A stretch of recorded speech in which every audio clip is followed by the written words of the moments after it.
Equity trading in Francine Lacroix in London with Tom McKenzie. And here are your top stories taking back control. Neil Kashkari says the Fed needs tighter monetary policy to keep inflation in check. Cautious mood, stocks fluctuate as investors look ahead to Jackson Hole. And 6 months on, Ukraine marks a tense Independence Day as it hits the half-year milestone since Russia's invasion. Tom, let's take a look at the futures. Of course, we're inching towards that Jackson Hole. Everything depends on Jackson Hole and what Jay Powell says, whether he'll be more aggressive with tightening. And for the moment, of course, a lot of these futures are taking stock. I know treasuries are also holding above 3%. Yep. And then we look at those crazy currency moves. Yeah, absolutely crucial, of course. Fundamental is going to be that speech from Jay Powell, as you say, on Friday. I just love the evolution as well of Neil Kashkari from Uber Dove to Uber Hawk, just re-emphasizing in that speech yesterday that the priority for him and the Fed, as he sees it, has to be on tackling inflation, getting back down to that 2% target. Of course, we're weighing as well that economic data that came through, not just from Europe, but also the US, services, home sales, all looking very weak indeed. And of course, how that informs Jay Powell and the team at the FOMC is going to be crucial ahead of that September meeting. The Spanish IBEX currently down 0.4%. You saw modest losses yesterday as well across European markets and US markets. A sense of caution amongst investors leading up to that speech. The French CAC 40 is lower by 0.5%. And over in Germany, you're seeing losses about 0.4% as well. Futures stateside looking at losses around 0.2%. Euro dollar remains in focus for us, still below that parity level, currently at 99.47, just softer by 0.2%. The gains from the dollar that you saw over the last couple of days reversing to some extent, but of course, King Dollar, the question is the strength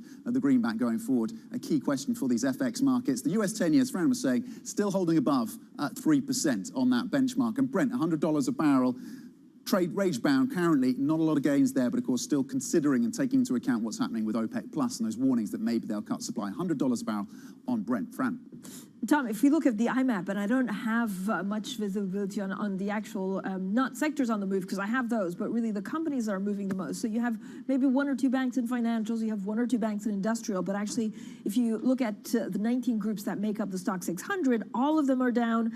Just consumers, consumer industry gaining some 0.1%. The biggest loser, though, real estate, down 0.6%. Basic resources, auto parts, the three biggest industries losing you the most, down some 0.6%. Now, let's get over to our Bloomberg MLive managing editor. He's Mark Cudmore. Mark, good morning. And you're looking at U.S. business activity.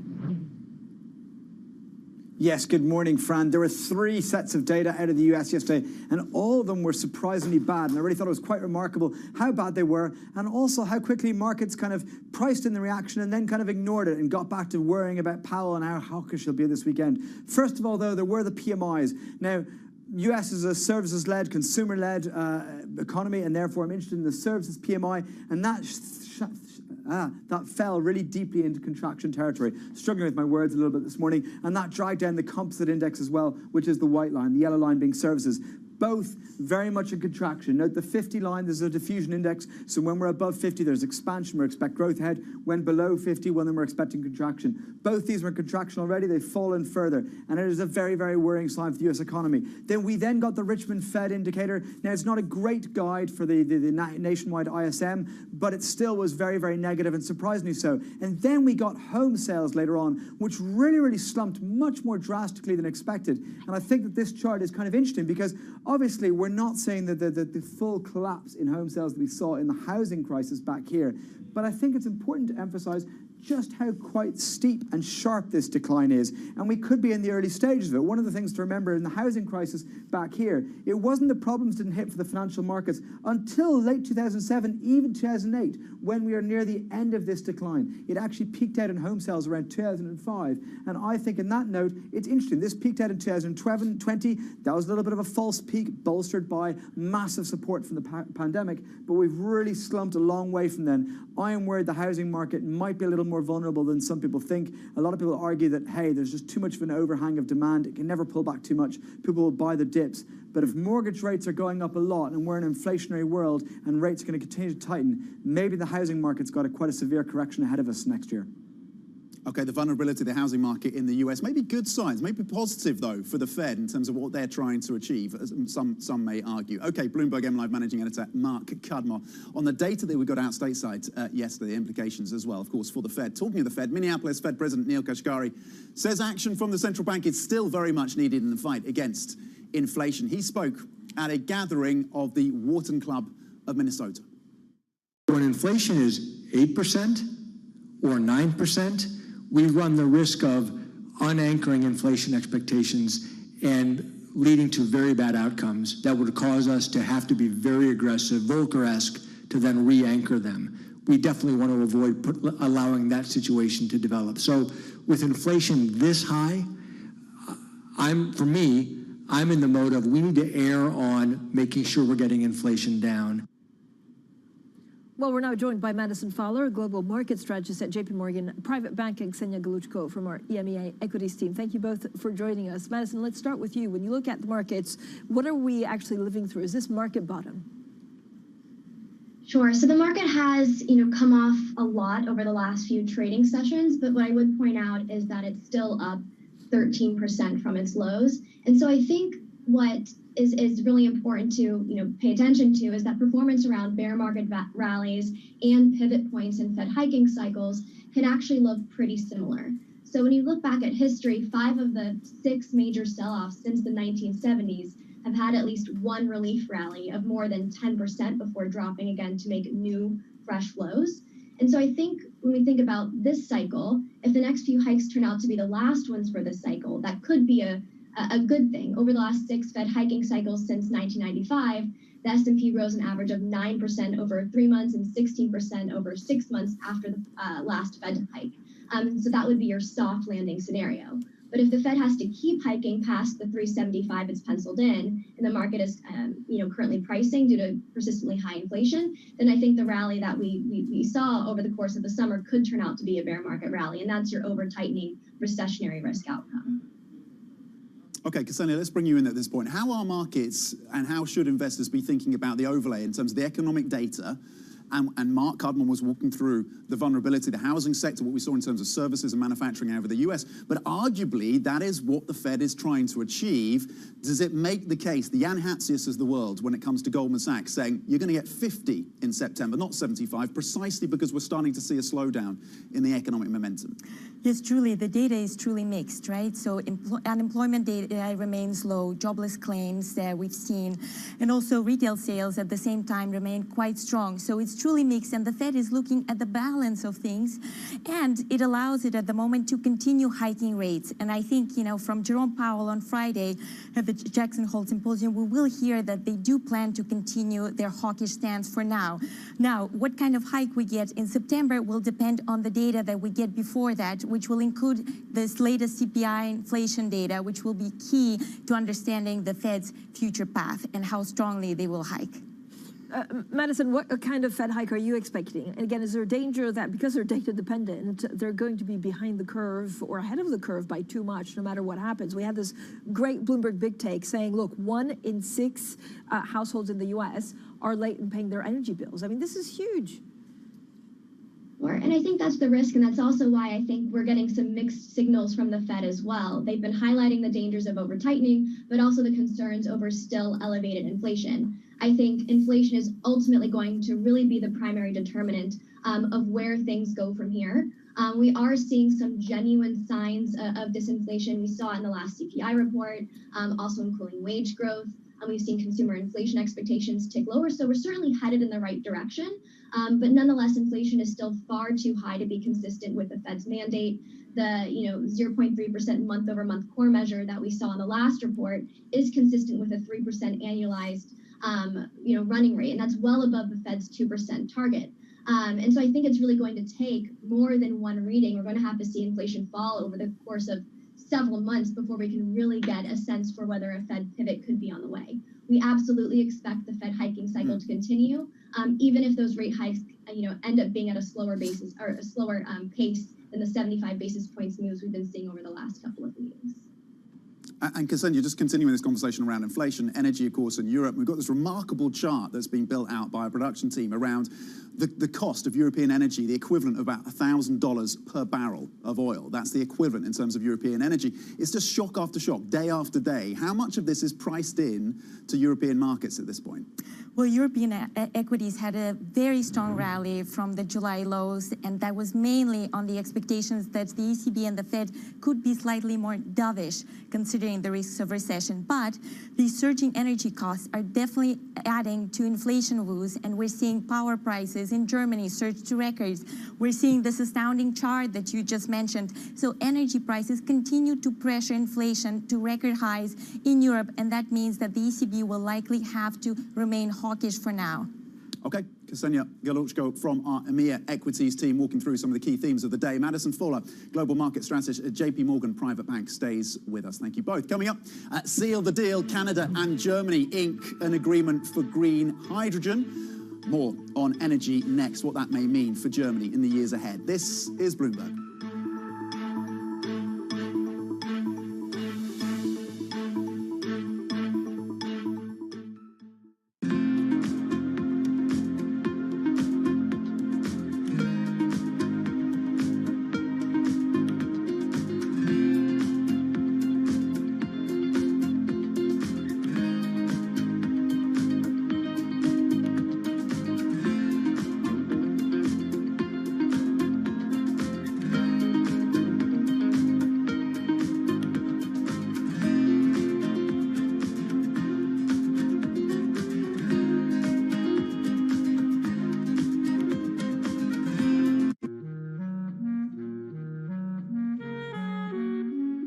I've always been a person who's just been attracted to hair. I like to sit and think and theorize how I can manifest these visions that I have for braiding, and how I can take something that may seem like it's a line drawing in my mind and apply that to someone's scalp. We are the only culture that has hair that grows out of our head the way that it does. Anyone from the African diaspora is born with this amazingly curly hair that can be shaped into a variety of different ways of expression. I want Black people to love themselves for how they naturally appear, and also to appreciate the cultural practices such as braiding that our ancestors have practiced for centuries.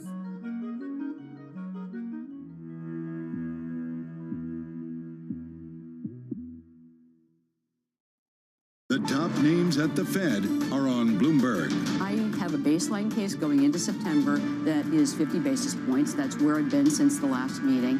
But I have an open mind about whether 75 is going to be necessary. 50, 75 doesn't just depend on a data point, even an important one like the CPI. I like to say that we're data dependent, we're not data point dependent. Nobody covers the Fed like Bloomberg, your global business authority.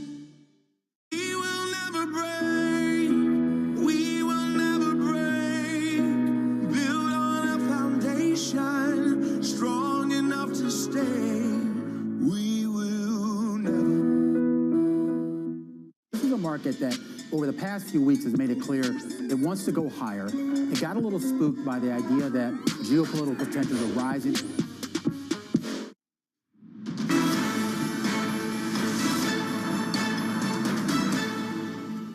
Welcome back to the Open. We are 12 minutes into the European trading day, and the action across European equities really sums up what is going on. The mood around this cautionary view ahead of Jay Powell, Jackson Hole, of course, currently flat in terms of your benchmark. Future stateside, the Nasdaq just heading into gains, but you're flat as well when it comes to the S&P E-minis. It's slightly more interesting when you look at the individual corporate stories, and we'll pull some of those out for you. Front and center in terms of what's happening in the luxury space is Richemont, and this has been, by the way, welcomed by analysts watching this stock. They have sold their minority stake in the online luxury business YNAP. So analysts coming out saying that this is welcome news, it's a surprise. You're seeing gains of just 1.3%. They took a 2.7 billion euro charge on the back of this. Nestle, this is one very much for Francine, but she's going to talk about the seriousness of this as well. But this is tied to the story around coffee prices, and Vietnam, which is the world's second largest producer of coffee. It's the #1 producer of Robusta, which goes into some of the cheaper coffee products. I would have put you down as an Arabica. I can't afford that anymore. I don't pronounce it. I can't Arabica. I can't afford Arabica anymore. We're all in Robusta. That's where we're shifting to Robusta. We kind of I feel like we spent the last 2 years saying how big companies or small companies want to get people back in the office. Energy prices going up, coffee prices going up. From September, everyone's going to be back in the office full time. Yeah, to save. To save on energy, get the air conditioning, get the coffee. H&M, another one we're watching. This is on the back of, you saw what happened yesterday with Nordstrom cutting their outlook full year. You also had Urban Outfitters, their results missing estimates. So the read across to H&M and others within the retail space here in Europe in focus for us as well. Fran. Now, Canadian Prime Minister Justin Trudeau and the German Chancellor Olaf Scholz have signed a 5-year hydrogen deal. The Green Energy Agreement was actually inked on Scholz's final day on a 3-day visit to Canada. Now, for all of the latest on the energy story, we're joined by Vanessa Dezem, our energy reporter in Frankfurt. Vanessa, good morning. So we've just seen news on Russia beginning to curb supply to customers in Asia. What does it actually mean for the markets? Yeah, it means just one thing. Those Russian moves, they mean further supplies curtailment. And it means one thing, the global market's getting tighter and tighter. And in Asia, that specific news might lead to blackouts in Japan during the winter. But really, this is not an Asian story. This is not an European story. It's becoming a global issue. It's becoming a global problem. Here we are also seeing Russia curbing natural gas supplies, and we are seeing inflation accelerating everywhere. We are seeing high energy bills. So this is a real global issue. Yeah, as you say, it's a global issue. There were reports, and we've been reporting on this, the team in China, around how electric car companies there are having to reduce their charging because of the demands on the electricity grid in China. When it comes to the risks, though, facing Europe and winter, and we had Brussels, I think, officials out of Belgium saying you could face, what, five challenging winters in Europe. What are the specific challenges facing the continent? Yeah, Europe faces a very hard winter for sure. Here too, Russian moves had sent shock waves through the markets, and we saw a record high energy prices this week, and that we don't see any relief in sight. We are seeing Nord Stream, this huge pipeline, being halted in the end of the month.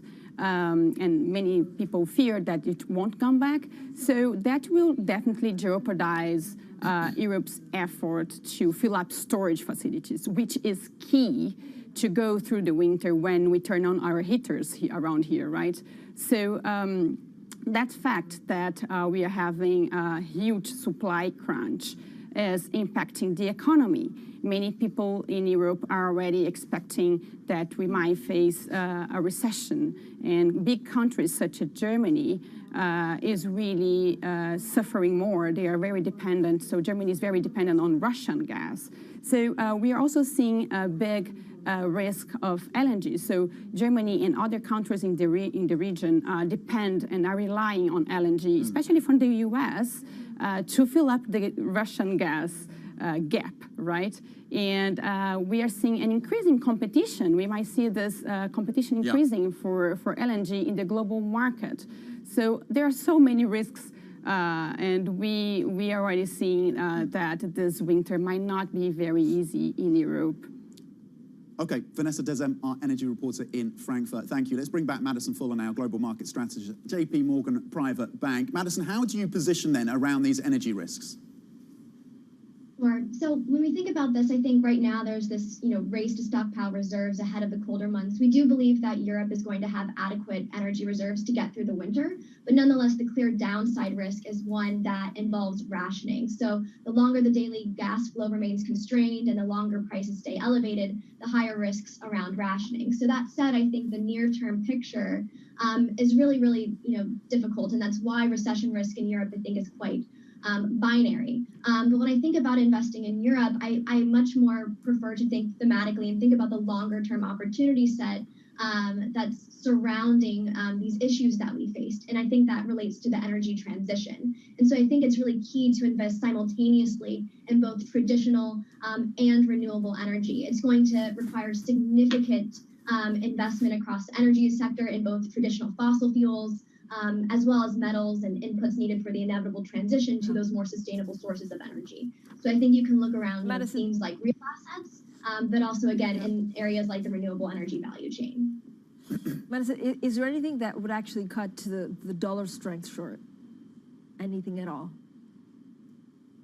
Sure. So the U.S. dollar tends to strengthen when global growth is weakening, and we have to rely on the Federal Reserve to hike. And so when we see higher interest rates, that also tends to support the dollar. But I think in order to see some of this U.S. dollar strength come out of the price, you would need to see that global growth impetus, tick back upwards. And I think you'd also need to see some genuine signs of U.S. inflation beginning to cool as well. So I think this, U.S. dollar overvaluation that we're seeing now can probably continue over the course of the next, few months as uncertainty continues to, percolate the market.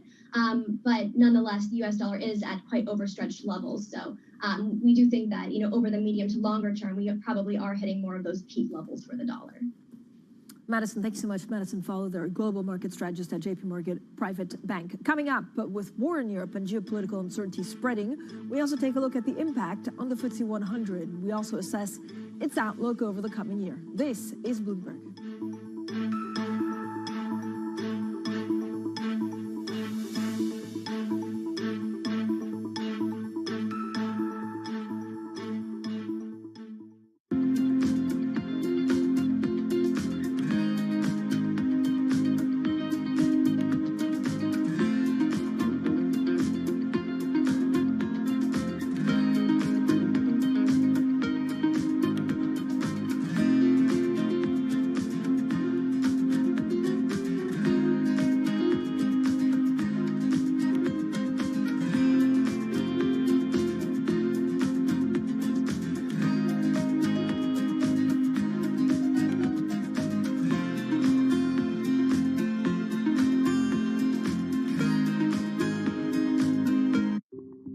In the past 2 decades, China has built large infrastructure projects in almost every country in Africa. African governments themselves said, we are tired of aid and charity. We want to do trade. We want to be treated like partners. The Chinese came along and said, great, we don't do aid and charity. We want to do business with you. Global Gateway will mobilize 300 billion euros till 2027. Now the US and Europe are answering back with their own infrastructure initiatives to counter China. But African experts are skeptical. China has been that guy around the corner with, a bouquet of flowers to Africa, the US, Europe and the UK have time and time again said, be careful of the flowers you see out of the window. They have thorns on them.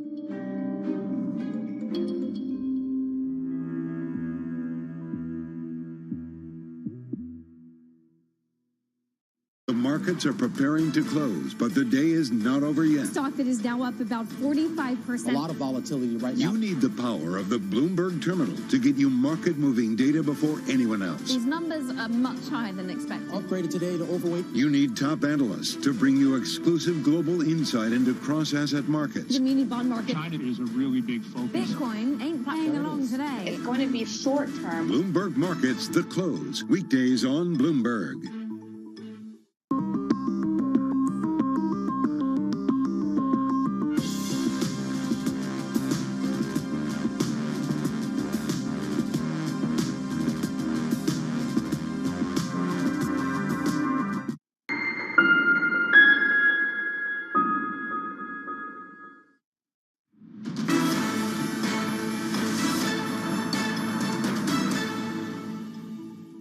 Welcome back to the Open, everyone. 22 minutes in the European trading day. Pressure across the board. The European stocks at 600, down 0.3%. Again, a lot of these stocks are subdued, falling for three straight fears. This is on fears, actually falling for 3 straight days on fears that Jay Powell on Friday in Jackson Hole will be much more hawkish than expected. Tom.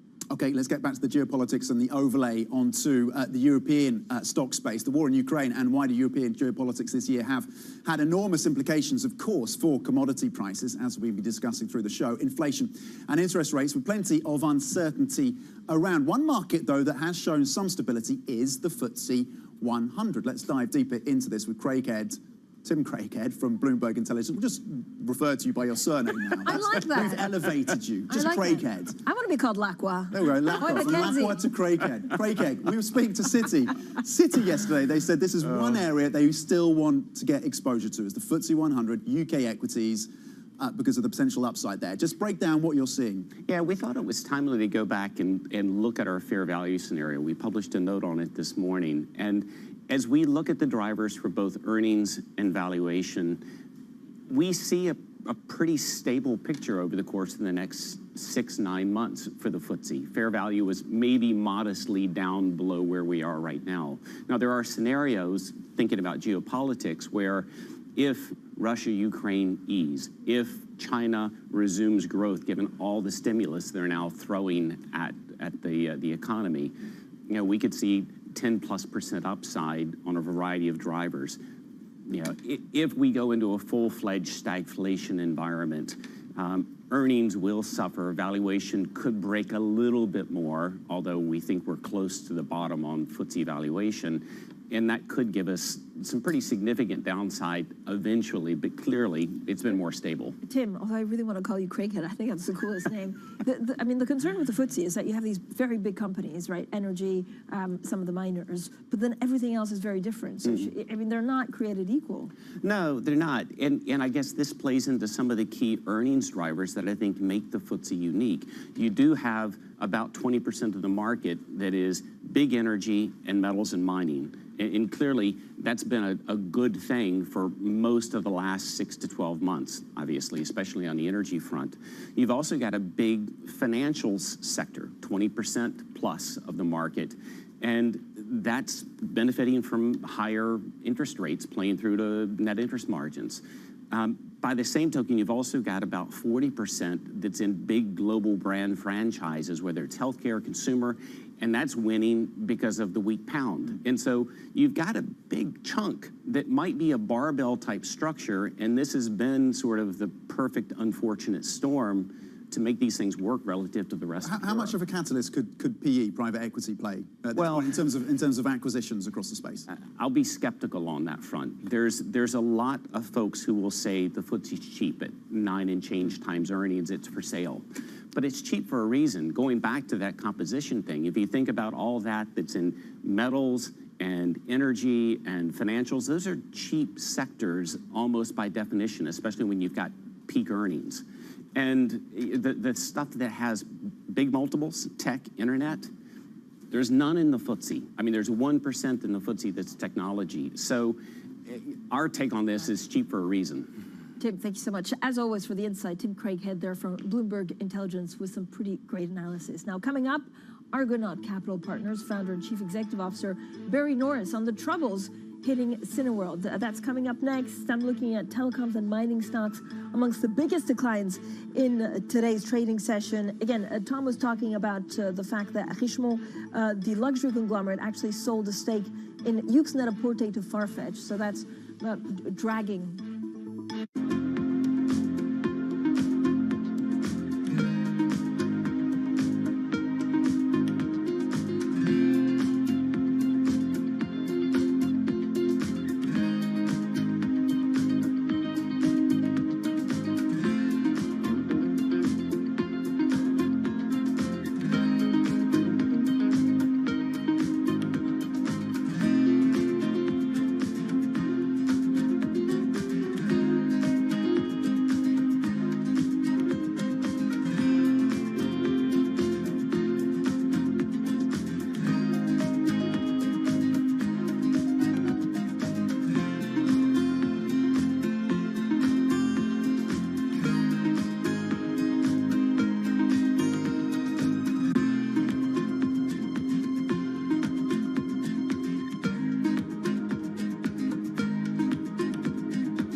about cryptocurrencies? Are you a believer in cryptocurrencies? No, I'm not a believer in cryptocurrencies. And I would say that cryptocurrencies are a bubble. And I would describe cryptocurrencies as a limited supply of nothing. So to the extent there's more demand than the limited supply, the price would go up. But to the extent the demand falls, then the price would go down. There's no intrinsic value to any of the cryptocurrencies, except that there's a limited amount. Well, based on what you've just said, why would you not put a big short of some type on cryptocurrencies? Or maybe you have, but do you think that's a good short? Well, you know, when we look for these subprime, the reason why we shorted the subprime in size because it was asymmetrical.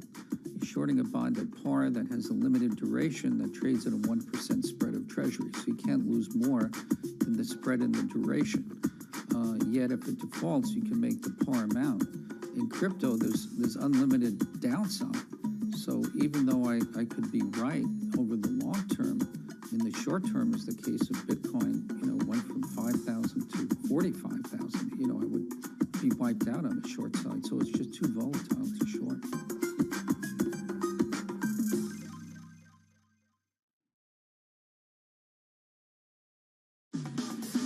Everything you need to get set for the start of U.S. trading. Bloomberg The Open with Jonathan Farrell. Drilling down on the numbers and preparing you as only Bloomberg can. Weekdays on Bloomberg. It's really a reminder, isn't it, just how sensitive the markets are to any commentary about trade. We did see some pressure on the yuan, we did see some pressure on the futures. That is now being reversed.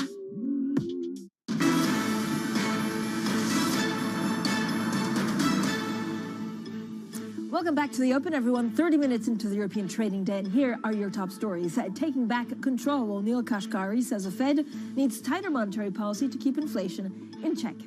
Cautious mood will stocks fluctuate as investors look ahead to Jackson Hole. And 6 months on, Ukraine marks a tense Independence Day as it hits the half-year milestone since Russia's invasion. So, Tom, if you look at the markets, I mean, they're really just waiting for Jackson Hole.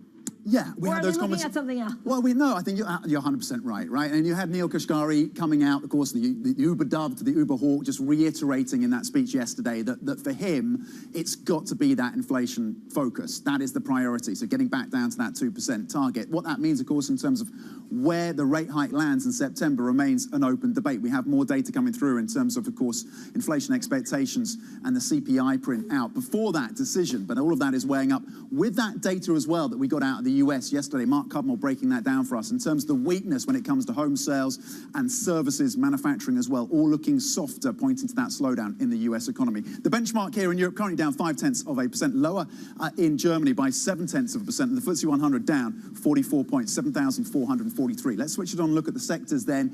Just a couple that were in the green, now just one sector in terms of what we're seeing across the space here in 30 minutes into the trading session. Utilities is essentially range bound, as is food and beverage. At the bottom of the list, you've got basic resources down 1%, auto parts and retail. By the way, when it comes to basic resources, we continue to look at what's happening in China, and a story that unfolded this morning was that scrutiny in terms of real estate executives over in China. Just a reminder that the tightening around the real estate sector, even as they try and support parts of that economy and housing, continues in terms of the focus of officials over in China, and that certainly sent Chinese shares lower. But that is the shape of play across your sectors this morning, this Wednesday, 30 minutes into the trading session. Fran. Tom, shares in London-based cinema chain Cineworld are dropping again today after an 80% plunge last week. Now, the firm said it was considering a voluntary Chapter 11 filing in the U.S. as it seeks to cut $5 billion debt pile. Now, our next guest has been short Cineworld for over 4 years and says observing the demise of Cineworld has been like watching a tiresome disaster movie populated by B-list actors. Welcome to my life. Barry Norris joins us now. He's founder of Argonaut Capital Partners. Barry, I've seen way too many bad films. If you look at what we could have foreseen with Cineworld, what could they have done differently? Well, unfortunately, I think the ending in our tiresome disaster movie was entirely predictable. And that is that the management team at Cineworld used too much financial debt to acquire an empire in a sunset industry. And if you think even before COVID, this was a company that had $3.5 billion of of financial debt and approximately another $4 billion of financial leases. It's now got $5 billion of financial debt, and it probably owes Cineplex another billion. So a company which pre-COVID was doing $1.5 billion of EBITDA, probably nowadays they'll struggle to do $1 billion of EBITDA. The capital structure of this company is completely unsustainable, and that's why it's going bust. Barry, hindsight is a wonderful thing, but we look back a couple of years, financing was cheap. There was a rationale, wasn't there, for this company to borrow and to expand. The cinema remains attractive. Are you underestimating and not giving them enough credit for having to face up to that pandemic impact? Well, I mean, I think during the pandemic, let's be clear, Cineworld took furlough money for pretty much all of its UK employees. It deferred its rents, and at the same time, its management paid itself millions of dollars still. This is not a company you should feel sorry for in any way. The problem is that the cinema industry was always in structural decline through streaming services on TV, through the end of the exclusivity window, and frankly through the poor quality of Hollywood films that are produced, which can't hold a candle to those produced by previous generations. But Barry, there was a talk about, you know, some of the gaming worlds being live streamed and that bringing in big bucks. It was also streaming of theaters live that would have brought a new kind of consumer and a new kind of audience to the cinema. What are the lessons learned from Cineworld that you could transpose into the industry or other industries for that matter? Well, the cinema industry is clearly a low return, pretty poor industry in structural decline. That means that it's not prudent to use so much debt to finance the business. So there's a reason why Cineworld's gone bust and other cinema chains haven't. And they're all pretty average businesses. Cineworld just used far too much leverage and was far too aggressive in its acquisition strategy. Barry, how much of its debt do you think will ultimately be recoverable, and what do you expect to happen to equity holders in this business? Equity holders will get zero. Convert holders will also have nothing. There's about $4 billion of secured debt, $1 billion of super preferred debt. I suspect that all of the collateral is in the super preferred debt, so they'll be made whole. The $4 billion of secured debt holders will be converted to equity. There'll be a debate about what the enterprise value of this company should be. Those further up the capital structure will argue for a lower enterprise value. Those further down, obviously because they want to be included in the value, will argue for a bigger enterprise value. But let's say they come up with a figure of $3 billion. I would suspect that secured debt holders get converted to equity with a 50% haircut. Barry, so it's very clear that actually, you know, COVID played a huge part in this. I know they were over-leveraged. I know they probably expanded too much. But could they have survived this had we not had COVID? Well, I think had we not have COVID, it would have survived for longer, but the business strategy wasn't a very good business strategy for all of the reasons we've previously talked about. So, if you like, COVID brought this to a head, but let's be clear about this. Last spring, the share price of Cineworld was £1.30. It had a market cap of $1.5 billion. That was post-COVID. The management could have decided at any time to raise equity to repair the balance sheet, and they didn't. And you'll have to ask them why they didn't do that. Yeah. I suspect it's because they didn't want their own equity to be diluted, and they thought that they could manage the company on a wing and a prayer. Barry, you touched on this, the streaming services, the competition provided there. Of course, streaming companies, the likes of Netflix and others, have faced their own challenges and having to wrestle with those now. How are you thinking about that space going forward? Well, I think it rather typifies some of the issues in the tech sector, and that you've had a decade where investors have just fallen over themselves to allocate nearly all of their capital to tech. And as a result, even though there's demand for the products, it's highly competitive and returns are coming down. And frankly, that's why also inflation is so high in the real economy, because all of that money went to tech and none of it went to the old economy. So this dichotomy in markets, I think, is why you have high inflation in the real economy, the best opportunities in areas like energy and fossil fuels. And actually, I think you've got a structural bear market in tech, and you've got structurally high inflation and therefore lower valuations of the equity market. Barry, what's the worst film you've ever seen? I mean, I was trying, as we were talking about B-list movies, I was kind of thinking, is it something like Sharknado? I think they've done 6, or Snakes on a Plane. Cats. I think Cats was the biggest box office bomb I've seen recently. And I think, look, the thing about Cineworld is, look, it will survive as a company. It's just gone into Chapter 11. The company will go on operating as previous, but the capital structure will just change. Right. The equity holders and some of the debt holders will get wiped out, but it will re-emerge. Now the question is it going to re-emerge under the same family management team or a different management team? And frankly, I wouldn't be given the producer of Cats the opportunity to make a sequel. I think that's the key headline from this, isn't it? This interview with Barry Norris. Cats, the worst movie he's ever seen. Joining a long list of critics of that film, by the way. Barry Norris, founder of Argonaut Capital Partners, not contrarian when it comes to his hatred of Cats, the movie. Thank you for joining us. Coming up, counting the costs of war. As Ukrainians celebrate their Independence Day, the heavy toll of Russia's invasion shows no sign of easing. We examine the economic and political fallout. That is next. This is Bloomberg.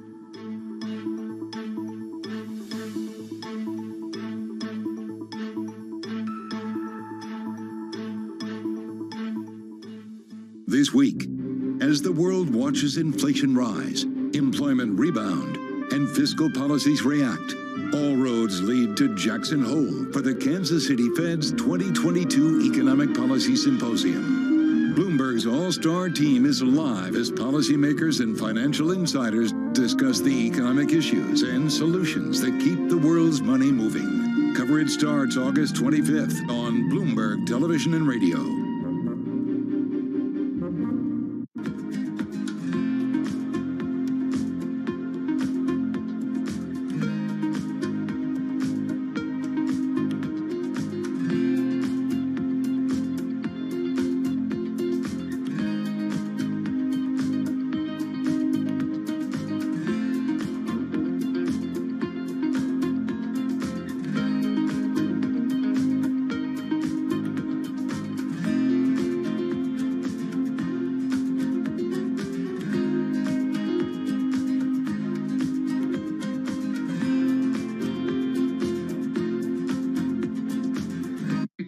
Crucially important, and I think we've moved from this attitude from it's an indulgence, a waste of time, almost an illness that needs a cure. For something as universally important to human life as sleep, mysteries surrounding its necessity and utility have only just been recently uncovered. Some of our biggest discoveries were in the 1970s or 1980s, and so it makes it a really exciting field because it seems as though we're uncovering new insights each and every day. Some scientists are going further to find out how sleep and what happens there can be harnessed to further expand our understanding. It's easy to memorize things. That makes you smart if you can spit back a lot of facts. But if you want to be wise, if you really want wisdom, you've got to know when and how and why to use that information. And that's what your brain figures out while you're sleeping.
Welcome back to the Open, everyone. 43 minutes into the European trading day. A bit of pressure across the board. U.S. futures also down. Again, bonds declining also as investors digesting the latest hawkish messages we had from Fed speakers. And then, of course, there are mounting signs that the global economy is slowing. We look at Jackson Hole with that Jay Powell speech on Friday. Now, the U.S. will also announce another $3 billion in arms for Ukraine later today.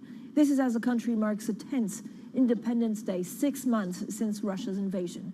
Now, with many world leaders pledging continued support for Ukraine's fight. We are united in supporting Ukraine, also because defending Ukraine means defending the rules-based international order that our two countries rely on. I would like to call upon Russia to cease the military actions and to withdraw its forces from the territory of Ukraine.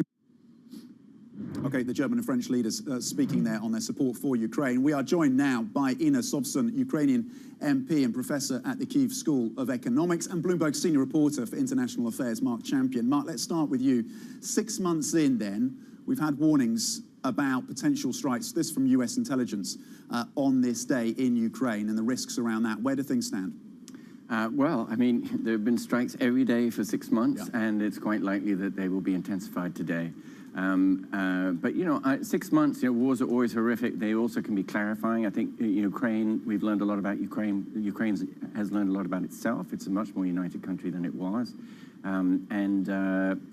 Interestingly, for Independence Day today, you had President Zelensky say it's no longer about peace, getting a peace, it's about victory. And there's a strong sense in Ukraine that, that's a possibility. So, the idea of, peace talks at the moment, neither side's really interested. Both have goals that they want to achieve. This is going to go on for some time, but on the battlefield itself, this is, the Russians are actually digging in. So it's going to be quite difficult for the Ukrainians to push them back, just as it has been very difficult for the Russians to make progress themselves. We're in for this for quite some time, unfortunately.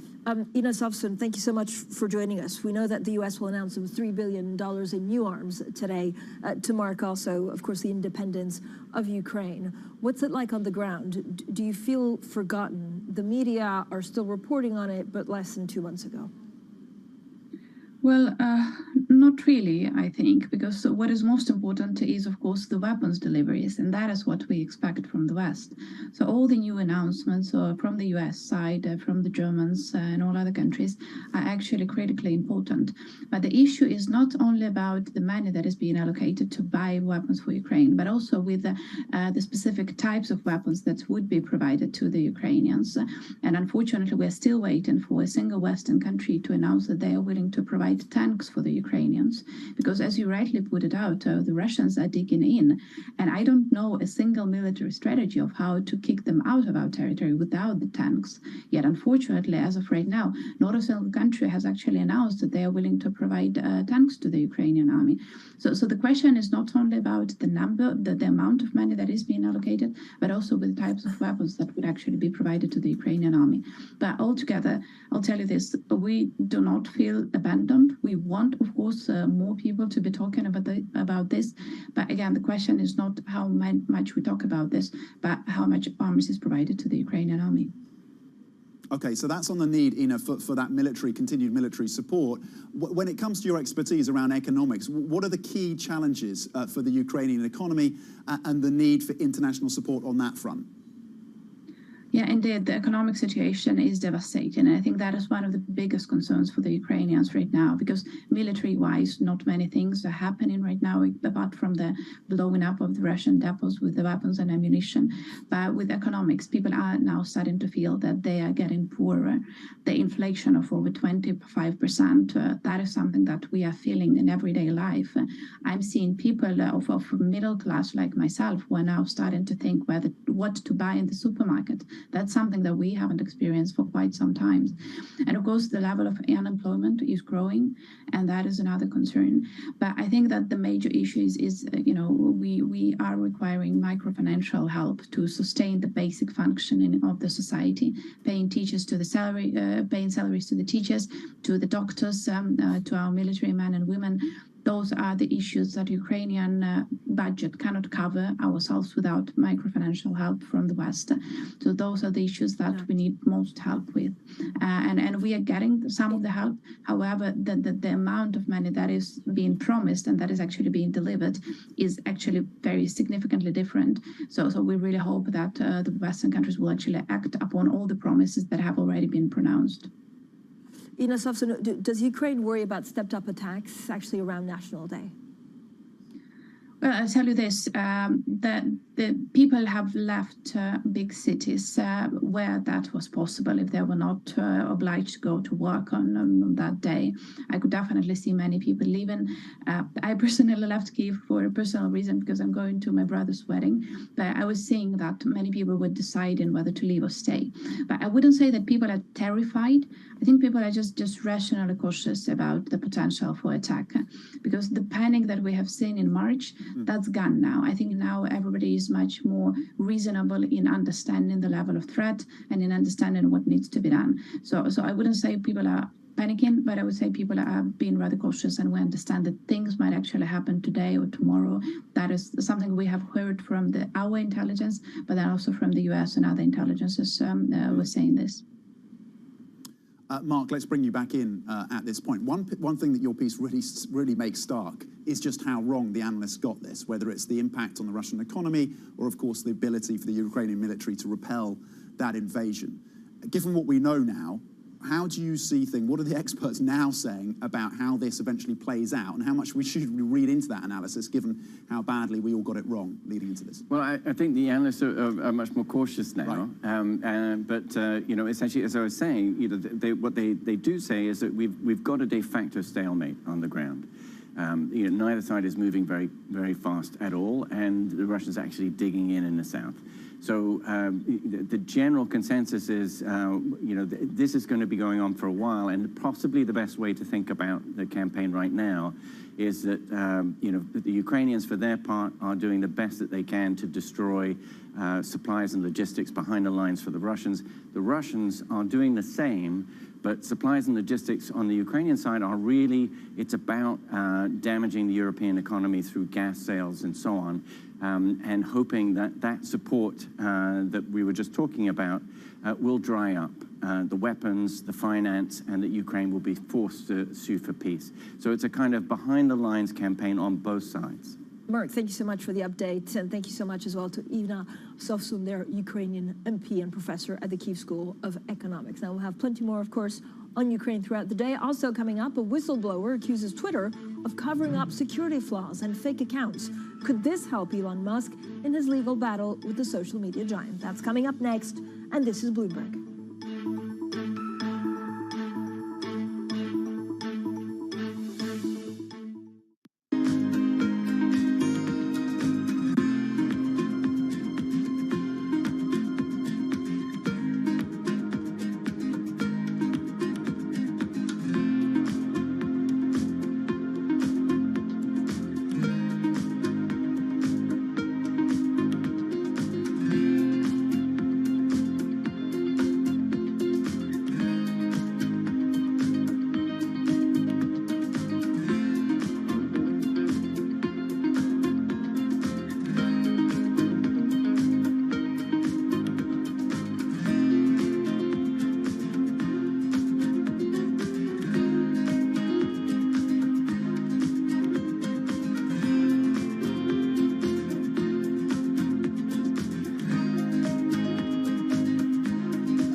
Delhi airport, and behind me you can see SpiceJet 737 MAX aircraft.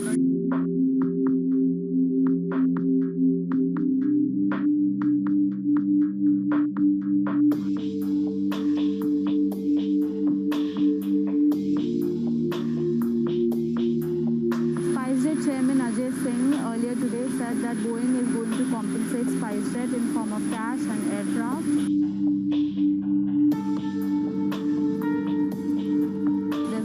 celebration happening at the Gwalior airport. As you can see, they've literally rolled down the red carpet for SpiceJet Chairman Ajay Singh. There are balloons, there are flowers. This is a big deal for SpiceJet because it is the only Indian operator of Boeing 737 MAX planes currently.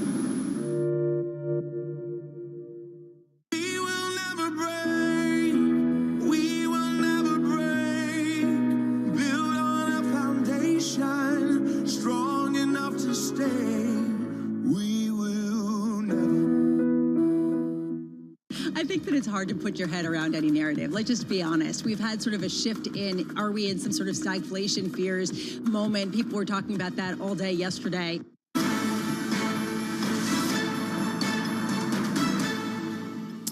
Welcome back to the Open. 54 minutes into the European trading day. Losses of 0.5% across the European benchmark. Every single sector in the red now. Future stateside points to the losses on the S&P E-minis of 0.3%. Let's get back to what's happening with Twitter and Elon Musk. Elon Musk has received now a potential boost in his legal battle with Twitter. Quite the twist. A whistleblower has accused the social media company of, quote, egregious deficiencies in its handling of spam bots and user information. Joining us now is Alex Webb from Bloomberg Quick Take. Of course, all things Twitter and Elon Musk, finger on the pulse firmly when it comes to this story.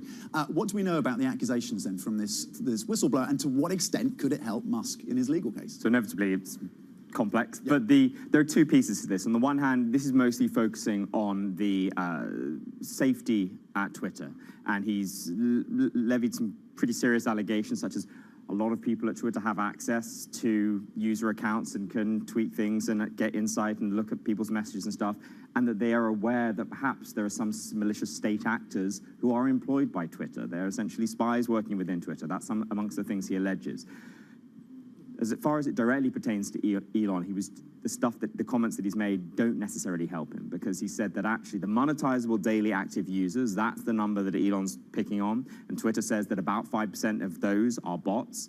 The Twitter executives are incentivized to ensure that they are not bots, because monetizable daily active users are things, by definition, you can monetize by getting people to click through, and therefore you can show advertisers that you're generating value. If there are more bots in there than you think, then you get less value for your advertisers. I like that, more bots in there. But the crucial thing that Elon is picking on is he's picking on that as a material adverse effect, i.e. suggesting that Twitter has lied about that number, and therefore it gives them reason to pull out the deal. On that count, he doesn't help them. But if there is a material adverse effect because they've lied about something else or misstated something else pertaining to user safety, then perhaps Elon could pivot. Alex, thank you. Alex Webb there from Bloomberg Quick Take. Now, that's it for the European Market Open. Surveillance Early Edition is up next. The market's firmly positioned in a kind of wait-and-see situation for Jackson Hole. It's Jay Powell on Friday. All eyes on that. Treasuries, actually, that yield holding above 3%. This is Bloomberg.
Companies now, they're getting hundreds, maybe even thousands of applications. So software has come in to automate the process. You want to write your resume for robots, not for humans. The only job your resume has is to be comprehensible to the software that is reading it, because that software or robot is going to decide whether or not a human ever gets their eyes on it. These things are programmed by a certain segment of the population that might not be totally inclusive or not be fully aware. Concerns about how this technology could exacerbate discrimination. For the FTC, I think foremost, the FTC needs to be making sure that we're fully understanding this technology. We don't trust companies to self-regulate when it comes to pollution. We don't trust them to self-regulate when it comes to workplace comp. Why on earth would we trust them to self-regulate AI?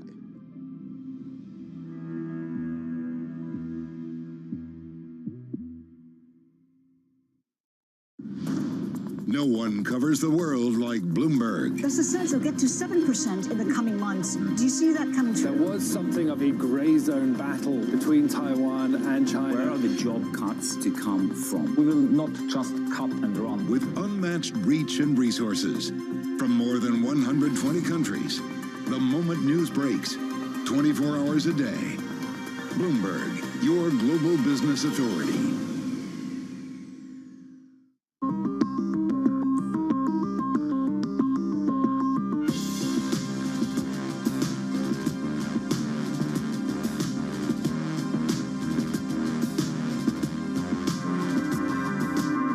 Why do the biggest names in business choose Bloomberg? That is a great question. It's a great question. Great question. Great question. Best question I get all night. Bloomberg, top experts, great questions.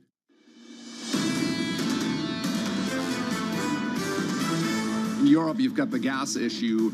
There's nothing quite to the same degree that we have in the US, but it's going to be a slow growth environment, below trend. The Fed wants below trend. With inflation this high, I'm in the mode of we need to err on making sure we're getting inflation down. Like in a Greek tragedy, there's just not that much that they can do. There's destiny that's approaching. The economy is weak. When we talk about supply chain disruptions, we're not getting our exercise bikes. When they talk about it, they're not able to heat their homes. That's really weighing on sentiment in the euro, and the ECB doesn't have a tool to address it. This is Bloomberg Surveillance, early edition with Francine Lacqua. Well, good morning, everyone, and welcome to Bloomberg Surveillance Early Edition. I'm Francine Lacqua here in London. Here's what's coming up on today's program. Taking back control, Neil Kashkari says the Fed needs tighter monetary policy to keep inflation in check. Cautious mood, stocks fluctuate as investors look ahead to Jackson Hole, and 6 months on, Ukraine marks a tense Independence Day as it hits the half-year milestone since Russia's invasion. Now, this is what the markets are telling us. Of course, to focus firmly on Jackson Hole and that Jay Powell speech on Friday. European stocks down 0.5%. If you look at S&P futures, also down 0.2%. Euro dollar 1.9954. We have some great feature pieces on the Bloomberg terminal and on the website looking at what this means for some of the import-export companies, and then that U.S. 10-year yield above 3%. I would suggest a lot of the volatility, of course, will continue to play out in currencies. Talking about currencies, it's different if you're a German exporter or if you're a French exporter. So let's get straight to the European picture and the European map to see exactly the difference. You can see the FTSE down 0.9%. I was looking at the industry groups actually earlier on, a little bit of upside, but really a tiny bit. I think 0.5% higher for some of the consumer stocks. Everything else feeling pressure. The CAC down 0.4%. Now, the Minneapolis Fed President Neil Kashkari says action from the central bank is still very much needed in the fight against inflation. Well, he spoke at a gathering at the Wharton Club of Minnesota. When inflation is 8% or 9%, we run the risk of unanchoring inflation expectations and leading to very bad outcomes that would cause us to have to be very aggressive, Volcker-esque, to then re-anchor them. We definitely want to avoid allowing that situation to develop. So with inflation this high, I'm in the mode of we need to err on making sure we're getting inflation down.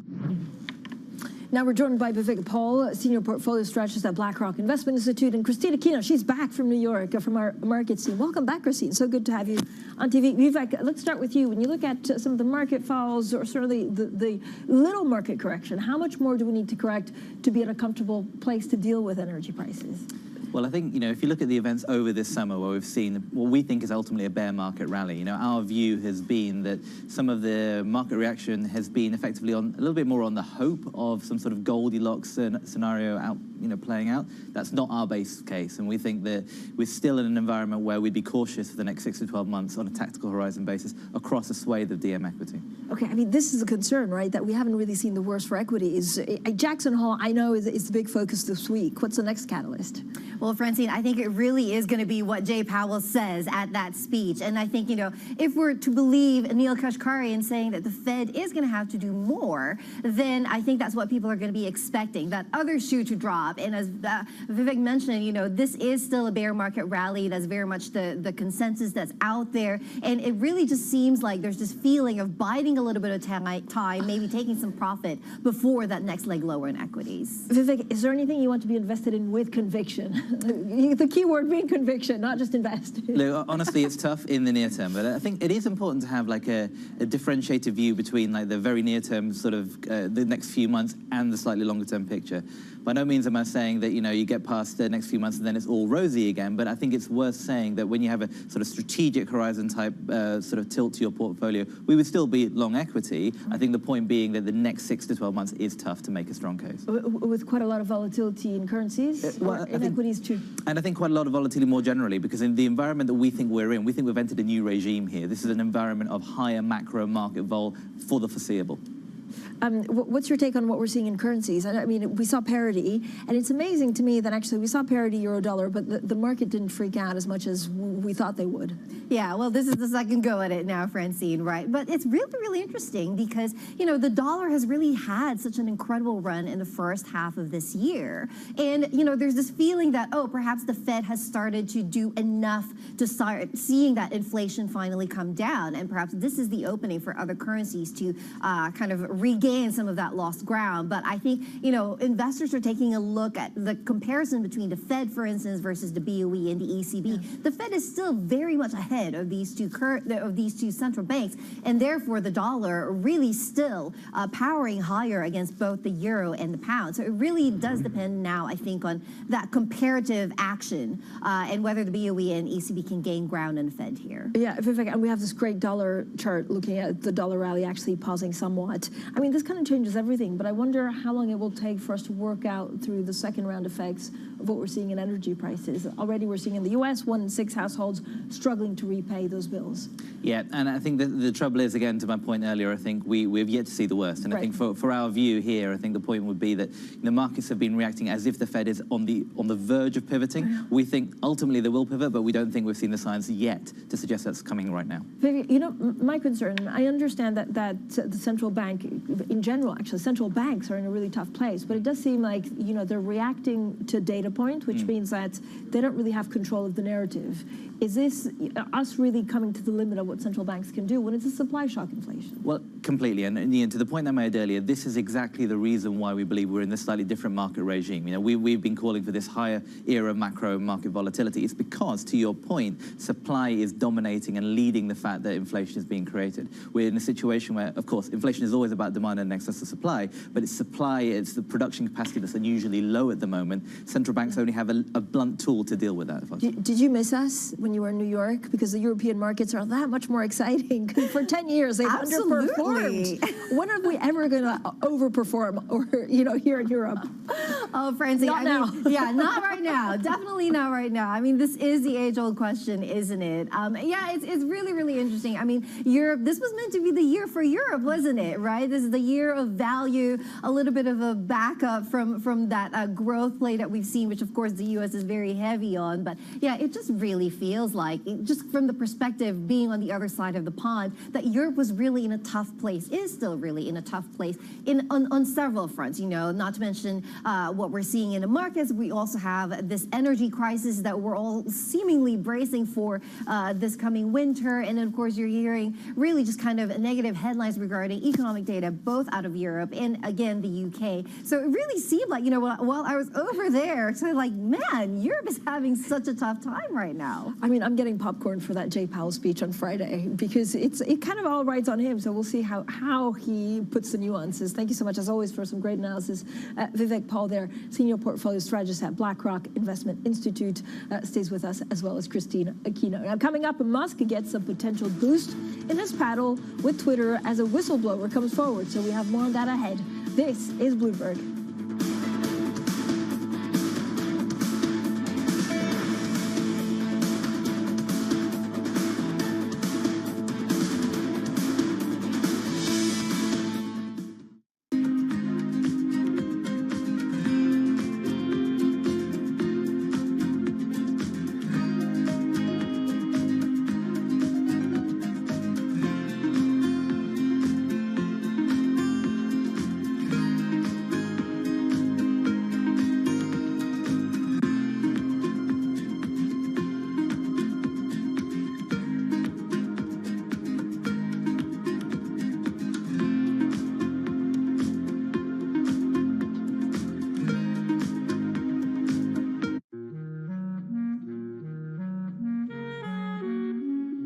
I've always been a person who's just been attracted to hair. I like to sit and think and theorize how I can manifest these visions that I have for braiding and how I can take something that may seem like it's a line drawing in my mind and apply that to someone's scalp. We are the only culture that has hair that grows out of our head the way that it does. Anyone from the African diaspora is born with this amazingly curly hair that can be shaped into a variety of different ways of expression. I want Black people to love themselves for how they naturally appear, and also to appreciate the cultural practices such as braiding that our ancestors have practiced for centuries.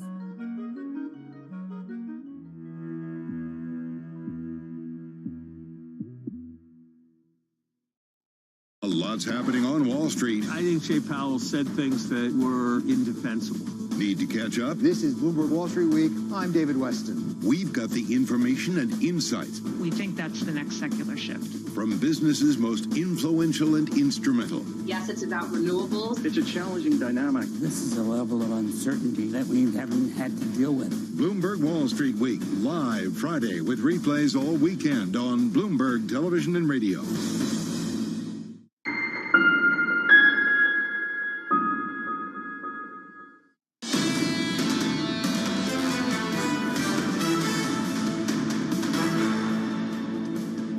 Economics, finance, politics. This is Bloomberg Surveillance, early edition of Francine Lacroix here in London. Now, Canada is planning to start shipping green hydrogen to Germany. The Prime Minister, Justin Trudeau, and the Chancellor, Olaf Scholz, signed a 5-year agreement for the fuel to be produced by wind power in Canada's eastern provinces.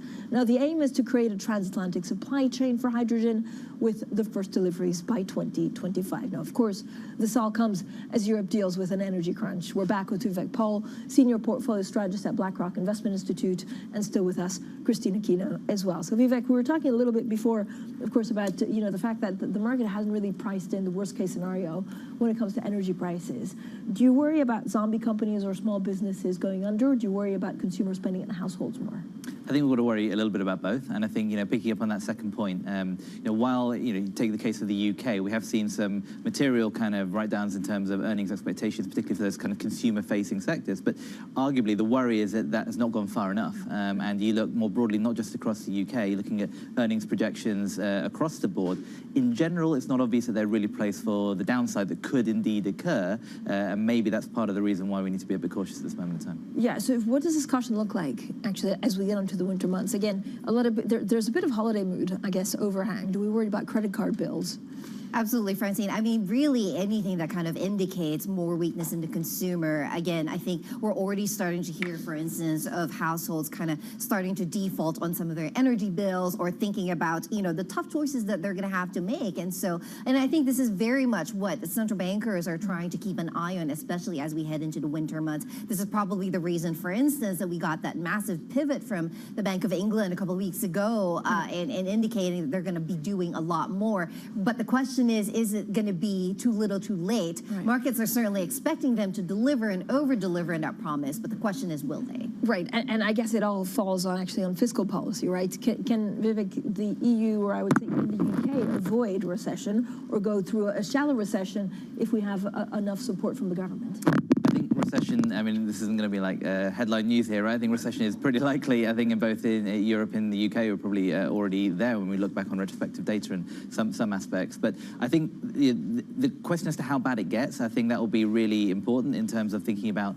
how the energy sort of shock plays out in different ways in different of those markets. I mean, I think you're looking at the UK, you're seeing not just, I guess, the impacts of the energy shock, but also you look more broadly. We've been in a situation where there are just fewer people effectively in that labour market, that the supply has been challenged, and that is, I think, contributing to the UK weakness at this moment. And there's not, and I keep on asking this, I know this is a supply shock coming from energy, which really permeates to everything, but this is not also an overhang of COVID, or is it? Well, no, I was going to say that. So, I wouldn't put this all down to energy. I mean, you know, obviously. What percent is energy?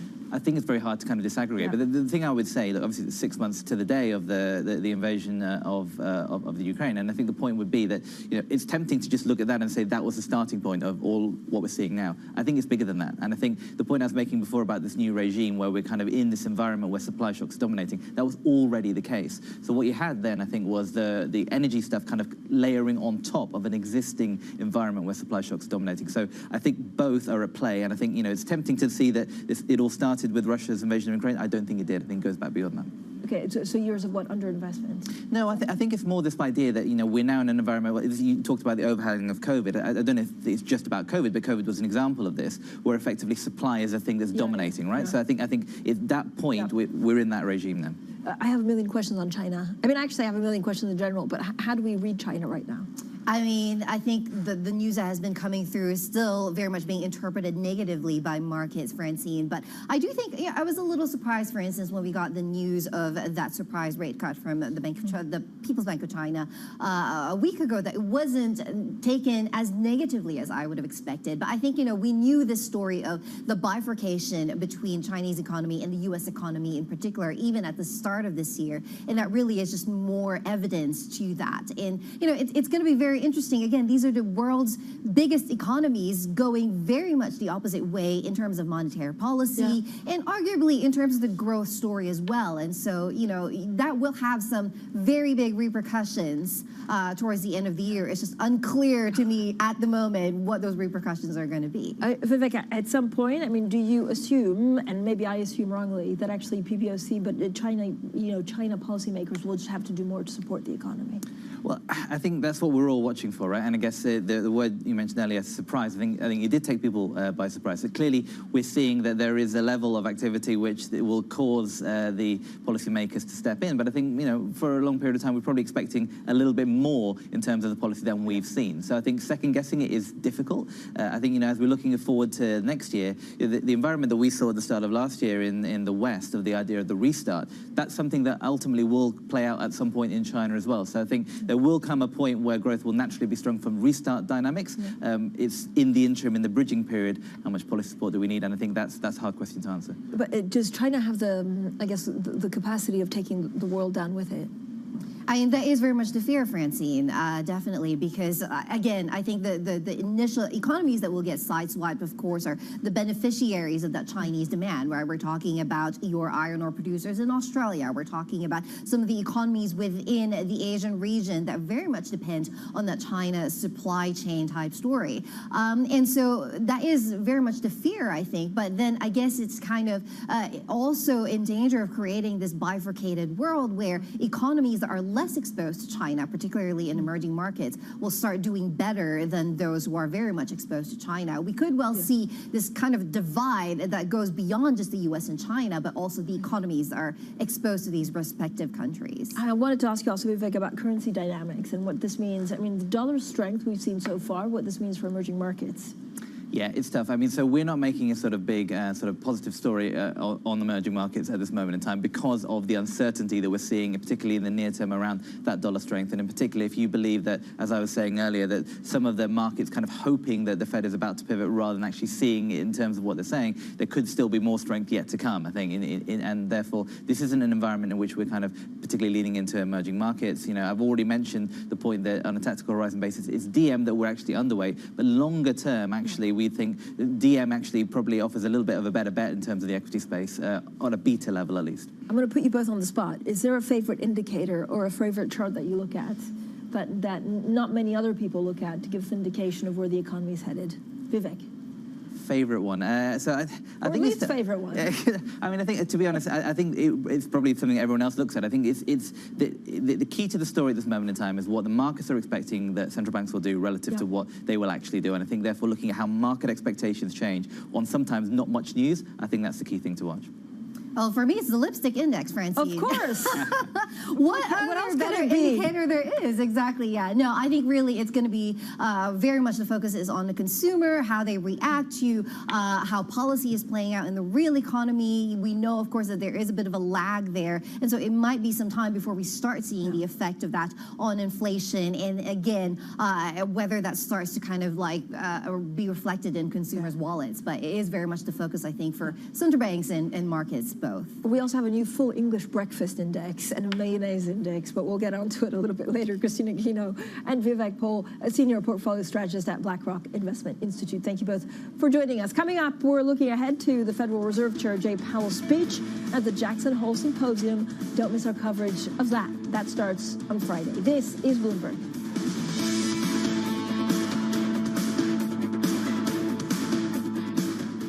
This week, as the world watches inflation rise, employment rebound, and fiscal policies react, all roads lead to Jackson Hole for the Kansas City Fed's 2022 Economic Policy Symposium. Bloomberg's all-star team is live as policymakers and financial insiders discuss the economic issues and solutions that keep the world's money moving. Coverage starts August 25th on Bloomberg Television and Radio.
In the past 2 decades, China has built large infrastructure projects in almost every country in Africa.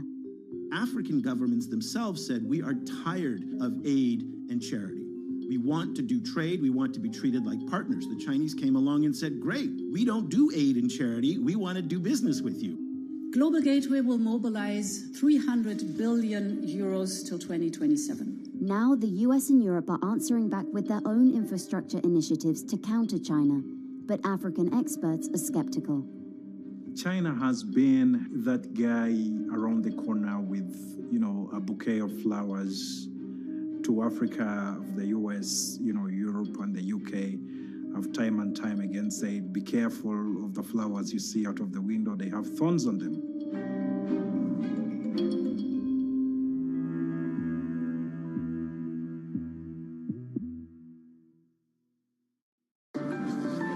The difference between political gossip and policy intelligence. Bloomberg Government provides our clients with expert reporting, analysis, and public affairs tools that give you the edge in reaching policymakers on the Hill. When you're in the business of influence in Washington, information and connections are the currencies on which you rely. For knowledge you can act upon, the difference is Bloomberg Government. Everything you need to get set for the start of U.S. trading. Bloomberg The Open with Jonathan Farrell. Drilling down on the numbers and preparing you as only Bloomberg can. Weekdays on Bloomberg.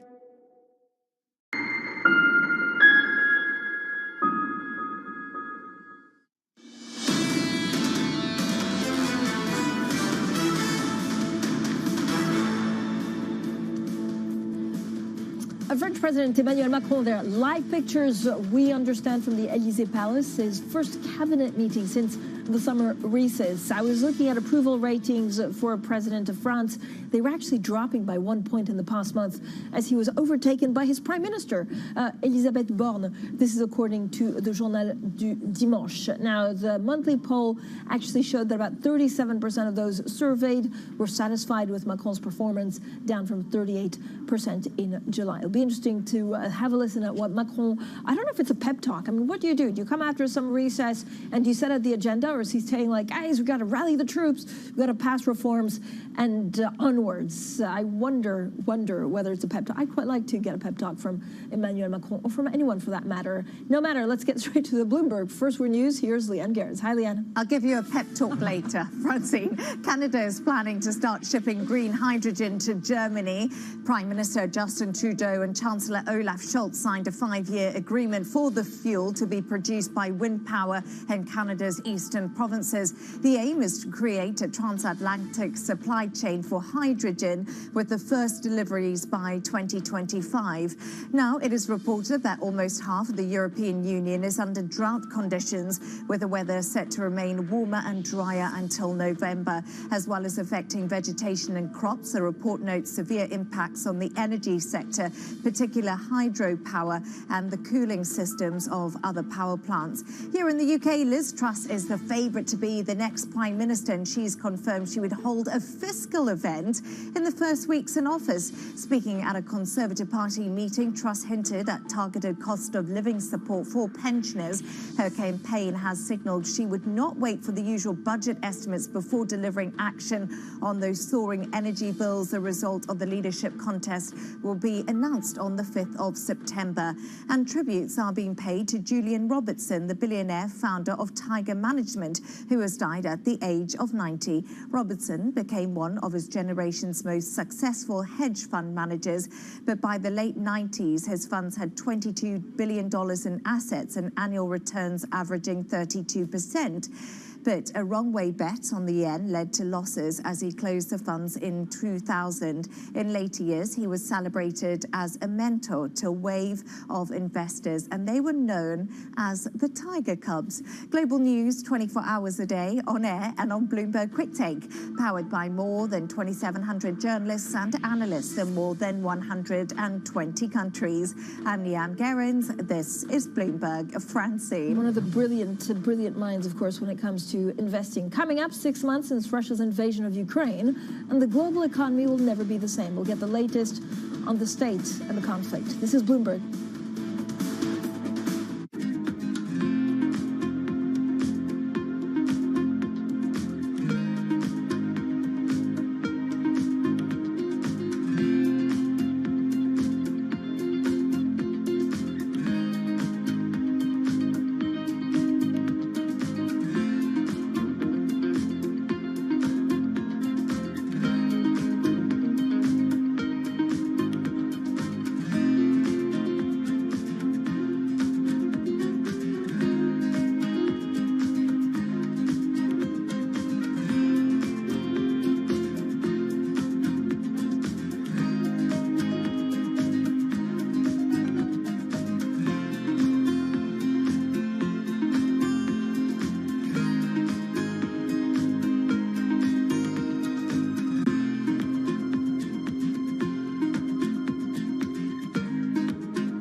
Crucially important, and I think we've moved from this attitude from it's an indulgence, a waste of time, almost an illness that needs a cure.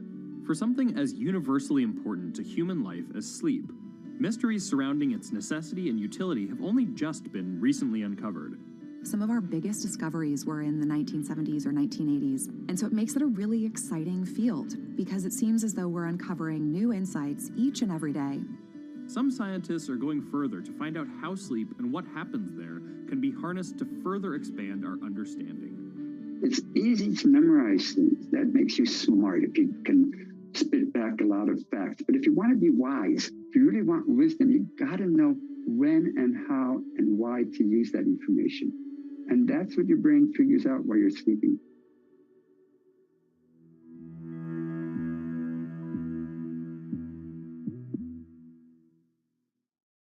The top names at the Fed are on Bloomberg. I have a baseline case going into September that is 50 basis points. That's where I've been since the last meeting. But I have an open mind about whether 75 is going to be necessary. 50, 75 doesn't just depend on a data point, even an important one like the CPI. I like to say that we're data dependent, we're not data point dependent. Nobody covers the Fed like Bloomberg, your global business authority.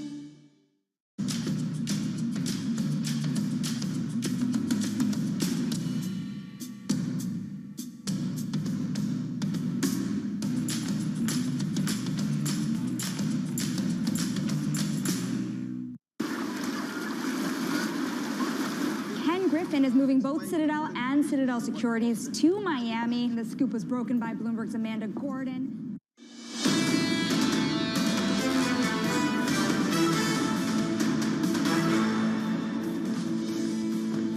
Taking back control, Neil Kashkari says the Fed needs tighter monetary policy to keep inflation in check. Cautious mood, stocks fluctuate as investors look ahead to Jackson Hole. And 6 months on, Ukraine marks a tense Independence Day as it hits the half-year milestone since Russia's invasion.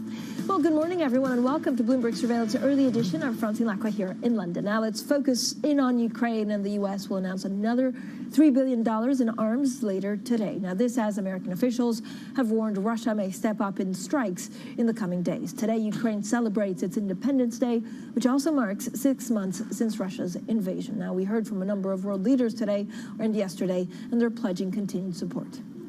We are united in supporting Ukraine, also because defending Ukraine means defending the rules-based international order that our two countries rely on. I would like to call upon Russia to cease the military actions and to withdraw its forces from the territory of Ukraine. Let's get the latest now from Mark Champion, our senior reporter for international affairs. So, Mark, we're 6 months in. We've had warnings that actually Russia strikes may intensify. What does that mean in terms of state of play? Well, you know, this has been an intense war for quite some time, you know, these will be really punitive strikes, demonstrative. There's really very little movement on the ground. And the Russians, in fact, are digging in the south so that they can sort of ward off any attempted counteroffensive by the Ukrainians.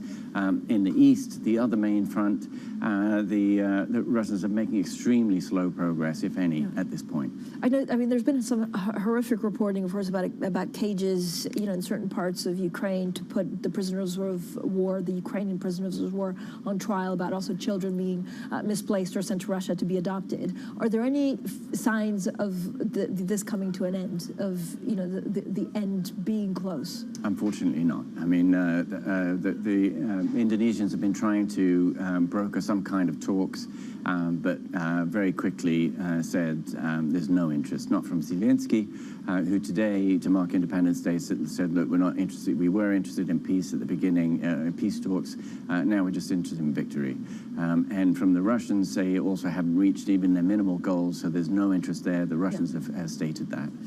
You have a great piece today. Congratulations. We also pushed out on social media looking at, you know, the perceptions and how that's changed of the military might of Russia because of the war in Ukraine. Is this perception also within Russia? You know, that's difficult to say. There's still strong support for the war. There's stronger support now than there was at the beginning of the war. So it's difficult to say. We really don't have a good handle because there's so little free speech, free media now in Russia. It's difficult to really gauge how people feel. The one thing, you know, kind of good guide that we have is, are people signing up to mobilize? Are they signing up to join and go fight the Ukrainians in the way that the Ukrainians are signing up to go fight the Russians? And the answer is largely no. And the Russians are really having to scramble to get mercenaries, etc. They also dug into their allies among Syrian militias, and they're going to Chechnya. They're going to a lot of different places to try and get them. They are trying to mobilize different forces in different places, but the best information that we have is that it's not a tremendous success. Mark, thank you so much. Our senior reporter there, Mark Champion. Now, let's dig into the economic fallout that we've seen over the course of the past 6 months. Joining us is our Lizzie Birding, looking at the economic impact. Lizzie, I mean, just to put it simply, if you look at the sanctions, they haven't really worked, in the way that we thought they would cripple the Russian economy. And that is what we thought at the start, but no, it doesn't seem to be that way. Though it is true to say that the data are very unreliable out of Russia, more so even than before the war. You're seeing Chinese exports to Russia up, and even you've got oil and gas prices up, but volumes down. But because of the higher prices, it means that in sales terms, value terms, the exports are up. So that's lining Putin's coffers, actually. It's a difficult picture, even if the economy isn't crippled. But the comfort, if you can put it that way, is that sanctions are a slow poison. Russia's suffering from brain drain. You've had an estimated 300,000 people leave already. They tend to be the young, entrepreneurial, urban people. There'll be more as the war carries on and the economy weakens. And even if the war ends, Europe's going to continue to wean itself off Russian energy as fast as it can. So the West can only hope that this pain's worth it. So in terms of European countries, because of the energy price that's gone up, I mean, who's suffering the most? Or it's kind of like the world in reverse, I guess. Yeah, it's Germany and its eastern neighbours who are bearing the brunt of Russia cutting off the gas supplies. But then everyone in Europe scrambling for stocking up for the winter, which means that the wholesale gas prices, as we know, have gone up to dizzying heights.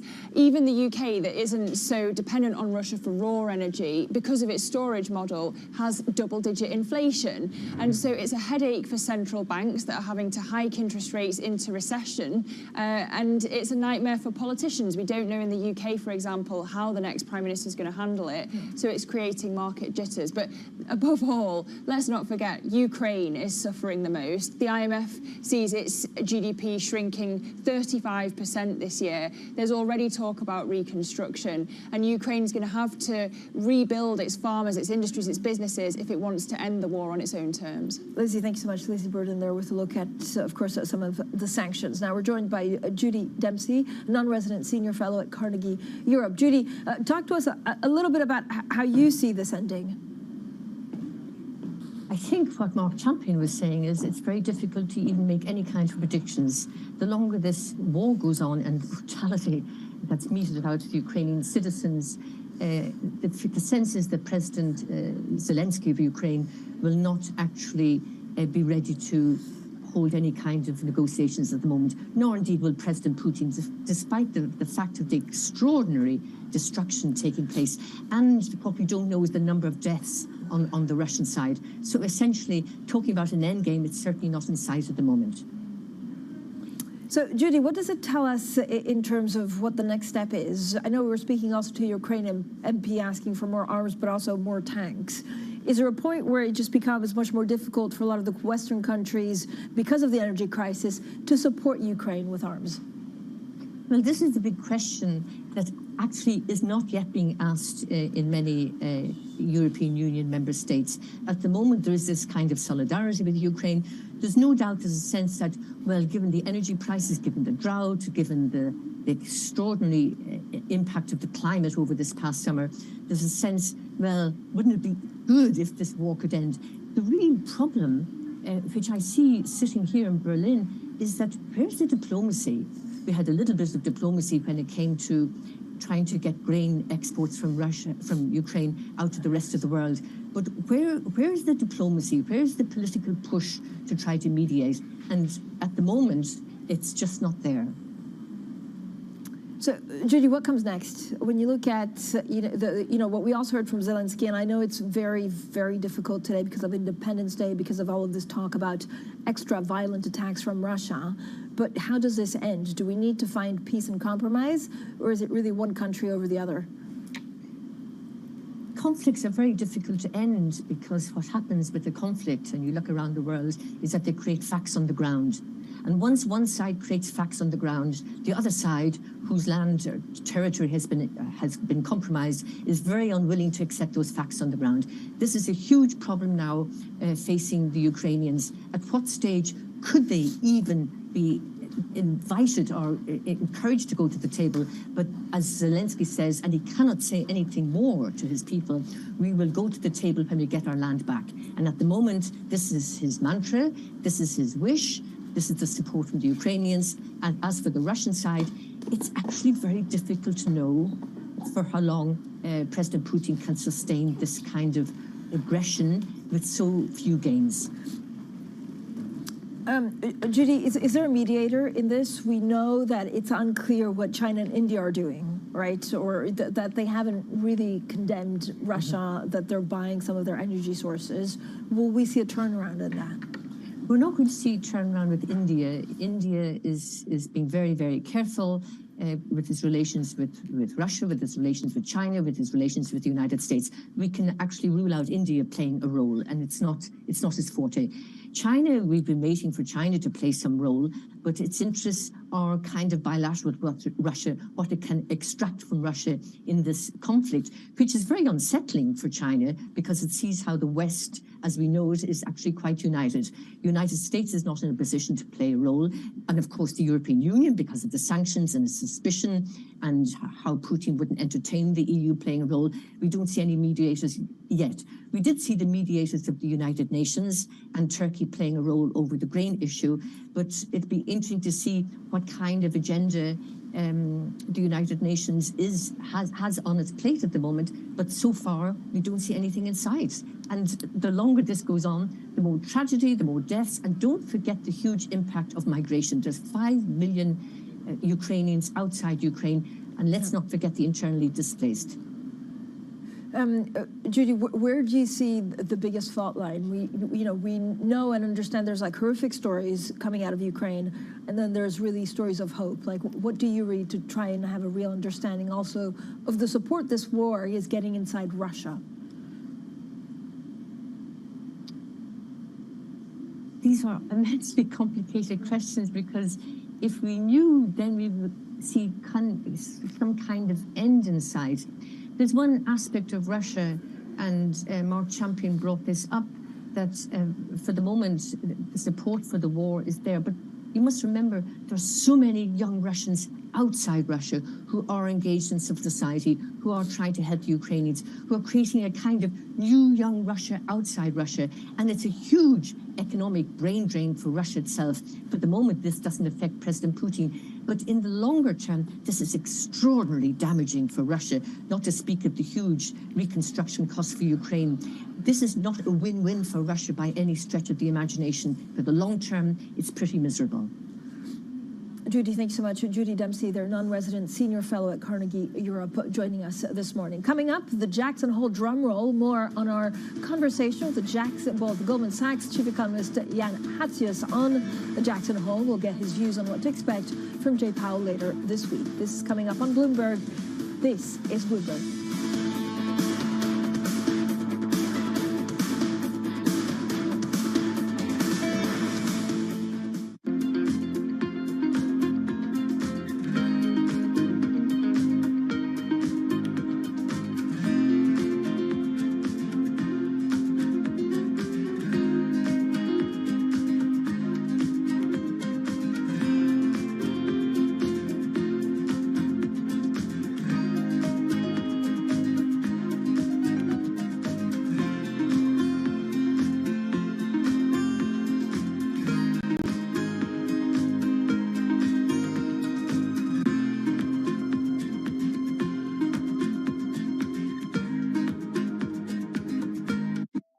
Now they're getting hundreds, maybe even thousands of applications. So software has come in to automate the process. You want to write your resume for robots, not for humans. The only job your resume has is to be comprehensible to the software that is reading it, because that software or robot is going to decide whether or not a human ever gets their eyes on it. These things are programmed by a certain segment of the population that might not be totally inclusive or not be fully aware. Concerns about how this technology could exacerbate discrimination. For the FTC, I think foremost, the FTC needs to be making sure that we're fully understanding this technology. We don't trust companies to self-regulate when it comes to pollution. We don't trust them to self-regulate when it comes to workplace comp. Why on earth would we trust them to self-regulate AI?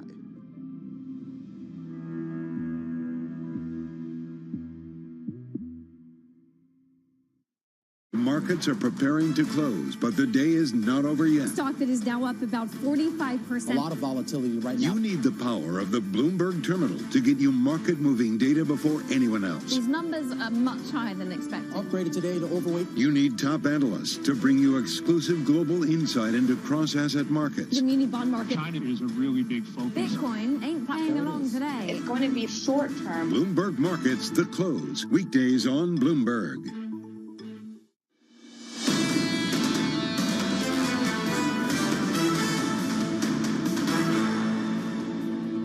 Economics, finance, politics. This is Bloomberg Surveillance Early Edition. I'm Francine Lacqua here in London. Now, traders bracing for hawkish talk from Fed officials at Jackson Hole later this week. Goldman Sachs chief economist Jan Hatzius told us he thinks Jay Powell will signal a slower pace of rate increases. I think the U.S. doesn't have quite the same degree of headwinds as both China and Europe. In China, obviously, you have the zero COVID policy and the property market downturn, which is a multi-year development. In Europe, you've got the gas issue. There's nothing quite to the same degree that we have in the US, but it's going to be a slow growth environment, below trend. The Fed wants below trend. That's why financial conditions are where they are, because the Fed's tightening pretty aggressively, and you've got the fiscal drag. So plenty of headwinds for sure, but I don't think it's quite as bad as in China or the euro area. How do you expect Chairman Powell to navigate that, Jan, this Friday? I think he'll be balancing between two things. One, I think he will lay out a case, as he did at the last press conference, as they did in the minutes, for slowing the pace of increases. We had 275 basis point moves. Our expectation would be, barring significant data surprises, that the September move is 50. I think I don't think he'll be specific about the number, but I do think he'll be saying, there is a risk of over-tightening, and therefore it makes sense to go a little bit more slowly than these really outsized increases. But at the same time, he'll make clear that the job is not yet done. Inflation is way too high. They're very committed to bringing inflation back down to 2% or thereabouts. So I think it will be a balancing act. Yeah, and there's a mix here of themes, and one of them is what we just saw from Macy's, where Bloomingdale's and the haves do well, and Macy's and the have-nots really are struggling. Or it could be John Taylor of Stanford visiting with Bloomberg in the last 24 hours, saying sustain, sustain, sustain a higher yield environment. Are we getting our x-axis wrong right now? Do we need to look out 2 years, 3 years, or 5 years of elevated inflation?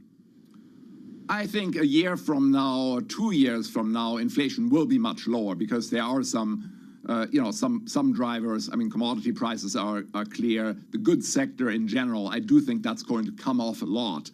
The risk is more on the services side, where we've seen less of an indication that things are slowing, especially rents are still growing very quickly. So I think that's still going to be well above normal, into 2023 and maybe even beyond.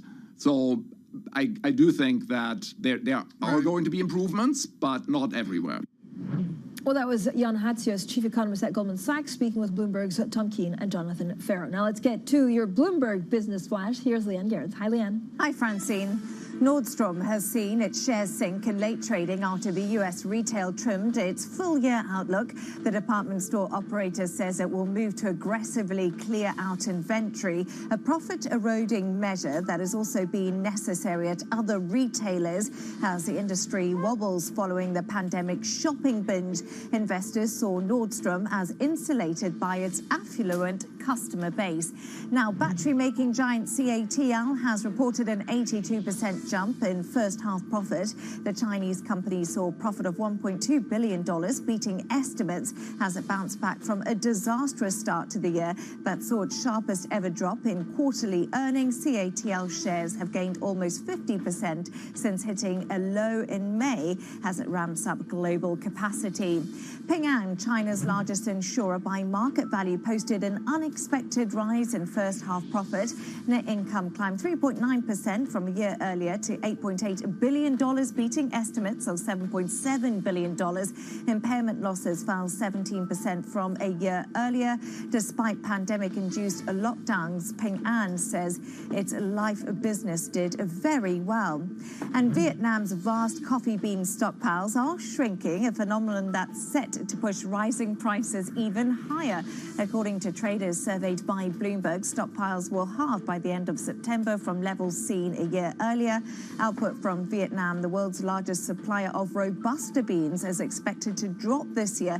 Robusta is a cheaper variety than Arabica, and it has seen strong demand as people look to mitigate those soaring coffee prices. And that's your Bloomberg Business Flash. So we're all drinking cheaper coffee, Francine. We are. I mean, one of the funniest things I've read is actually Javier Blas, who said, you know, from September, everyone's going to be back in the office. This is what we're going to do because of energy prices. And now because of coffee prices, we will get employees back full time. So more incentive to come back to the office is the coffee machine. There you go, 100% for everyone. I know.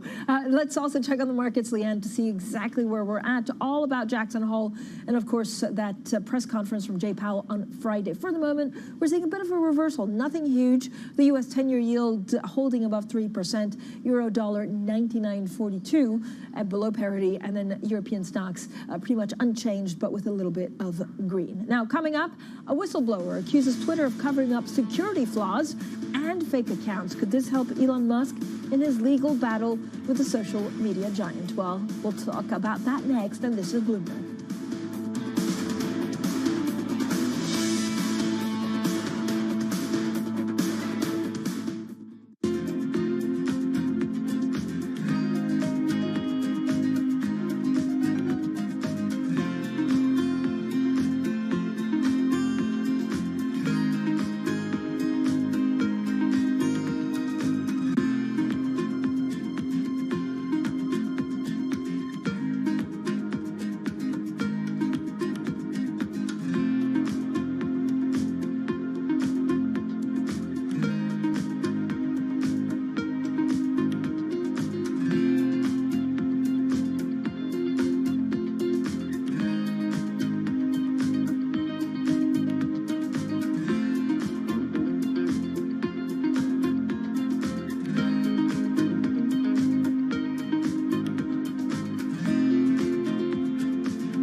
I've always been a person who's just been attracted to hair.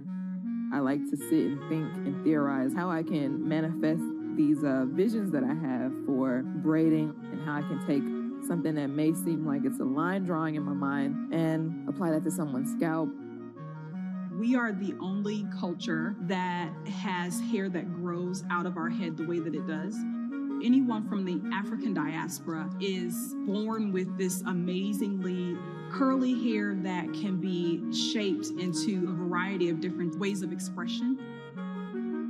I want Black people to love themselves for how they naturally appear, and also to appreciate the cultural practices such as braiding that our ancestors have practiced for centuries.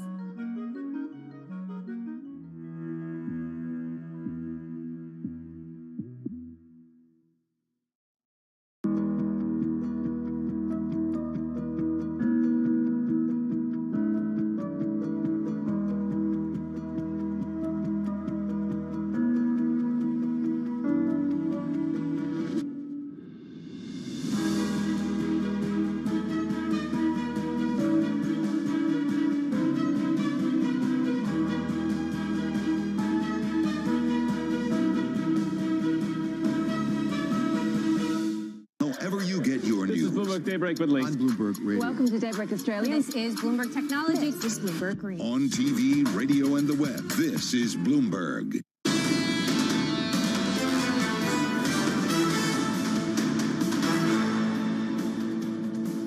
Economics, finance, politics. This is Bloomberg Surveillance Early Edition. I'm Francine Lacqua here in London.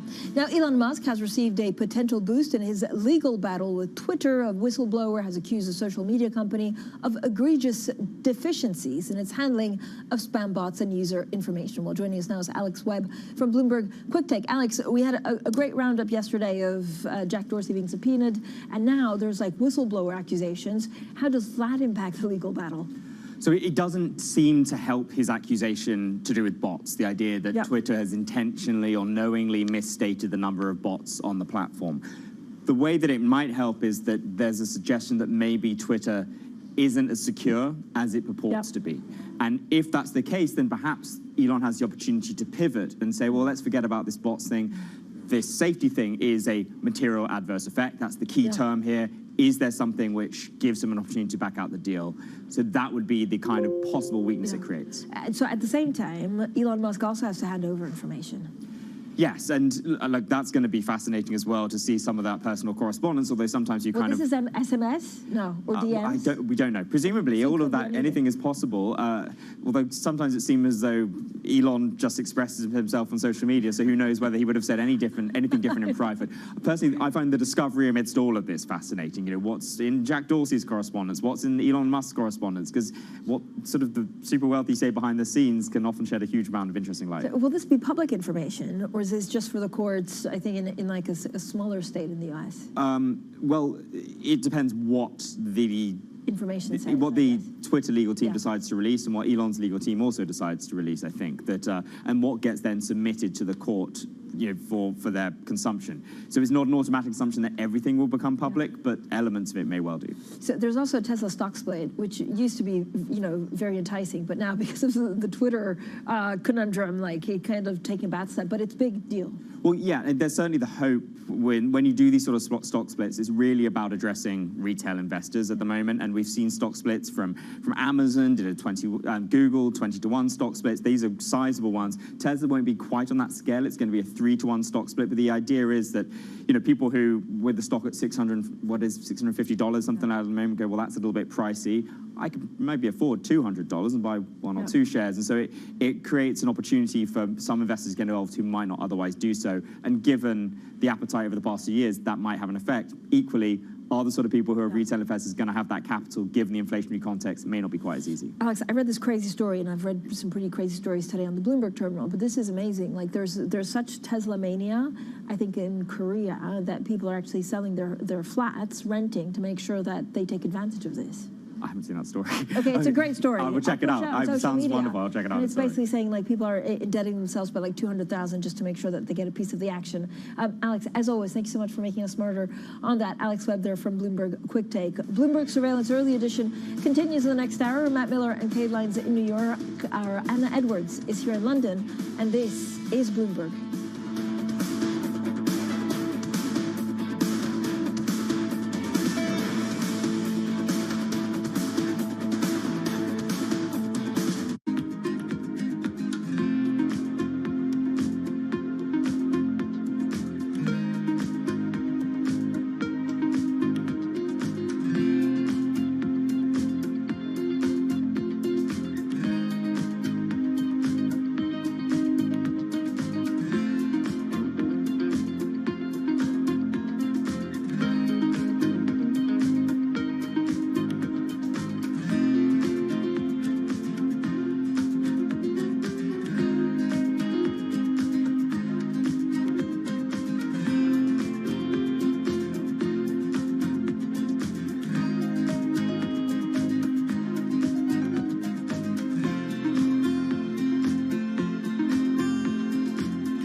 Apple's delaying its next major iPad software update, iPadOS 16, by about a month from September to October.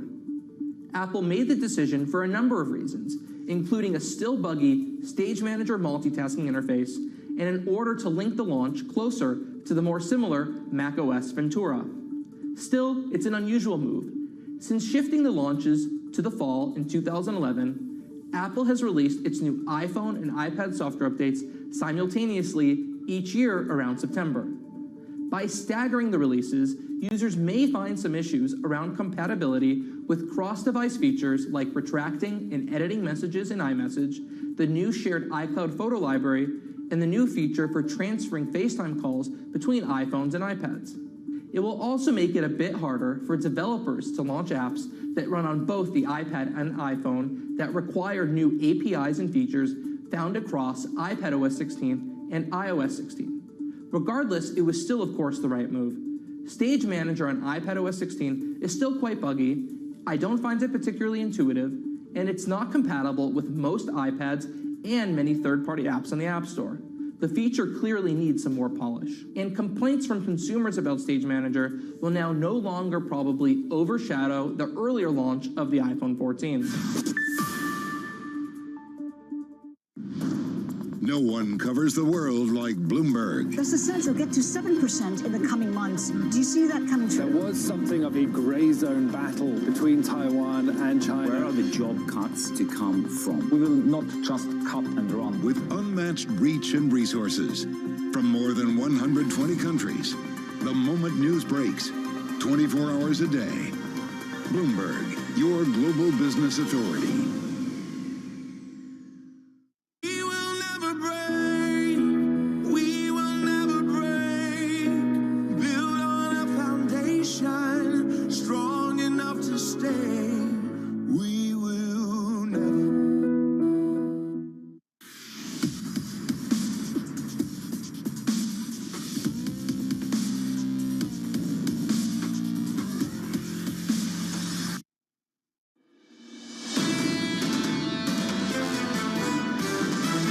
We're looking at a rocky landing. You can't kind of overestimate the vulnerability of the economy in corporate America. There is a broader global story that the market is panicking about what Fed Chair Powell will say at Jackson Hole. Where I would disagree more with market pricing is the pricing for significant rate cuts. I think the notion that markets have to move a material amount based on comments on Friday, we think is misplaced. This is Bloomberg Surveillance, early edition, with Anna Edwards, Matt Miller, and Kaylee Lines. It's 10 a.m. in London, 5 a.m. in New York, and 5 p.m. in Hong Kong. Our top stories today. Investors wait for more clues from the Fed. The Minneapolis Fed chief says it's very clear more tightening is needed. Stocks and U.S. futures stall. 6 months of Putin's war. The invasion has damaged Russia's superpower image. The U.S. will mark the anniversary by giving Ukraine billions more of weapons. And the whistleblower who may rescue Elon Musk. Experts say his revelations could help Musk to walk away from that $44 billion deal to buy Twitter. Welcome to Bloomberg Surveillance Early Edition. I'm Anna Edwards in London, Kriti Gupta and Kaylee Lines alongside in New York. Matt Miller is off today. And Kaylee, sentiment pretty weak through the Asia session, pretty flat through the European session so far. Yeah, we've been struggling for direction a bit when it comes to the Western markets over the last 48 hours or so, Anna, but it seems that the trajectory broadly is lower as we beat the drum to Jackson Hole on Friday. That definitely was the case in the Asian session overnight. Stocks down across the board. The MSCI Asia Pacific Index falling for a 5th day in a row, down by about 0.5%. And China, a real underperformer in Asia, with the CSI 300 off by nearly 2 full percentage points. Of course, in addition to just the broader overhang of the threat of tighter Fed policy and growth concerns, China also has a real problem in the property sector, and that is exemplified overnight by Logan Group. 51% decline for that stock after it resumed trading reported revenue that missed estimates. And of course, this comes as it's weighing restructuring to deal with its massive debt load. So really just underscores the turmoil in the Chinese property sector. And of course, that has been dragging on the Chinese currency as well. The Chinese yuan weaker against the dollar once again today, right around 687.50 at the moment. Kriti, that is the weakest yuan yuan going back 2 years to August of 2020. It is raising the depreciation question and what exactly policymakers are going to do about it. And that's a crucial question as we talk about, of course, the ripple effects of the dollar story. Dollar stronger today, as you pointed out, Kaylee, against Chinese currencies. But if you take a look at the ripple effects in U.S. assets, well, there perhaps aren't that many. Take a look at the Bloomberg Dollar Index. It's about flat on the session, still hovering around those July highs, though. So that is significant as we talk about simply just how strong the dollar is. Remember, it's the margin of the move that matters, but really no clear conviction, like you said, in today's trading session, even going into Friday, or I should say Thursday and Friday, the Jackson Hole meeting, seems to be a wait-and-see approach. The S&P futures up about only 0.1%. 10-year yield not really doing much, only down 1 basis point. Even Bitcoin down only 0.5%. I think what's notable here, though, is that Bitcoin and futures are diverging a little bit, Anna. What does that message, does that really send? We really don't know this early in the trading day. Yeah, and here in Europe, Chrissy, to your point, a picture of a lack of conviction, a picture of a summer lull, perhaps. A lot of grey on this map of Europe right now, suggesting that we are not exactly sure which way we're heading next. But European equity markets then broadly fairly flat. The London market, actually contrary to the futures picture we'd had overnight, underperforms a little bit, and part of that is to do with basic resource stocks. That is an area of weakness here for European equities. We're seeing a little bit of weakness in the London-listed mining sector, but also elsewhere. And you see that sector down by 1.2% right now. Brent crude actually just slowly getting back to levels that we've known recently. 101.58, so having dipped down into the 90s, of course. 101.58 is where we trade, up by 1.4%. This is the Richemont share price, the luxury goods company, up by 2.9%. They're selling their stake in Yoox Net-a-Porter, and as a result, the market seems to like this. Even though they're going to take a charge on this activity, it does seem as if analysts are responding pretty favorably, saying this is something that's been talked about for a long time, and they're pleased to see it happen. There have been some investor pressure piling up ahead of an AGM to come. And SimCorp, this is a company that makes software, Kaylee, for the investment management industry. They've had a number of approaches, apparently, to see if they could take that business private. So that stock is down by 4% this morning. All right, one to watch throughout the trading day for sure, Anna. And let's take a look at what else we are watching throughout the trading day and beyond. The White House is planning to make its long-awaited announcement on student debt relief. We'll have more on that story in just a moment. Plus, we'll get more tech earnings. NVIDIA, the chip maker, as well as Salesforce will both be reporting. And some U.S. economic data is expected, including durable goods orders and pending home sales. Of course, Greedy, we have seen a real softness in the housing data as of late. It's certainly something we're going to keep an eye on as we start to hear just from a lot of the Fed regional governors. Minneapolis Fed President Neil Kashkari says the U.S. inflation is very high and the central bank must act to bring it back under control. He spoke at a gathering of the Wharton Club of Minnesota yesterday. With inflation this high, I'm in the mode of we need to err on making sure we're getting inflation down and only relax when we see compelling evidence that inflation is well on its way back down to 2%. Joining us now as investors wait for more Fed clues is Ksenia Galuchko, Bloomberg Equities editor. A picture of a summer lull, it seems, for European equities, at least today, Ksenia. Lacking a little bit of direction, but there are certainly things to look ahead to, Jackson Hole for one, and all the focus is what the Fed is going to say about its path from here, the extent to which it is still laser focused on inflation. Absolutely, yes. So we've had a tremendous summer rally in both European and U.S. stocks, and that rally was mainly driven by expectations that the Fed will pivot and become more dovish considering the recession risks and some of the poor economic data. Well, now those expectations are being dimmed, and now the market is thinking that actually Powell's speech on Friday will be quite hawkish, and after Kashkari's statements, we are expecting now in the market that the Fed will continue with its hawkish stance. All right, well, we will have to continue to watch how these markets behave into Powell's speech on Friday. Bloomberg's Ksenia Galuchko, thank you so much. And of course, beginning tomorrow, surveillance will be in Wyoming for the Fed's annual symposium in Jackson Hole. Our special coverage will kick off at 6 a.m. New York time, 11 a.m. in London. Tom, John, and Lisa will see you there. Now turning to politics, important Democratic primary results coming out yesterday. In New York, U.S. Representative Jerry Nadler beat fellow incumbent Representative Carolyn Maloney. Meanwhile, in Florida, U.S. Representative Charlie Crist will be the Democratic candidate to challenge incumbent Governor Ron DeSantis in a race that could have implications for the 2024 presidential election. Anne-Marie Horder, and Bloomberg Washington correspondent, joins us now with more from D.C. So, Anne-Marie, which of these results are the most consequential? Well, Florida and New York, incredibly consequential, also very late in the primary game. I would say for Florida, it's really about the governor race, even though we also know who's going to be challenging the incumbent for Senator Marco Rubio, as well as going to be Val Demings. For the governor race, it's incredibly important, obviously, because all eyes are on whether or not DeSantis will make this 2024 bid. And this is exactly what Representative Chris said yesterday. He's going for his old job. He was governor once before. He was also Republican once before. And he was saying that this is how they could stop Governor DeSantis, the incumbent, to make that race for 2024. The big issue they have is the fundraising dollars.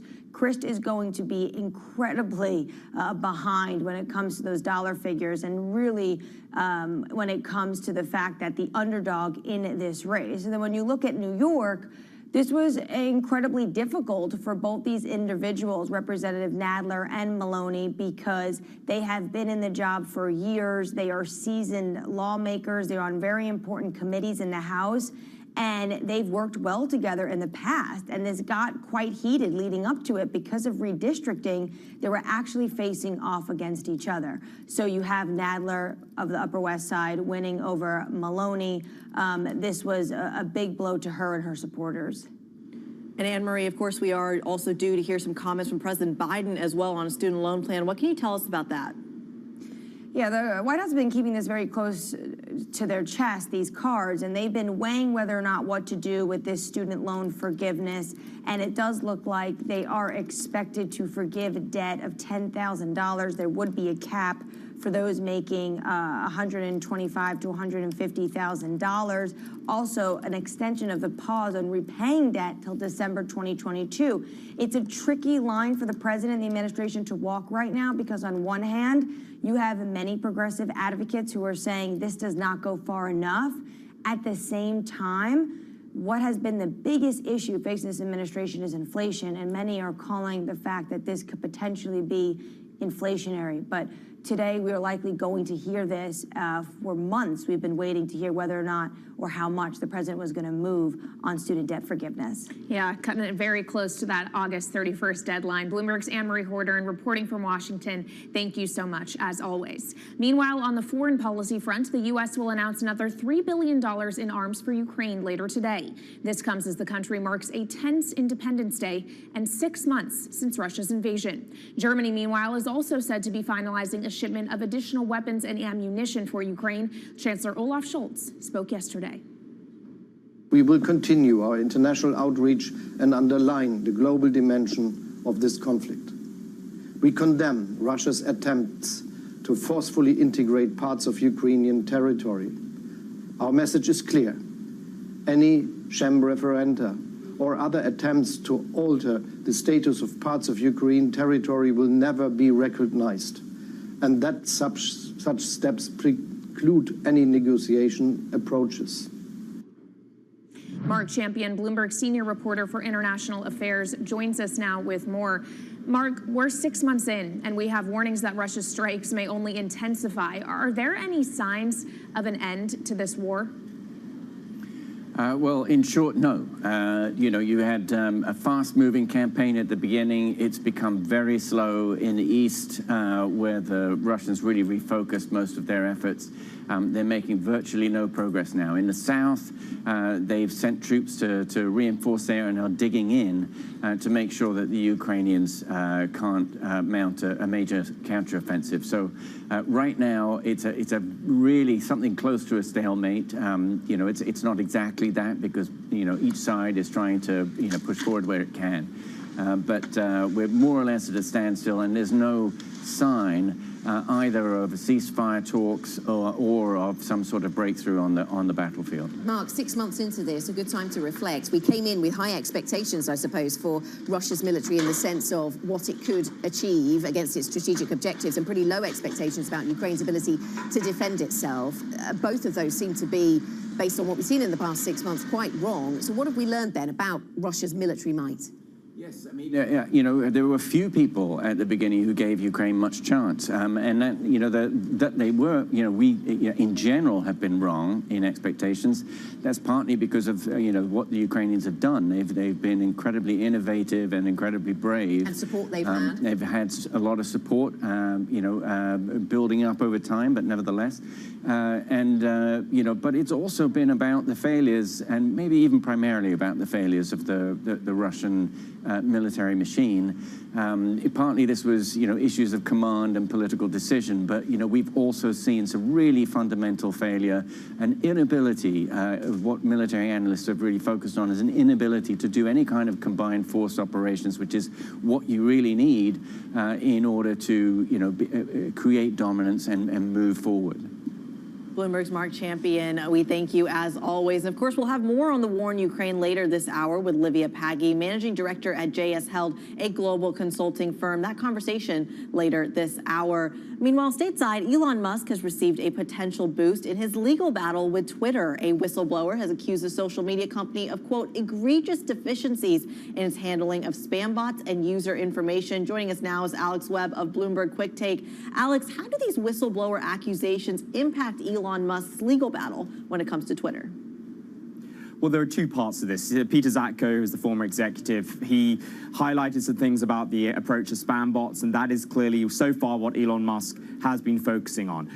It seems the comments he makes don't necessarily support Musk's case when he comes to tackling Twitter. The second part, though, is about the way that Twitter handles user data. And it provides perhaps the opportunity for Elon Musk to pivot and say, well, actually, I'm not going to focus on this bots issue. I'm going to focus on the way that it handles user data, if there are significant failings, and more importantly, if the company has misstated the way that it handles such things, that could create what is known as a material adverse effect. And this is the word at the center of all of this, is the phrase at the center of all of this. Is there something that Twitter has misstated in its public filings, whether intentionally or not, and gives him the opportunity to pull out? So that is the opportunity here to pivot from bots to the security piece. The saga and its twists and turns. Alex Webb of Bloomberg Quick Take, thank you for your continued reporting on it. Both Twitter and Tesla, I would mention, are positive in pre-market trading today. As for some of the other stocks on the move in pre-market trading here in the U.S., I want to talk about Nordstrom, the retailer that reported results after the bell yesterday. The stock is down more than 13% on the back of that after a cut to the outlook. It is a very similar story than with other retailers in that they have inventory they need to work down. That means discounting and pressure on margins. So if this move holds, it could be the worst day for the stock in about 9 months. It's a much more positive story, though, for Intuit, the financial software company, which makes things like TurboTax, which many people use to do their taxes every year. Its revenue reported and forecast beating expectations. Analysts and investors seeming pretty positive on that, with the stock up nearly 6% before the bell. And finally, I have to do it again. I feel like I've talked about Bed Bath & Beyond every single day for weeks now, but there actually is more news out today that coming from the Wall Street Journal, a report that it has secured a deal with a lender for financing as it tries to boost its liquidity and work down some of its debt. So as a result, that stock is up about 16% before the bell. So there you go, Anna. Maybe I won't have to talk about it tomorrow. Well, maybe you will. Dangerous for us to say that we won't, I suppose, given recent trends. Kaylee, I would suggest. Let's have a look at what's coming up on the program. We're going to be talking to Christopher Sims, Nobel laureate and Princeton University economics professor. Where are we in the inflation conversation? Has it peaked? How long does it stay at elevated levels? We'll get into all those conversations with Professor Sims shortly. And some 20 million households across the United States have fallen behind on their utility bills. Underpinning those numbers is a blistering surge in electricity prices, which in turn is propelled by soaring costs for natural gas. You can read more about the tsunami of shutoffs that's now anticipated in the United States in the Big Take story on Bloomberg.com, or you can go to NI Big Take. That's the function to use on your Bloomberg terminal. This is Bloomberg.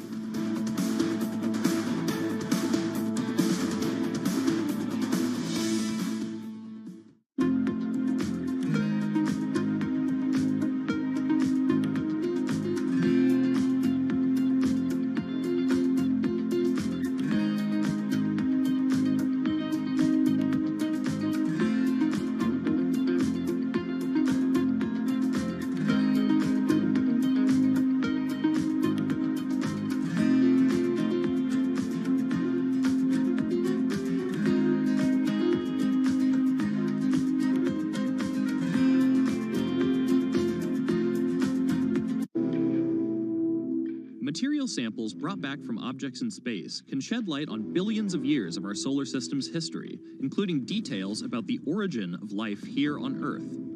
A piece of an asteroid is a piece of the earliest beginnings of the solar system. But picking up rocks from the surface of an asteroid or planetary satellite isn't as easy as it sounds. It requires voyages of millions of miles to bodies that have never been seen up close. Probes need to land on surfaces with weak gravitational pulls, where the surface terrain is completely unknown, gather samples, and then make the long trip back. And while behemoths like NASA and SpaceX grab headlines, it's a relatively young space agency. The Japan Aerospace Exploration Agency, better known as JAXA, that is taking the giant leap necessary to bring the mysteries of space back down to Earth.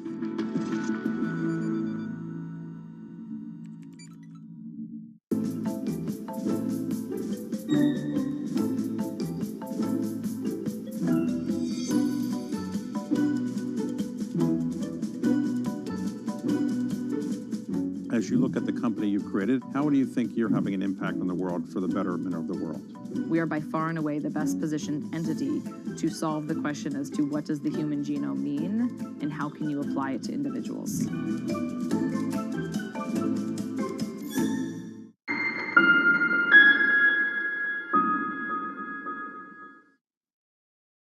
This week, as the world watches inflation rise, employment rebound, and fiscal policies react, all roads lead to Jackson Hole for the Kansas City Fed's 2022 Economic Policy Symposium. Bloomberg's all-star team is live as policymakers and financial insiders discuss the economic issues and solutions that keep the world's money moving. Coverage starts August 25th on Bloomberg Television and Radio.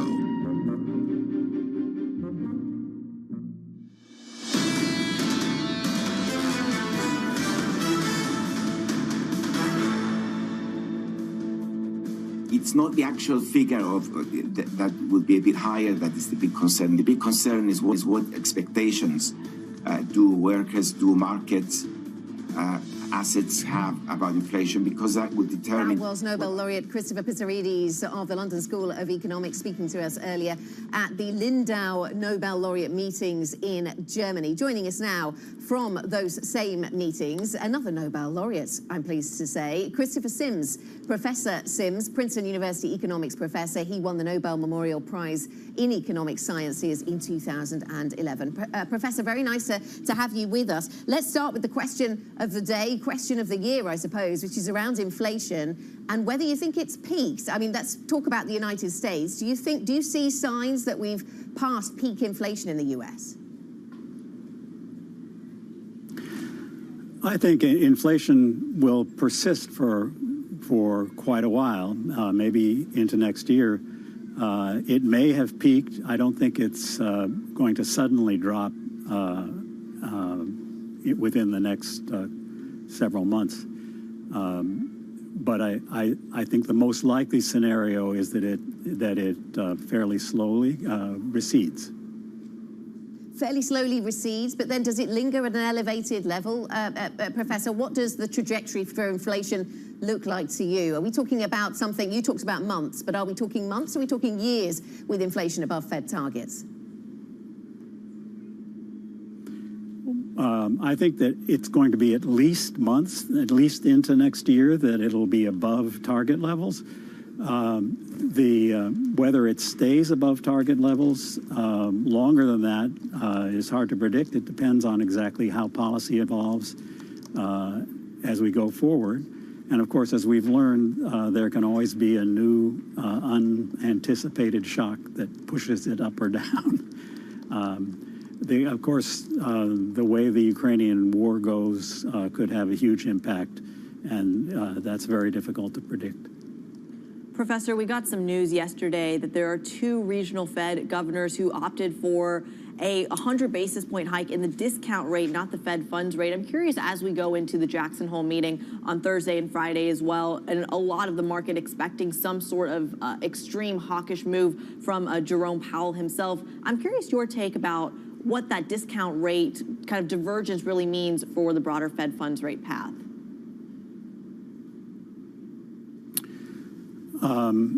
I think the details of the timing don't matter that much, so long as everybody understands that the Fed is focused on getting real interest rates, that is the nominal interest rate they set minus the current inflation rate. They're intent on getting that into positive territory. That is, so even if they don't do it at their next meeting, they will keep on raising rates until they get positive real rates. So long as everybody understands that, the exact timing of that sequence is not likely to be terribly important. What does that mean for the liquidity picture then? We, of course, are seeing a historic move when it comes to quantitative tightening. Meanwhile, the market's really struggling with that thin liquidity. Is it something you're worried about? Well, it's something that's a normal pattern as monetary policy tightens. Liquidity,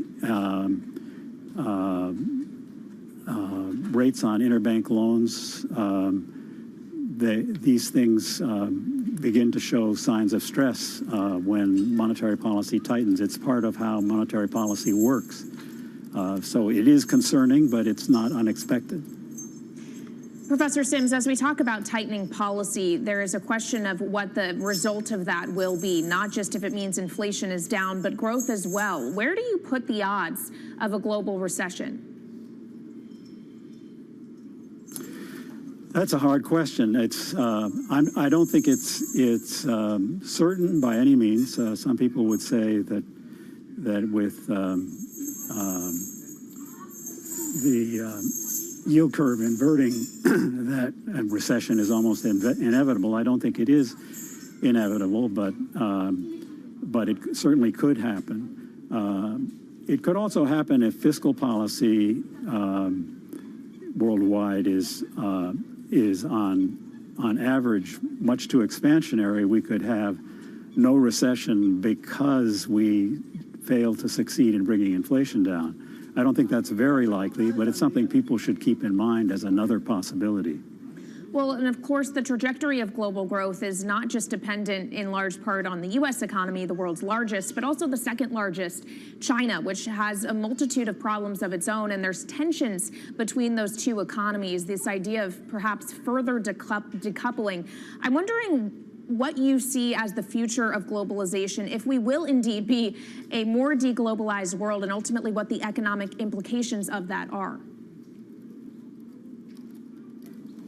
Well, we have already become less globalized in that the U.S. has moved into a regime where tariffs are being used as a policy instrument, and tariffs are, even though this was started with Trump, Biden has done little to move back from it, and once tariffs go up, it tends to be politically difficult to get them back down again. So I think we're in a less globalized world already. Whether it becomes much more deglobalized, I think it's hard to say at this point. You're right, the problems China has with its economy could lead to further deterioration in the links between our economy and theirs, and this is an important issue, but its outcome is very uncertain at this point.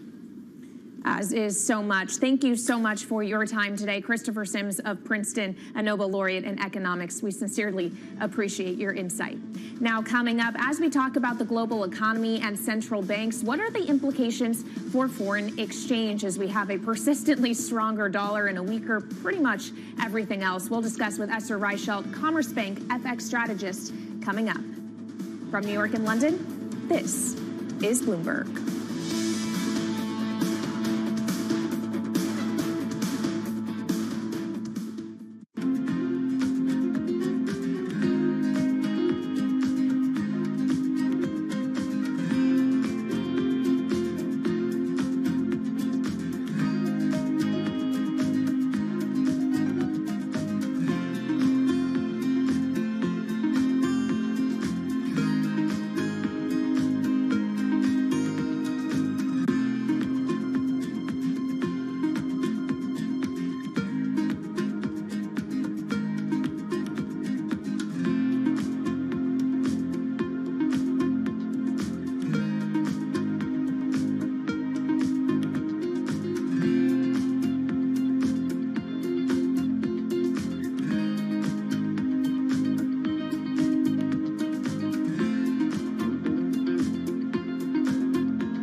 nurturing also can come from men, and it's one of the qualities, I guess, that you found in your mentors that also pushed you up. Do we need even more nurturing post-pandemic? Is the way that we talk with employees going to change? I think talent becomes the single biggest differentiator of a successful entity versus an unsuccessful entity. So you've got to do everything possible to hire, train, retain, put your arms around talent. I mean, you've really got to focus on your talent. In the past, it's always been give them money, show them that they have an upward mobility and can make even more money, and that's the only reason people come to work. I think post-pandemic, we are seeing more and more people say, I have to worry about me as a person. I have to worry about my family. I want to worry about my well-being, my mental health. So we've got to start encompassing people as holistic humans as opposed to a tool of the trade, which means that we have to engage with them head, heart, and hands, not just head and hands. The heart has to be engaged. So we have to show more empathy, show that we care, that they are citizens of the community, they're members of the family, and all of those have to come into consideration as we help an executive or an employee be an employee and be a person of the community and the family. The stakes are higher. From the world of politics to the world of business. Balance of Power with David Weston. News, analysis, insight from and about politics power players. Weekdays. This is Bloomberg. What is your base case for Italy in terms of what happens politically and then what the economic fallout is?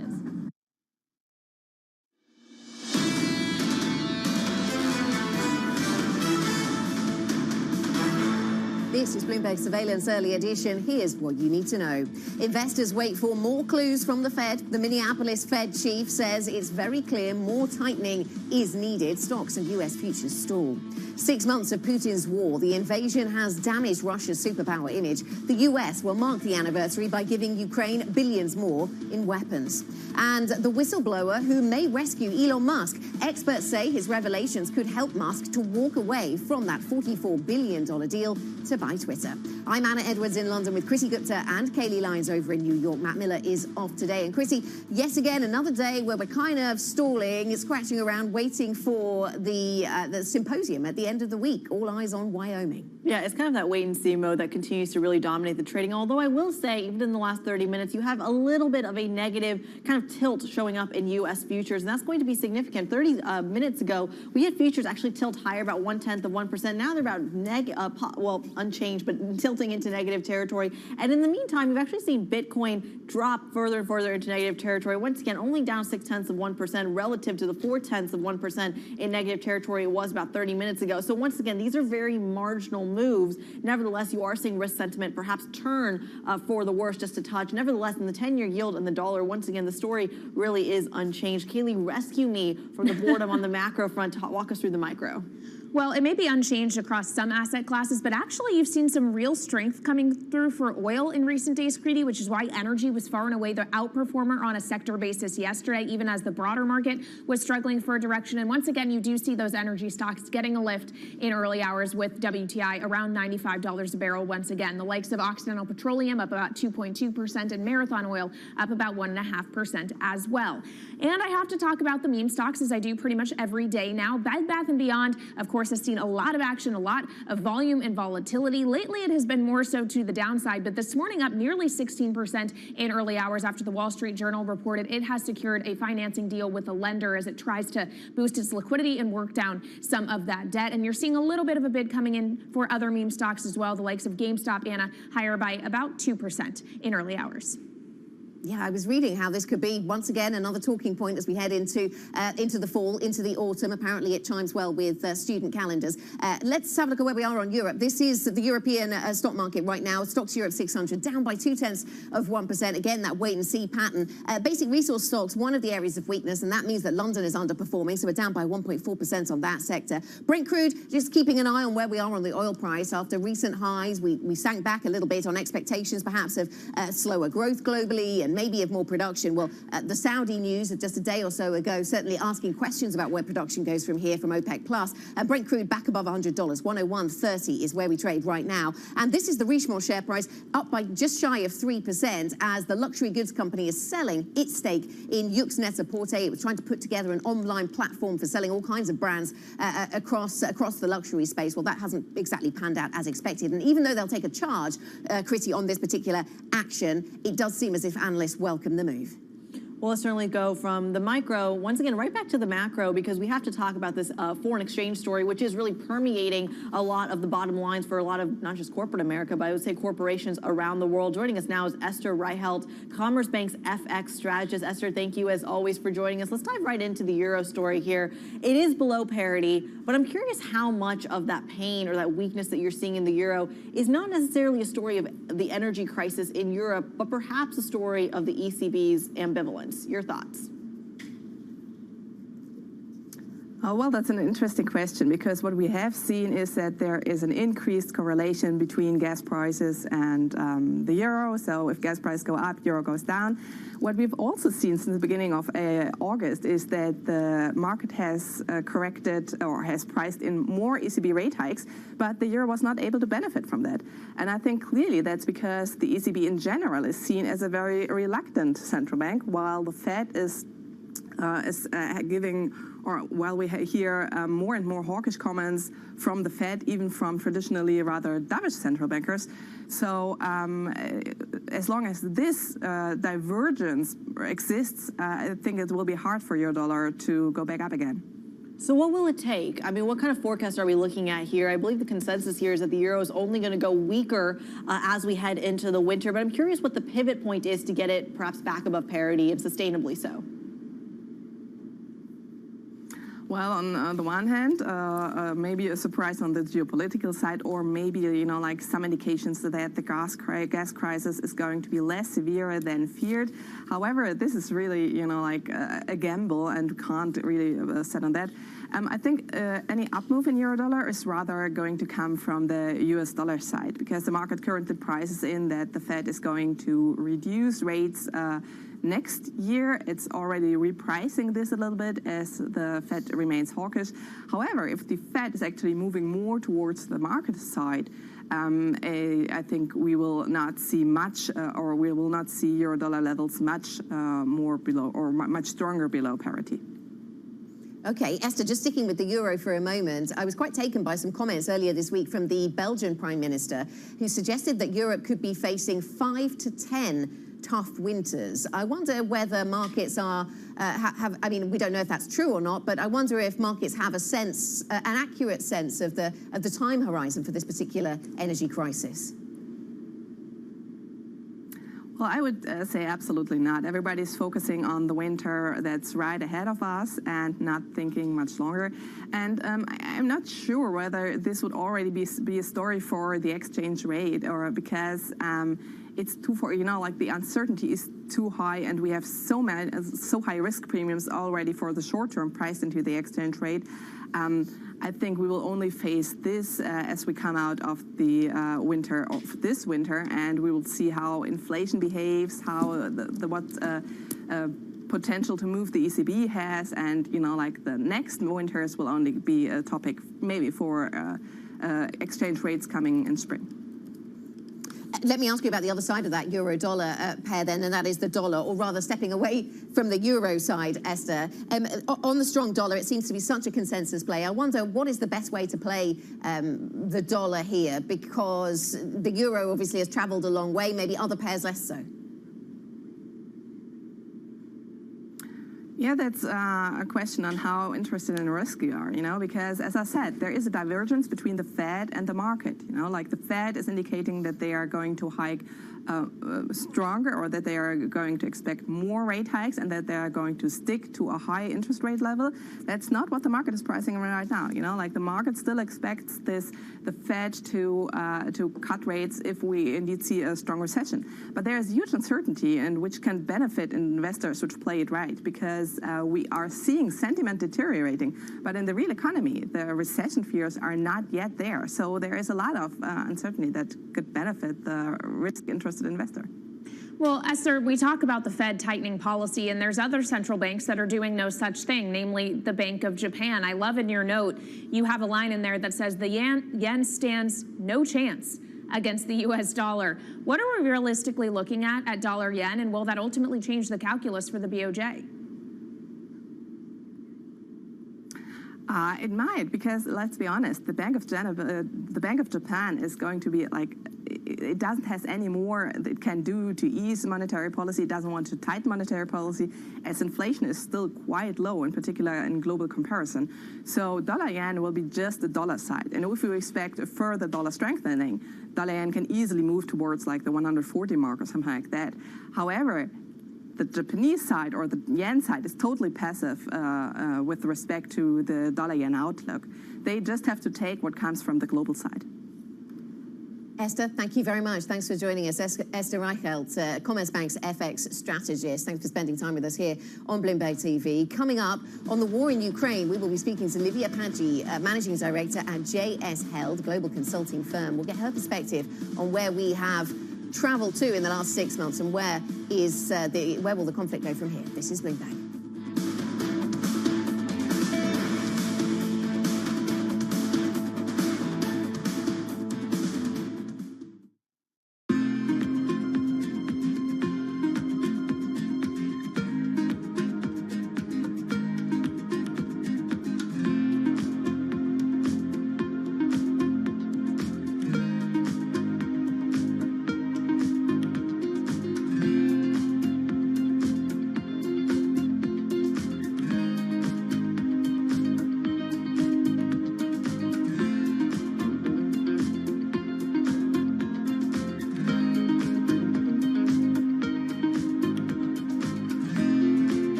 CEO Mark Rowan. In January, Apollo closed its $11 billion all-stock merger with Athene Holding. It had already owned 35% of the insurer. Here's what Apollo gets out of the deal. Assets under management. Apollo expects them to double to about $1 trillion by 2026. Much of that projected growth will come from the merger, and those assets are especially attractive to Apollo. Insurance companies typically go after much more modest returns than buyout investors. That will give Apollo more options for investing the cash. Athene is a steady provider of fee income. It has grown into one of the nation's biggest holders of fixed annuities, those retirement savings products favored by risk-averse customers. The merger will also allow Apollo to simplify its governance. It gave up its dual-class share structure and adopted a one-share, one-vote plan. The hope is that will eventually lead to Apollo's inclusion in the S&P 500.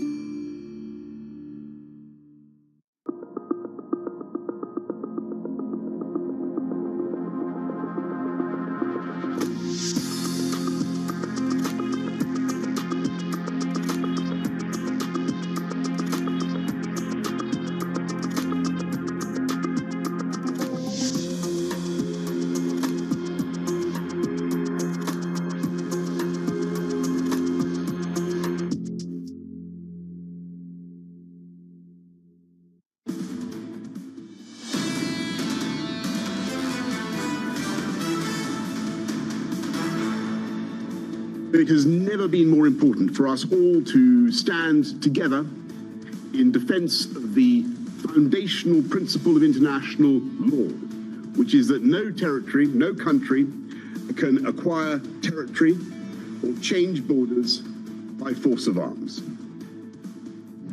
Boris Johnson, the UK caretaker Prime Minister, speaking yesterday at a virtual summit where world leaders strongly condemned Russia's invasion of Ukraine. It's the 6-month anniversary of the war, which has upended fundamental assumptions about Russia's military and economy. Livia Paggi joins us, Managing Director of JS Held, a global consulting firm. Livia, good to speak to you. Have you been surprised, I suppose, at the ability of Ukraine to withstand the invasion and the fact that we still witness war on the European continent after 6 months? I would not say surprised. The Russian strategy has always been in war to win by protracted conflict.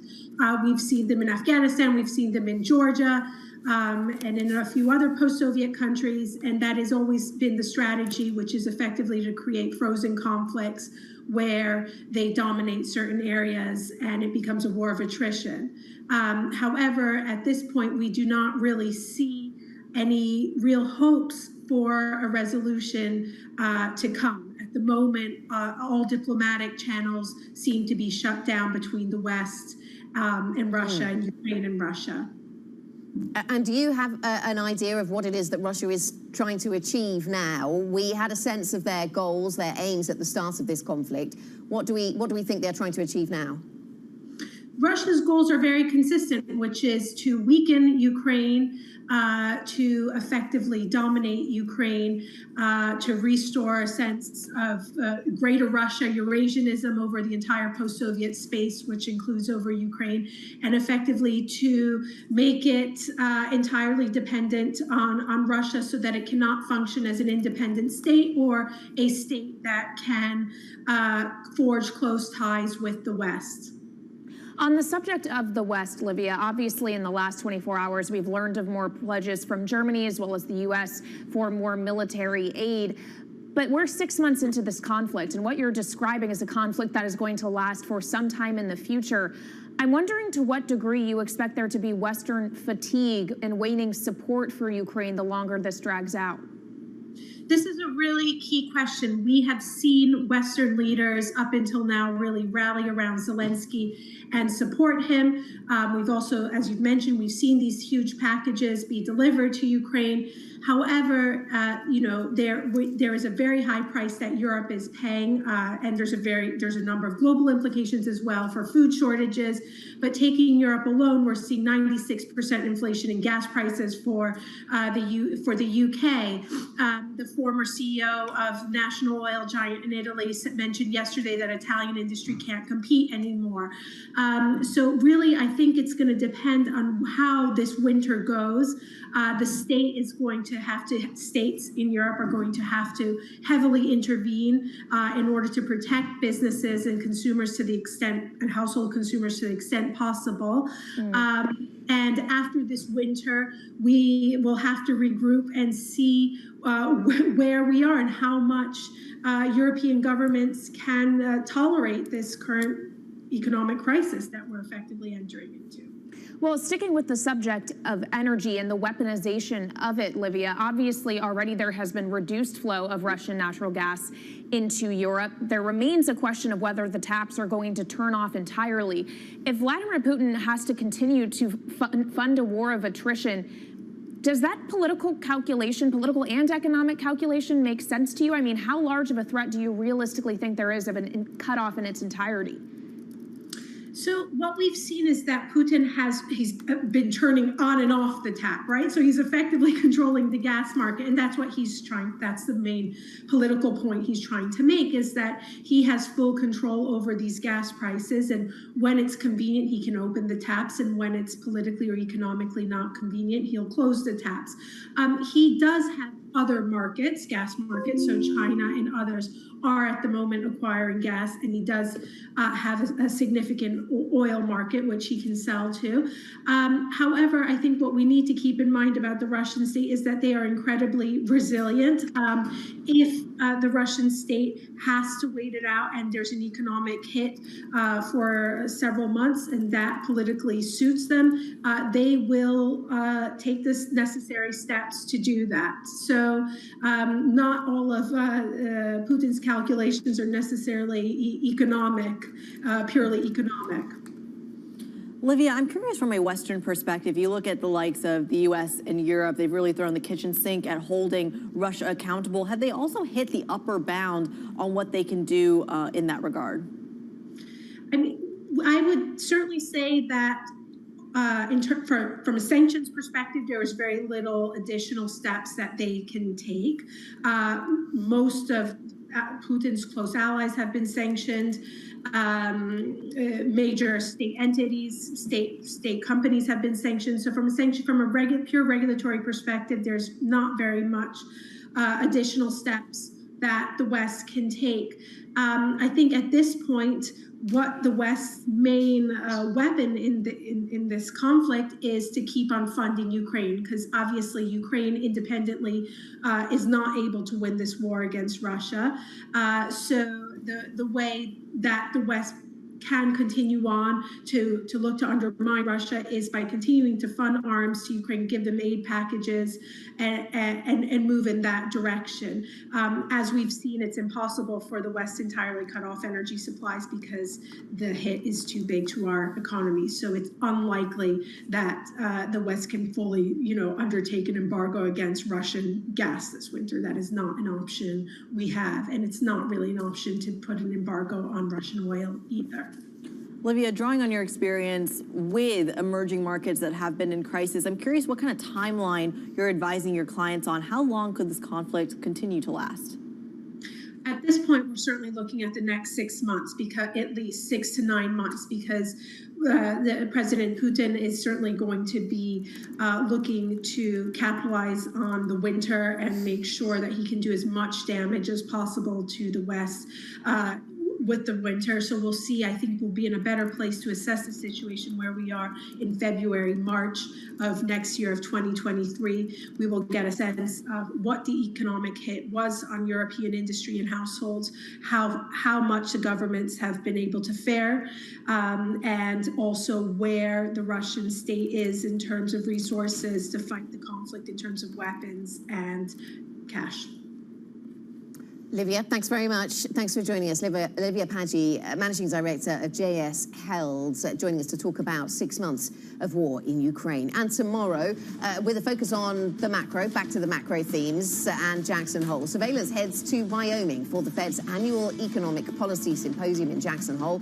Our special coverage kicks off at 6 a.m. New York time, 11 a.m. in London. This is Bloomberg.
Nutrigenomics and precision nutrition is one of those rare scientific fields that overlaps with the Instagram-friendly wellness industry. There is a lot of interest in this idea of personalized nutrition, and especially how accessible it is to the public. You can go on Google and type personalized nutrition or diet and genes, and you will find dozens of different companies that offer this nutrition precision tests. One of those companies is Routine. Routine claims that their personalized tests stemming from sciences like nutrigenomics make their supplements different. But even with the claims from Routine, as well as dozens of other personalized nutrition companies, the science still has a long way to go.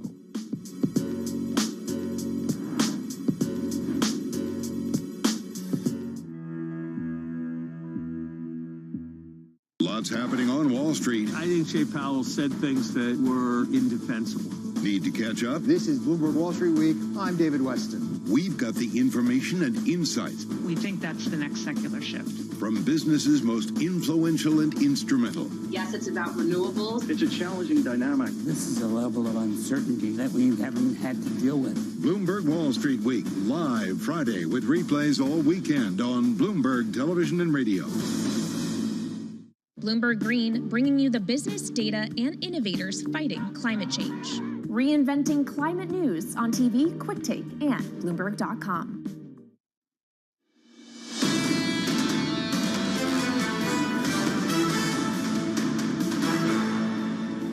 I think it could be a couple of years. I mean, if Really? you get to the mid threes or maybe even a little bit higher, and then you stay there, because I think while inflation will look a lot better a year from now, I think it'll still be significantly above the target, and ultimately they do want to get back down to pretty close to 2%. Well, that was Jan Hatzius speaking about his take on the economic forefront. Of course, the Goldman Sachs chief economic speaking yesterday on Bloomberg Surveillance. Tom Keene, now co-anchor of Bloomberg Surveillance, joins us after his conversation with Jan. Before he hops on by plane, train to automobile to Jackson Hole later today, he's joining us with a single best chart. Tom, what do you got? Oh, we got the history here. As Dr. Hatzius was talking about, it spans years of Fed policy. Let's go right to the chart on radio. I need to explain this. This is from Volcker to Powell across 40 years. The great disinflation is described by the regression. Everything changed in August of 2007. Boy, was that a Jackson Hole. And then something changed. And what changed is the theory underlying all. And this is from John Taylor of Stanford University. We do the chart in Stanford red. And all you need to see, it's real simple. The white line used to be above the red line, and it's not anymore. And Critty, this is the massive divide between underlying monetary theory from the giant John Taylor of Stanford versus where we are right now. This is the conundrum that all will greet in Jackson Hole. Surely something you're going to be presenting to your guests on the show. Who do you have? Well, we're going to line it up here. John, I think John is maybe, I think John's here. I hope he's here to do the show with us. But we got a great set of guests, including Lori Heinel of State Street Global, Tom Porcelli, written up by Andrews Evans Pritchard in the Telegraph today in London. Tom Porcelli will join us on the key thing here, which is the labor economy and how that folds into all. And then Jim Caron will start us off strong. As you know, the market's somewhat quiet today, but the fact is the bond market speaks all. So Jim Caron will join as well. All right, looking forward to those conversations, Tom, and hoping you bring a bolo tie and cowboy hat to Jackson Hole as well. Tom Keene, thank you so much. Now let's take a quick look at what else we're watching today. I will be watching the tech earnings story, specifically NVIDIA reporting after the bell. Remember, it released prelim results earlier this month that were pretty disappointing. It said fiscal second quarter revenue was going to come in about $1 billion lower than predicted, thanks to shrinking PC sales and sluggish demand for computer games. So the focus isn't just going to be on the numbers from the quarter they report, but really the forecast and what signal it sends about whether that decline in PC chips is something temporary or longer term. The stock is down more than 40% year to date heading into those results, Creedy. So it'll be interesting to see what kind of upside or downside catalyst those numbers are. And sticking with that, of course, it's a multinational company at the end of the day. It's going to have a massive effect when it comes to the dollar, which brings me to the macro front. That's what I'm watching, Anna, specifically the dollar and what ripple effects you're going to see in the stock market and the commodity market as well. Is it actually following what the bond market is telling us, or is it kind of marching to its own drumbeat? Yeah, absolutely. We'll keep watching the dollar then. Interesting conversation earlier with Esther Reichelt about the ways to play that strong dollar theme, if you believe that's still intact. I'm focused on the big take. I want to give a plug to the big take story today, which I found quite eye-opening. 1 in 6 households in the United States are already late with their energy bills, and this is before the sort of global realities, I suppose, of higher gas prices filter into fully the United States, because natural gas has pushed higher. That has a knock-on impact onto electricity prices in the US. This problem, of course, something that's quite acute, very acute in Europe. We've talked a lot about it. Governments dealing with it differently, and we continue to ask questions about how long prices are going to stay at these elevated levels. A lot of different assumptions being made there. That is it for the early edition. More surveillance is ahead. This is Bloomberg.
successful company, but you might not want to run it for the next 10, 15, 20 years, or do you? And if you didn't, would you want to go into government? If the president called you to serve our country, would you go into government, or would you start another company?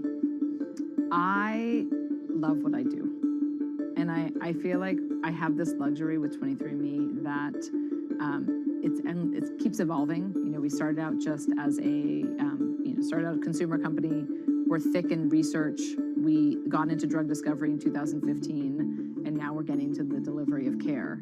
So I've been really lucky with 23andMe that it's been endlessly interesting. And I'm surrounded by incredibly talented, brilliant individuals where I learn from them. And what I always advise people to do is, like, you should take jobs where you're learning. And if you stop learning in a job, then you should quit. And, like, frankly, when people leave 23andMe, like I say, if you're not learning anymore, you should move on. So I'm 100% committed to 23andMe. That said, my other passion is other direct-to-consumer. Like, I want to build out a true consumer-empowered healthcare world, like one that is outside of the existing system. And there's no greater force than government.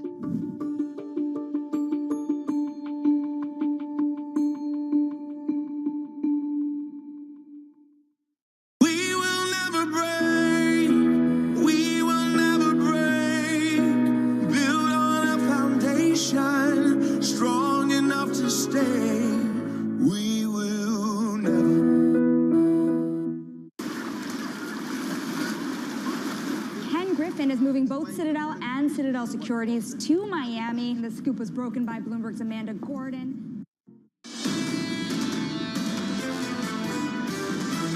The Fed, and Powell in particular, needs to get across the message that the job is not yet done. It's not just about what the ECB does and what the Fed does. You have to take into account the market's inflation premium. We're really playing a game where the market desperately wants the Fed to react. We are still very much in the early days of recovering off of an extreme low. Right now, central banks everywhere will take anything they can get. This is Bloomberg Surveillance with Tom Keene, Jonathan Ferro, and Lisa Abramowitz. This week is dragging on. First thing Lisa said to me, Tom, it's taken ages just to get to Friday. This market's not exactly helping out. From New York City this morning, good morning for our audience worldwide.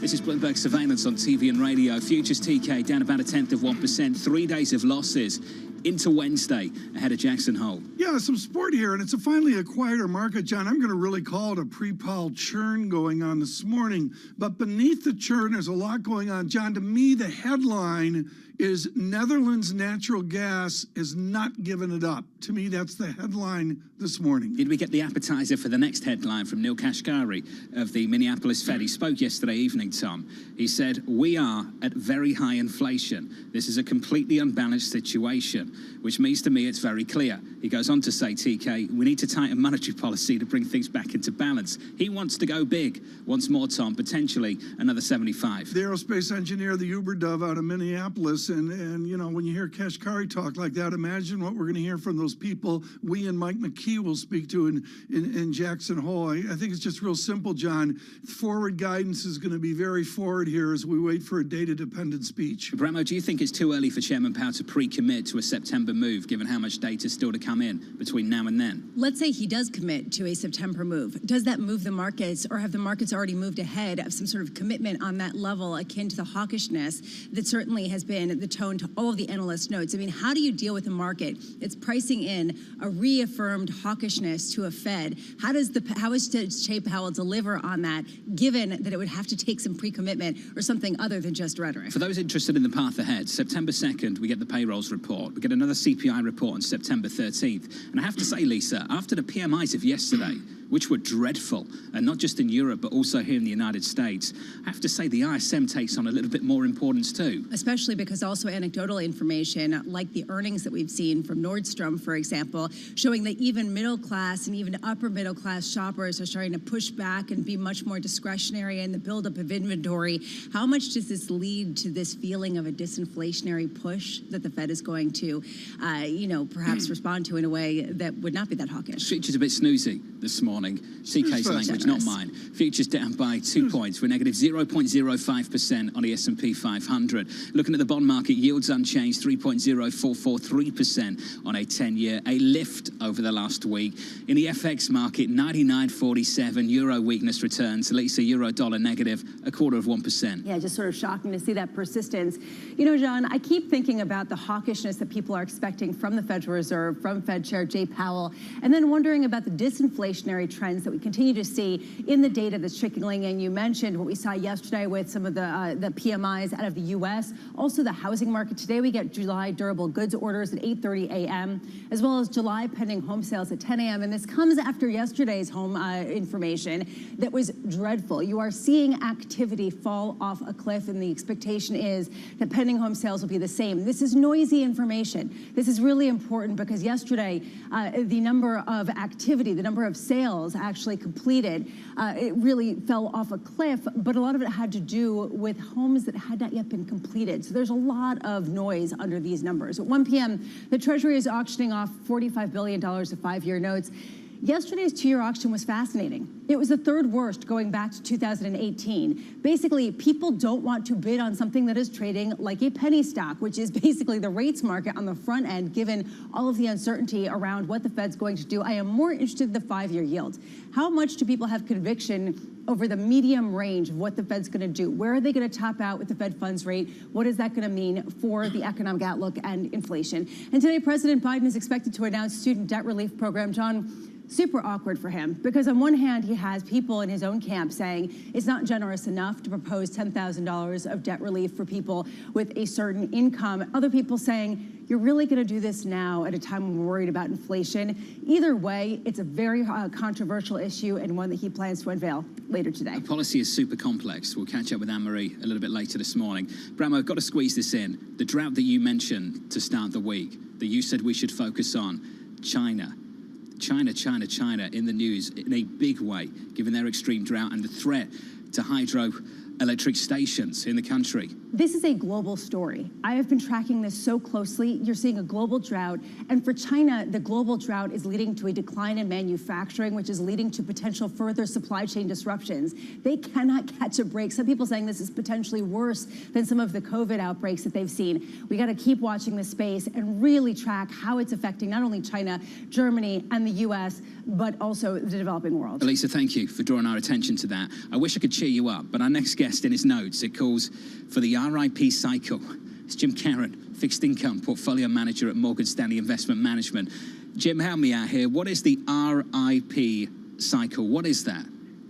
Well, it effectively means recession, inflation, and policy risks. These are the 3 risks that we currently have. And what's very, very unique about this cycle is that recession risks and inflation risks are at odds with each other with respect to policy, meaning that when the Fed has to address recession risks, which I think is what we're in right now, what we have to see is easier policy. But at the same time, if inflation's a problem, then they probably also have to address that risk too, which also means for tighter policy. So these both of these policy actions that are required to address the current problems that we have today are at odds with each other. And I think that's what's creating a lot of the confusion and a lot of the volatility in the markets. So, you know, as many people have been saying, the Fed is trying to bring down inflation. That is certainly what they're trying to do. And yes, I think they can bring inflation down to 2.5% or even 3%. The question, though, is can they keep it there? Will a policy rate move up towards 3.5%, possibly even 3.75%? Will that be enough to keep inflation at their target, or do they have to do more? And I think that's what the markets are essentially sensing as a risk much further down the road. Jim, let's frame it around an index, a Bloomberg Total Return Index, obviously the old Lehman Index, and Barclays owned it for a while. The corporate index total return down 15%. That's a horrific bear market, once in a lifetime for any of our listeners and viewers. We've had a bounce. Do you just assume we go through and breach on price those new lows of June? Do we go through and have even greater losses in price in debt? So this is a really good question, Tom, and this is what should be keeping people up at night, because effectively what's happened is that a lot of the losses that we've seen within credit it has really been because interest rates have risen. It really hasn't been because spreads have widened a lot. Yes, spreads have widened, but spreads are not at a level right now that are ringing alarm bells. They're certainly a little bit wider, but certainly it's been the rates market that has actually created these losses. So if we do go into downturn, and this is the risk. If we do go into a downturn, something more of a deeper slowdown, potentially a recession, something along those lines, then that means default risks will start to rise, and that will widen spreads even more, and that will actually add to the losses of some of these products. But so far, what the narrative is that if we have a recession, maybe we're in one right now, who knows? If we have one, though, that essentially what we see is a very mild recession, because the jobs market is still very, very strong and consumption will still be there. So that means default risks don't necessarily rise as much, and that keeps spread product and that keeps credit relatively well contained. So this is also something that's concerning for the markets. I'd love your take, Jim, on the Jan Hatzius view of the Fed holding interest rates at 3.75% for years. How does that change your default outlook over the next couple of years? So I think it's very interesting, right? Because when I think about what the Fed has told us, basically since the June meeting that they had, which is that they expect the policy rate to go to about 3.75%. They reiterated that in July. Powell said that the best outlook for the future policy is what we said back in June. I think he's going to say that again on Friday. It's going to be, I think, it's not that the Fed is being more hawkish. They're just being very consistent to the messaging that they had back in June. Now, I tend to agree with what Jan is saying. Essentially, if we get to that 3.75% level, it doesn't make any sense that once they have inflation on the run to turn around and then just go the other way. They've got to have policy that's going to keep inflation at their target, not just bring it down momentarily and then have it rise back up. That's not victory. Victory is getting inflation to target and keeping it there. So it could mean that the Fed does keep policy rates as high as 3.5% to 3.75% for a more extended period of time. That's why the bond yields are rising in the back end, and the curve is starting to re-steepen or disinvert to some degree.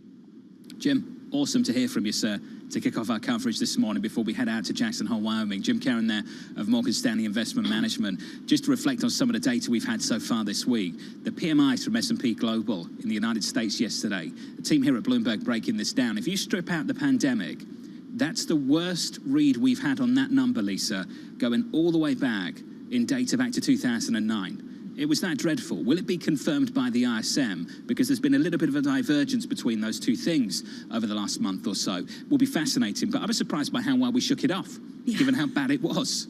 Especially because it's not just the manufacturing side, which we kind of have had a sense about for a while. It was also the services side, even though we're not necessarily getting the headwind from new COVID rounds in the United States. So what explains that if you're not seeing people go to as many restaurants and go to as many amusement parks as they previously did? Is this more evidence of the consumer being crimped and reducing discretionary spending? You know who's going to help out the hospitality business over the next couple of days, don't you? Yes, I do. Yeah. I think he's sitting over there. It's going to be a very, very busy man, aren't you, Tom? It's interesting to see. Like right now, 46 degrees. John, we quote centigrade here for you in Jackson Hole. Thank you. 8 degrees centigrade right now. I'm familiar with those numbers. It's actually pretty warm. Thank you. And John, what's important here is, where do we go? I think we got to go to Eleanor's, a wonderful little pub behind a liquor store. Ready to go. In Jackson, and we can watch Heart of Midlothian play Zurich there. Okay, Tom. Do you go to the liquor store before you go to the bar, or do you go to the liquor store afterwards? No, you go to the liquor store, and the bar is through a door in the back. That's how exclusive Eleanor's is. Are you serious? Yeah. Is that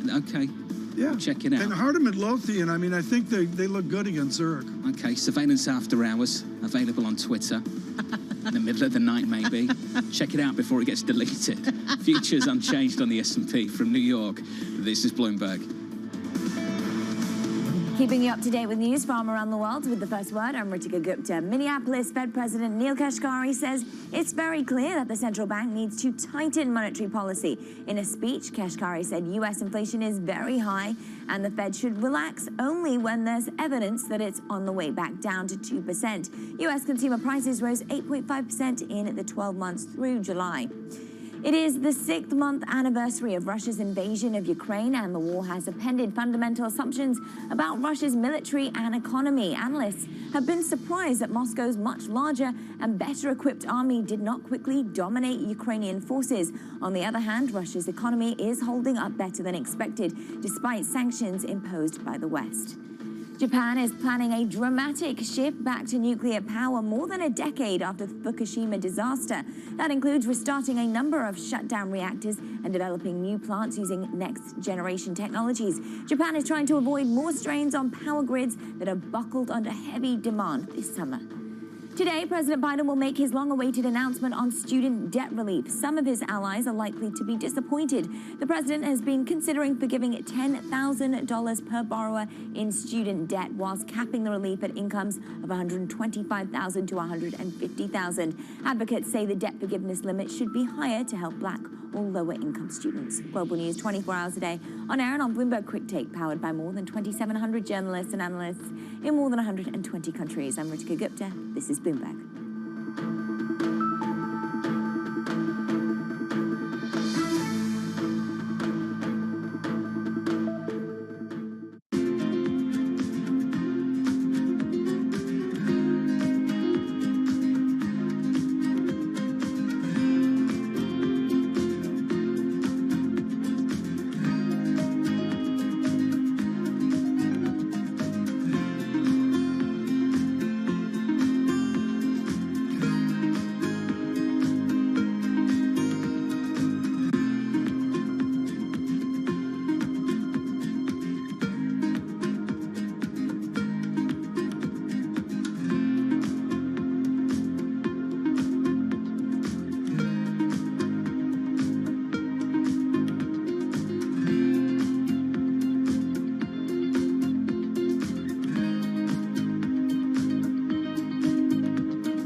When the price of anything goes up, the consequences reach far beyond what you'd expect.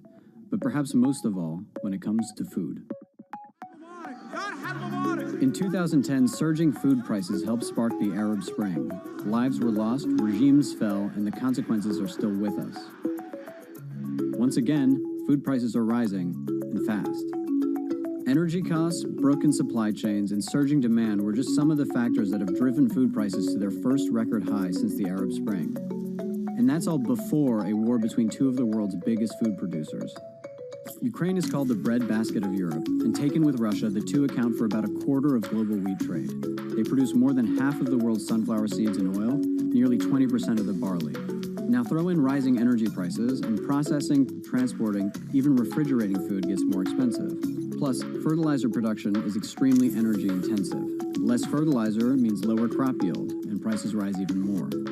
The pandemic revealed how complicated and fragile global trade systems are. Global agriculture, perhaps even more so. Unlike metals, for example, food goes bad. And crops take months to grow and are vulnerable to unpredictabilities like the weather. Rising food prices will be felt everywhere, but the poorest countries in the world will be hit the hardest.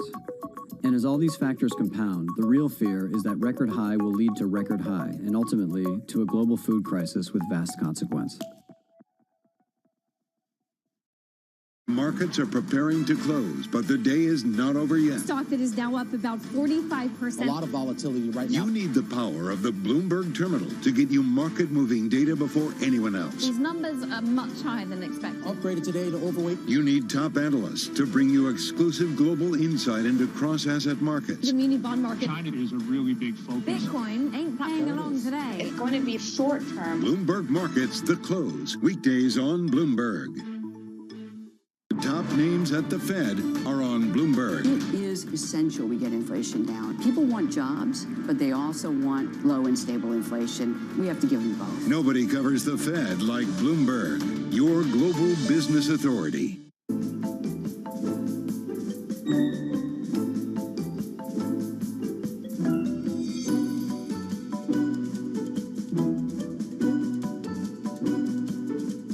As you look at the company you've created, how do you think you're having an impact on the world for the betterment of the world?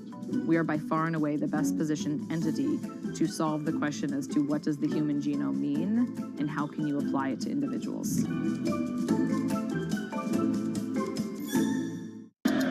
From New York City. Here in London, in Sydney, In San Francisco. 9 a.m. in Beijing and Shanghai. Good morning, everyone. Have a great evening. To recap the headlines. you do not want to miss this How are story. you thinking about those dynamics?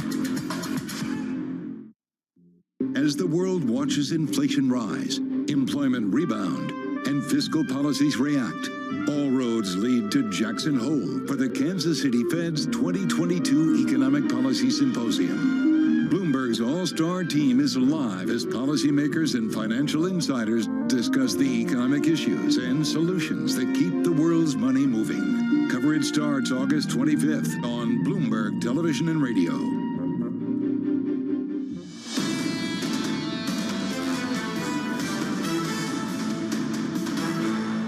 With inflation this high, I'm in the mode of we need to err on making sure we're getting inflation down and only relax when we see compelling evidence that inflation is well on its way back down to 2%. The Federal Reserve turned upside down. Neil Kashkari sounding very hawkish, and somehow Esther George of the Kansas City Fed sounding somehow dovish. Lisa, does that make sense to you?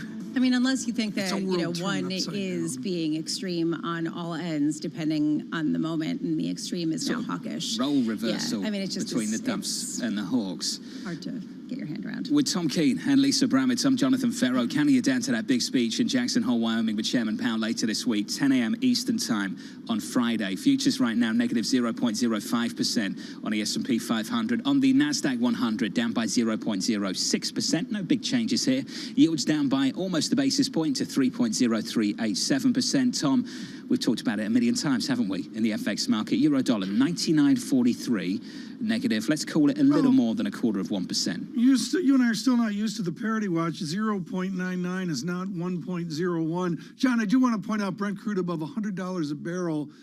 In a quiet day, there's some little noises being made, in particular. Yeah, good catch, Tom. OPEC Plus and the Saudis pushing back against the price that they thought was a little bit too low. And 94, let's call it 94.50 on WTI as well. Right now in the politics of the moment, and if you're confused about Jackson Hole, you'll be ever more confused about this argument, this debate of forgiveness of student loans. Anne-Marie Horton is an expert on this. She has studied and studied it. And what fascinates me, Anne-Marie Horton, is I don't know what the president's view is. I read an article. I read another one. I got all these people jockeying around, and it seems to me nobody actually knows what the president of the United States believes in. What's he believe in? Well, he campaigned on getting rid of pretty much all of it for a number of individuals that are making less than $125,000. But part of the reason why the White House has really played their cards very close when it comes to this, which we've been expecting for months, is because there is really two big dividing camps about how to approach student debt loan forgiveness. You have progressives, you have the NAACP talking about the fact that it should be up to $50,000, with the White House likely coming out today to forgive $10,000 with a cap of $125,000 to $150,000 for those individuals, what they're bringing home in their income. And then you have on the other side of the coin, especially when it comes to extending the moratorium on paying down your debt, the likes of Larry Summers, who's saying this is the worst idea the administration can enact. And this comes at a very difficult time because, one, the Biden administration wants to make sure they are especially getting out the youth vote ahead of the midterm elections. And I can tell you from experience, those individuals once a week at least are on the corner of Pennsylvania Avenue talking about and protesting the student loan issue. But at the same time, they're dealing with very high inflation. And that is why former Treasury Secretary Summers says this could add to that inflationary pressure. Well, $10,000 on, let's take New York University, his most expensive school on the planet, $77,632 per year all in. Maybe there's something more. I don't know what it is. But the bottom line, Anne-Marie, is they've been pushed aside. This is undergraduate. And some people are saying even only state colleges would be involved as well. Basically, it's a funnel of hope. And am I right? It's just been narrowed down to next to nothing? Yeah, it continuously gets narrowed down, but they're giving a little bit of breathing room by trying to extend this moratorium. One of the big issues when you look at student debt loan forgiveness and some of the data behind it, and it is an incredibly sad statistic, but very hard to target, is that if you look at individuals who complete 4 years bachelor degrees, there's actually millions out there who have not finished their college degree, and so are not making and not benefiting from the benefits you have in terms of pay and job and career progression you would have if you had that college degree, are paying student loans without it. And that is a large majority. And then, of course, there's the racial divide.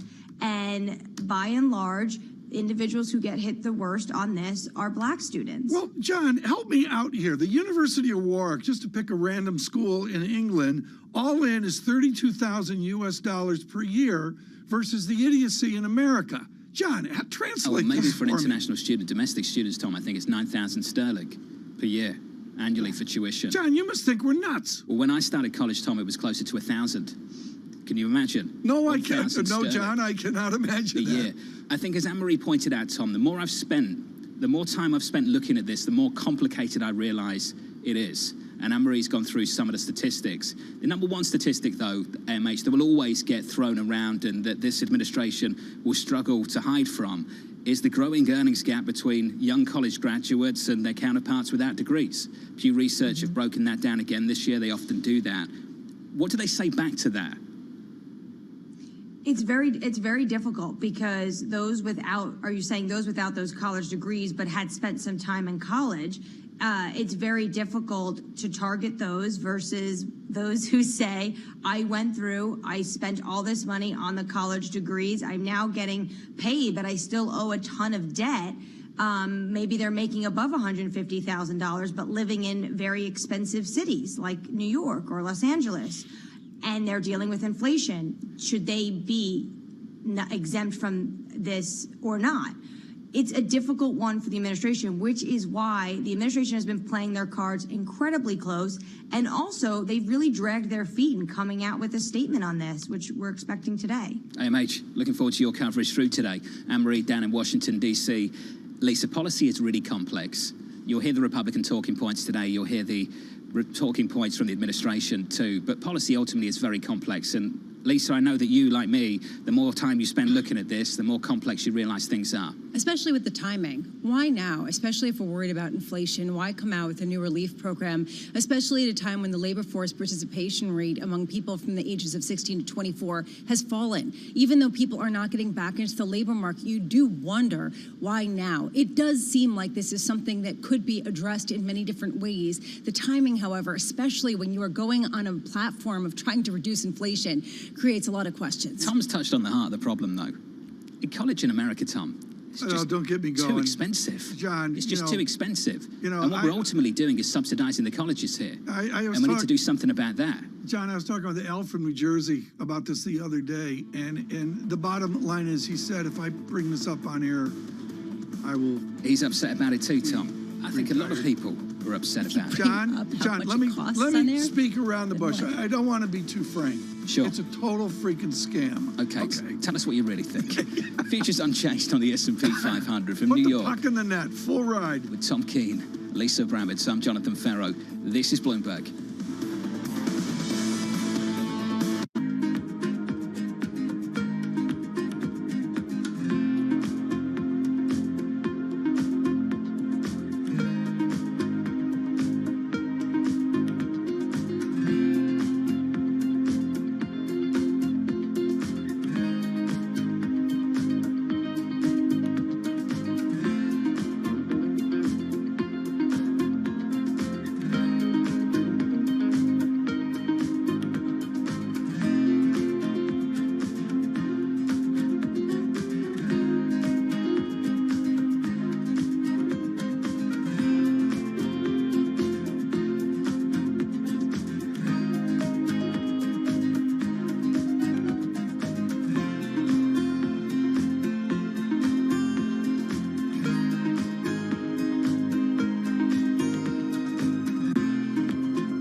Material samples brought back from objects in space can shed light on billions of years of our solar system's history, including details about the origin of life here on Earth. A piece of an asteroid is a piece of the earliest beginnings of the solar system. But picking up rocks from the surface of an asteroid or planetary satellite isn't as easy as it sounds. It requires voyages of millions of miles to bodies that have never been seen up close. Probes need to land on surfaces with weak gravitational pulls, where the surface terrain is completely unknown, gather samples, and then make the long trip back. And while behemoths like NASA and SpaceX grab headlines, it's a relatively young space agency. The Japan Aerospace Exploration Agency, better known as JAXA, that is taking the giant leap necessary to bring the mysteries of space back down to Earth.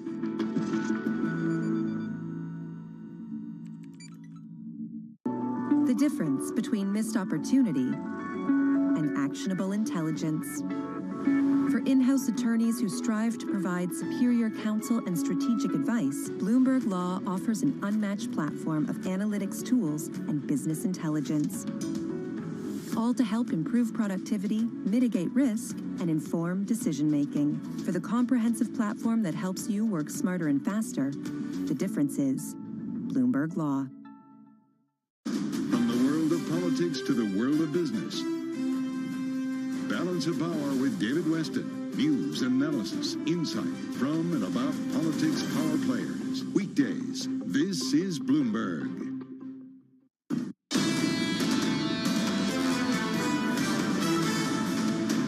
Three days of losses on the S&P 500, some small losses this morning. I don't even know if you can call them now. We're basically unchanged on the S&P. Futures negative 0.02%. On the NASDAQ, we're down about 0.05. I think we all noticed yesterday, energy equities making a bit of a comeback. Crude back through 100, as Tom mentioned, on Brent, and getting close to 95. Pushing those kind of levels into the 90s again on WTI. That's the equity picture. Here's the bond market story. We're very focused on the front end of the yield curve going into Jackson Hole, Wyoming, and that Chairman Powell speech. Just hanging out in and around 330. Yields unchanged today at 329.68. Just watch how the 10-year responds to incoming data, though. Just north of 3% right now. The PMIs yesterday, dreadful. We'll talk to Andrew Hollenhorst, the City, in just a moment on why he thinks we can still get Fed funds to 4% despite some of the incoming information. Want to finish on foreign exchange, Tom, and get used to these levels, because I'm still not used to these levels.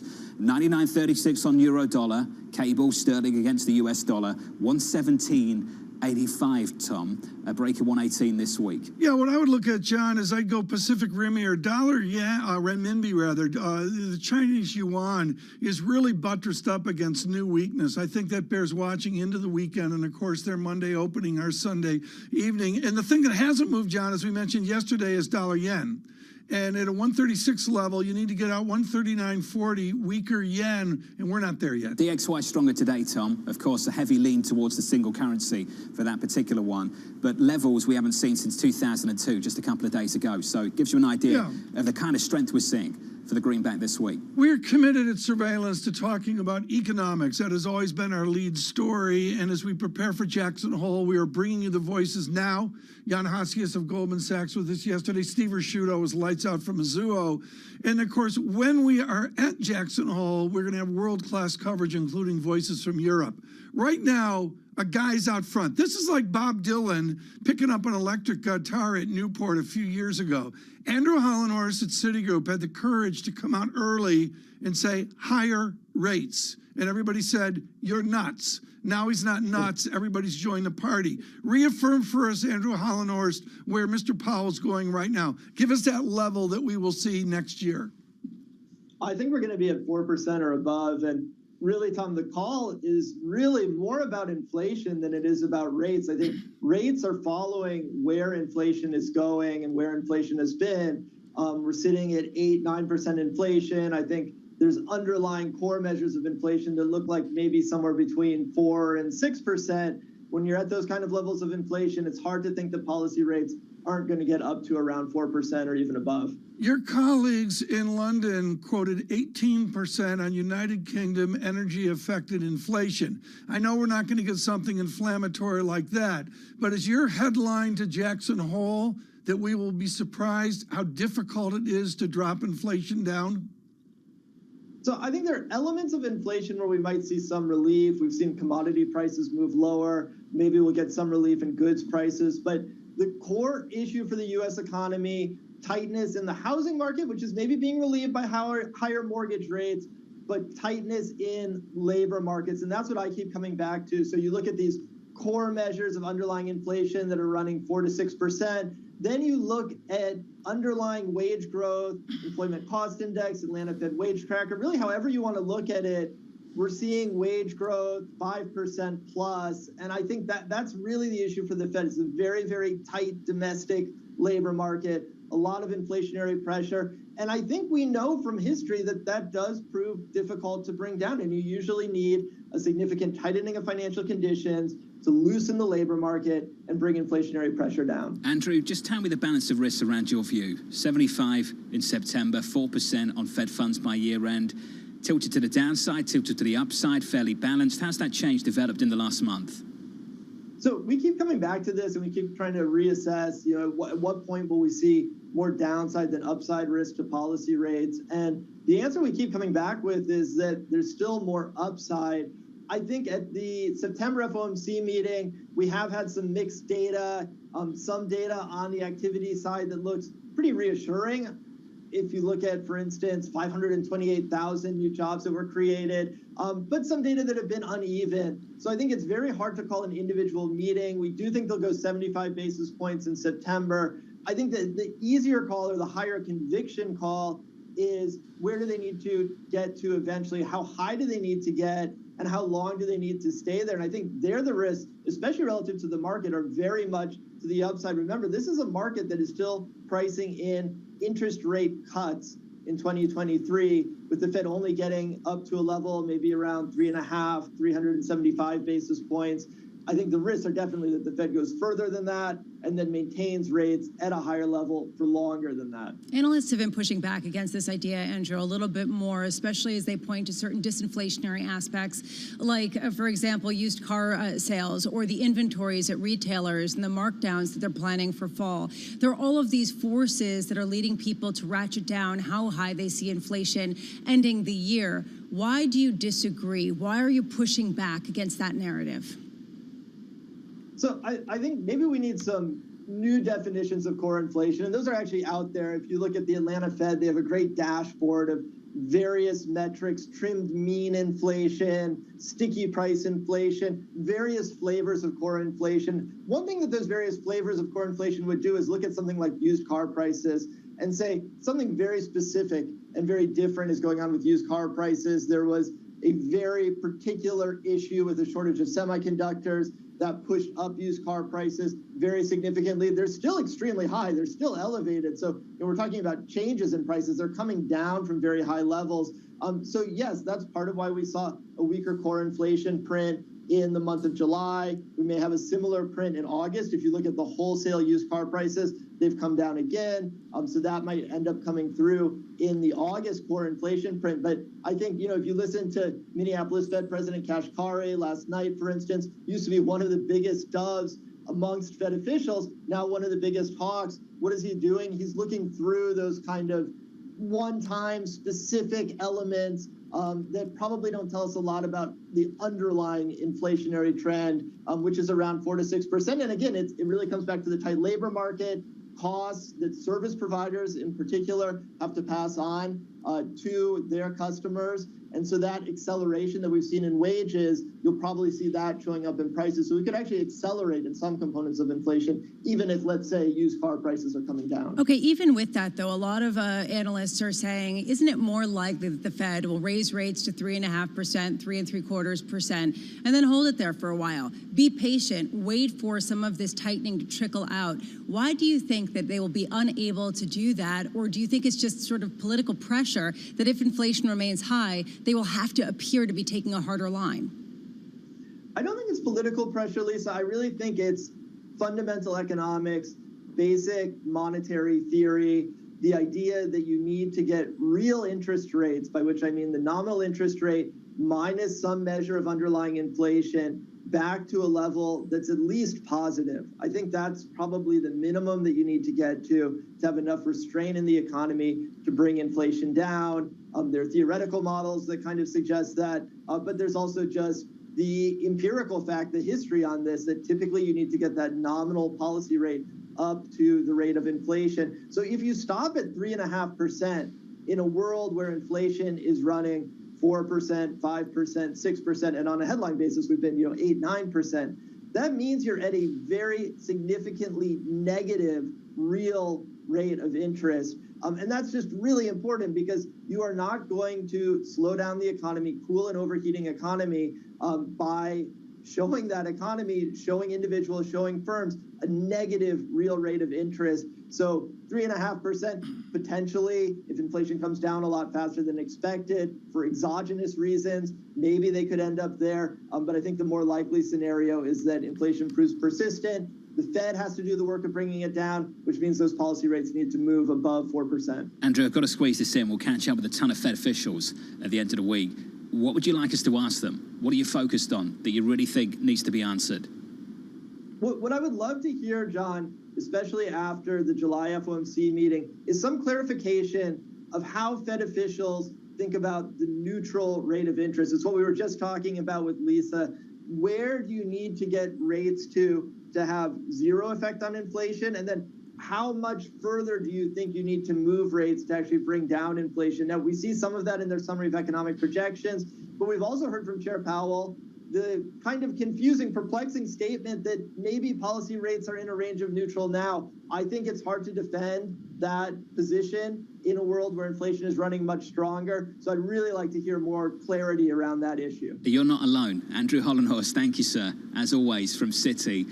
Lisa is not alone because Larry Summers has pushed back against that on Wall Street Week with David Westin. We've caught up with Mohamed Al-Arian, who said the same thing. And then other people will say, you know what, yes, inflation is high, but it's going to come down pretty dramatically. The two camps are getting more entrenched, and it's hard to know what data is actually going to change them. I really want to see the research that they present at this Jackson Hole Symposium. Where do they come out on the supply chain disruptions and how that's really distorted a whole host of the information that we're getting? Speaking of disruptions, the Italian Prime Minister speaking right now in Italy, Tom. Here's some headlines for you. Italy must never again be dependent on Russian gas. Not a surprise to read that. They can cut Russian gas imports to zero from the fall of 2024. Tom, did you hear what the Belgian Prime Minister said recently? Give me that. Never mind a single winter. He was talking about maybe 5, perhaps even 10 winters of this. This could go on for a long time. This is in the zeitgeist, and of course we heard that from Jan Hatzius yesterday on inflation trend. And John, that's my core theme of the x-axis here, which is something Mr. Draghi knows well. Some would say he invented the new rhetoric of the x-axis. I'm not going to mince words, John. Mario Draghi will be missed at this Jackson Hole. TK, I agree with you. It would be nice to catch up with him, wouldn't it? I just think he's got a huge value add, given the mouthiness I see on, this whole forward guidance data dependency thing. Well, he was the king of that stuff, Tom. Yeah, but he had clarity and intensity and... Yeah, but he had style. He did it better. He did it better. He did it better. Swagger. He had Italian style, is that what you're trying to say? Of course. No, I agree. Future's down. 10 to 1%. I said that. No, you said that. Yeah, no. This is Bloomberg. Keeping you up to date with news from around the world with the first word, I'm Ritika Gupta. The U.S. will mark Ukraine's Independence Day today by giving the country another $3 billion in weapons. It's also the 6th-month anniversary of the Russian invasion. U.S. diplomats have warned that Russia is preparing attacks on Ukraine's civilian infrastructure and government facilities in coming days. In the UK, the favourite to be the next Prime Minister has hinted at an emergency cost of living boost for the elderly. Liz Truss wouldn't go into detail about how she would help households facing soaring energy bills, but she suggested the assistance would go to those on fixed incomes, such as pensioners. Meanwhile, about 1 in 6 American homes, 20 million households that is, have fallen behind on their utility bills and face the possibility of a shut-off. According to the National Energy Assistance Directors Association, it's the worst crisis the group has ever documented. There's been a big surge in electricity prices, propelled by the soaring cost of natural gas.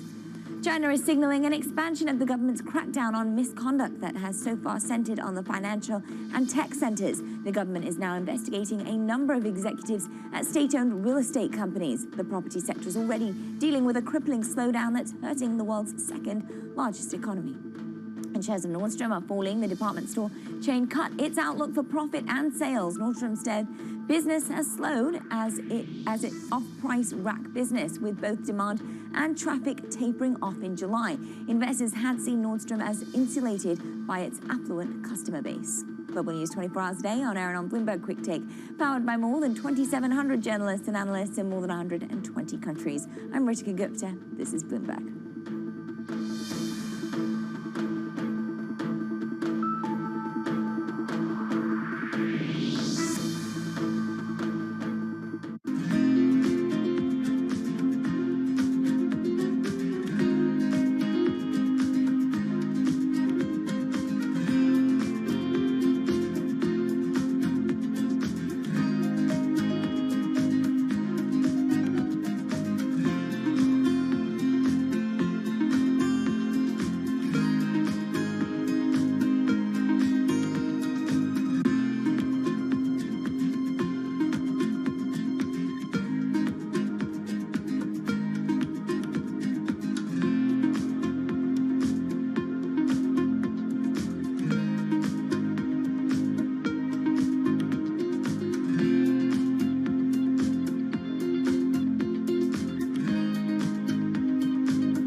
When you think of cutting-edge technology at sea, you might be thinking of stuff like this. But there's an incoming revolution on the high seas that isn't quite as sexy, but could be significantly more impactful. Container shipping is the key component of global trade. About 80 or 90% of all the world's goods are transported at sea at some point. But there's a significant unseen cost to the modern era of global commerce. About 3% of all the world's CO2 emissions come from shipping. 3% may not sound like a lot, but that's roughly comparable to the entire CO2 output of Germany. Since reducing trade isn't a likely option, what about a technological improvement to help reduce the emissions from these well-stocked maritime behemoths?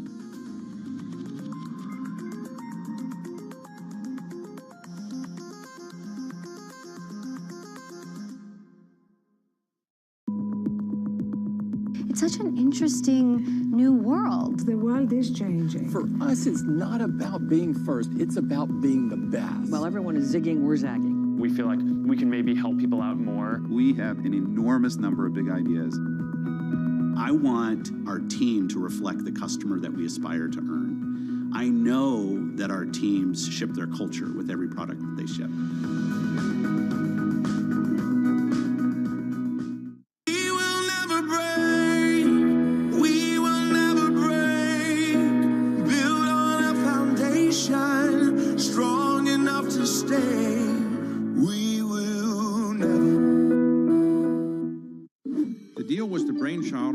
CEO Mark Rowan. In January, Apollo closed its $11 billion all-stock merger with Athene Holding. It had already owned 35% of the insurer. Here's what Apollo gets out of the deal. Assets under management. Apollo expects them to double to about $1 trillion by 2026. Much of that projected growth will come from the merger, and those assets are especially attractive to Apollo. Insurance companies typically go after much more modest returns than buyout investors.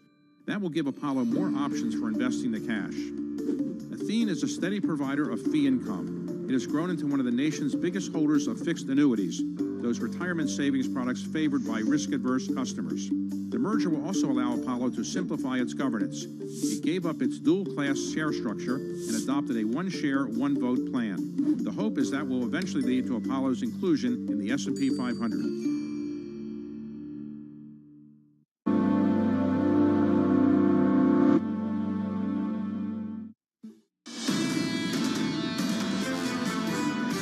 market is betting that we are going to be short gas throughout this entire winter. Spreads are telling us the market is short winter product, and hence higher bills this winter.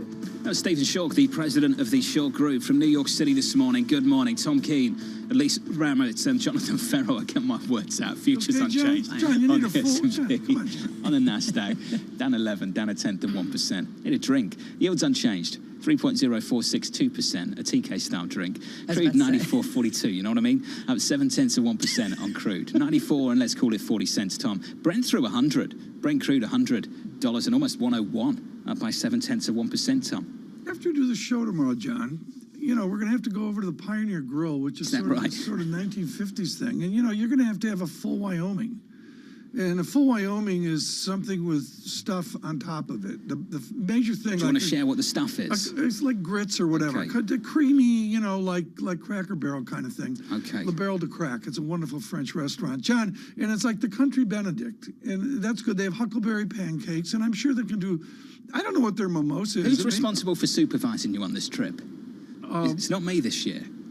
No, well... Who's doing this? Who's looking after you? Rachel from Purdue is usually She's the one not that here. does that, but, you know, she called me up and said, I just don't think so. You're on your own this time, Tom. Yeah, well, you know... See if you make it Thursday morning.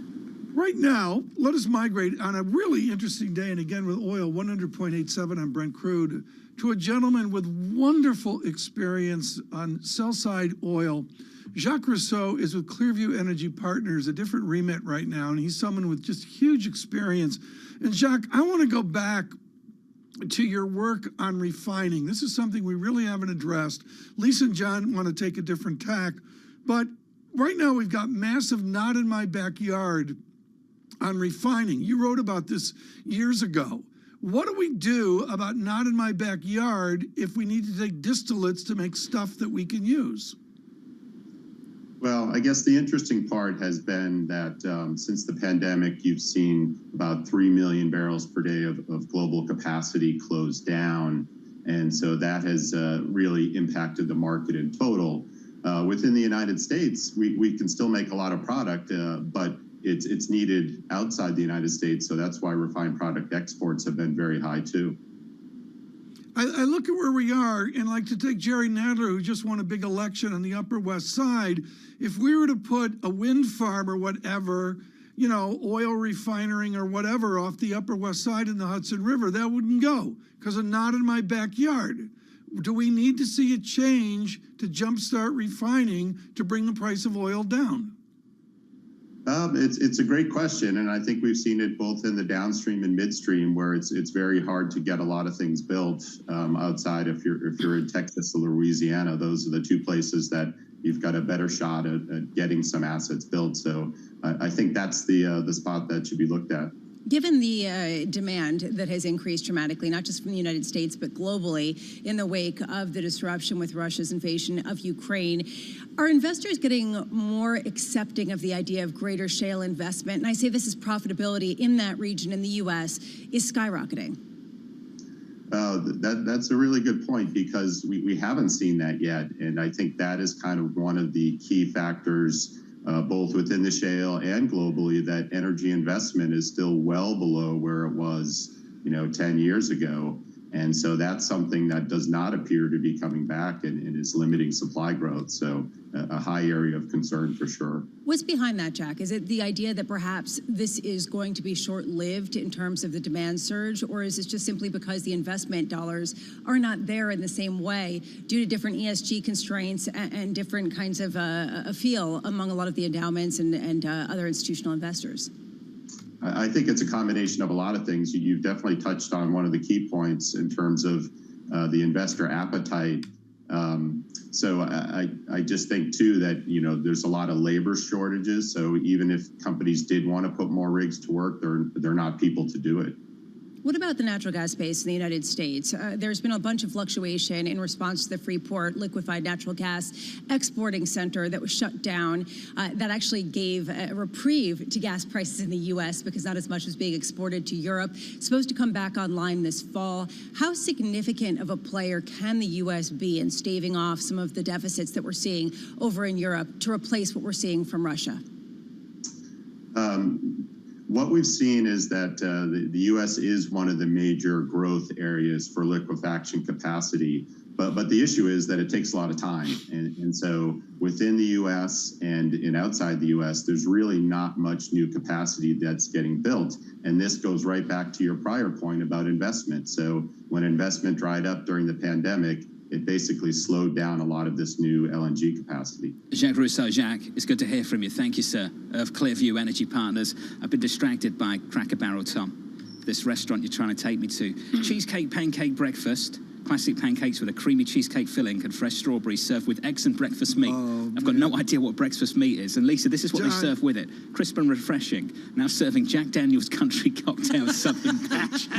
Is that breakfast? John, is that breakfast? First of all, this is not the Pioneer Grill, which is fine cuisine and at the Lodge at Jackson Hole. But John, you know what's great about the road tour you and I could take across the spine of Virginia down to Nashville is La Belle de Crack is a La Belle de Crack. And there's a store in the front, John, which you could decorate, you know, your walk up.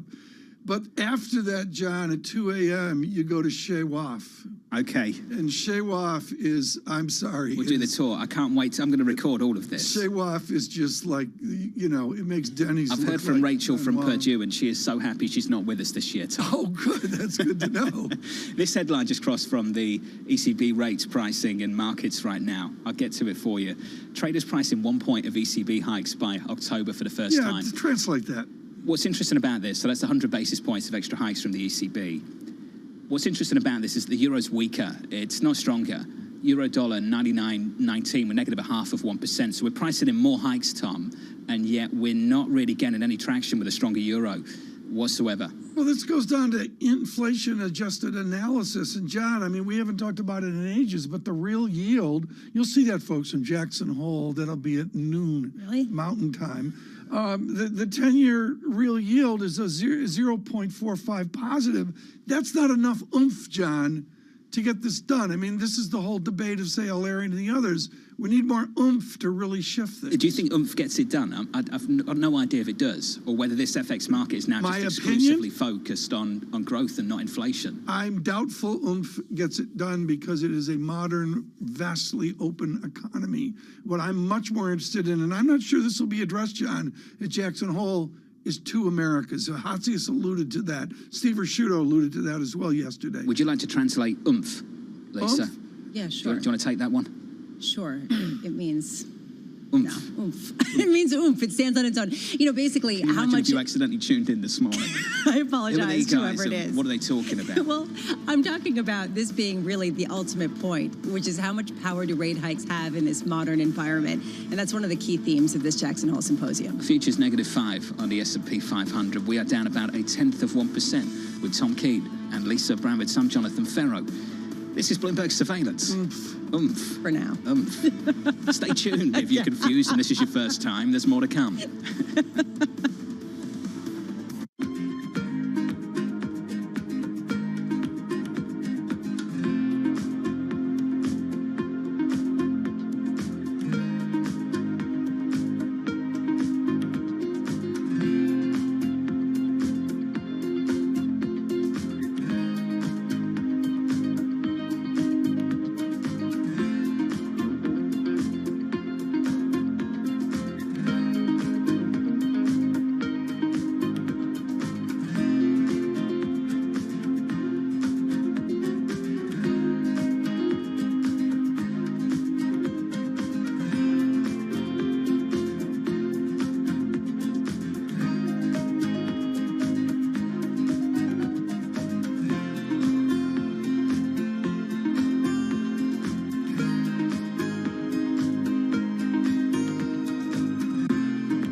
What are the moonshots at Amazon that are capturing most of your time and attention? Well, you know, we have a unique way that we look at big new investments. And I'm not sure it's right or wrong. It just happens to be our way.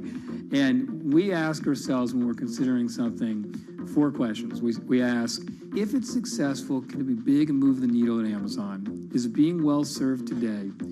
Do we have a differentiated approach? And do we have competence there? And if not, can we acquire quickly? If we like the answer to those questions, we'll go pursue it with a single-threaded team that isn't distracted by the rest of the business. When it comes to the stock, it has fallen significantly. Do you think investors are missing something, or has tech just been overvalued? I have never tried to predict what the stock's going to do. And any time I've tried to a little bit, I've been wrong. I do really believe that in the short term, the stock market tends to be a voting machine. In the long term, it tends to be a weighing machine. We have a concept we talk about a lot at Amazon, inputs and outputs, and the ultimate output for a company is share price, and then other big outputs are free cash flow or profit or revenue. You can't really manage the outputs. You have to manage at the input level, and that's where we spend all our time. And so if you do the right things for the business long term, things tend to work out. I think we've had very good returns for investors, and I expect that to be true again.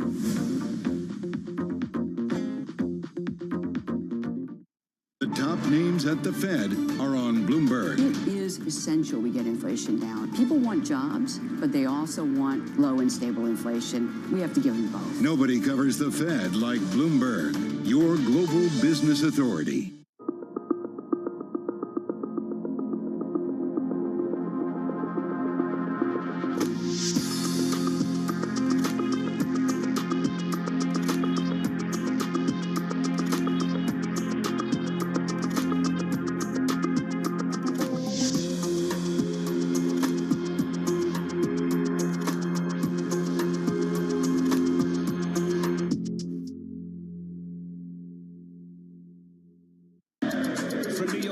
In London, in Sydney, in San Francisco, 9 a.m. in Beijing and Shanghai. Good morning, everyone. Have a great evening. So recap the headlines. You do not want to miss this How story. are you thinking about those dynamics?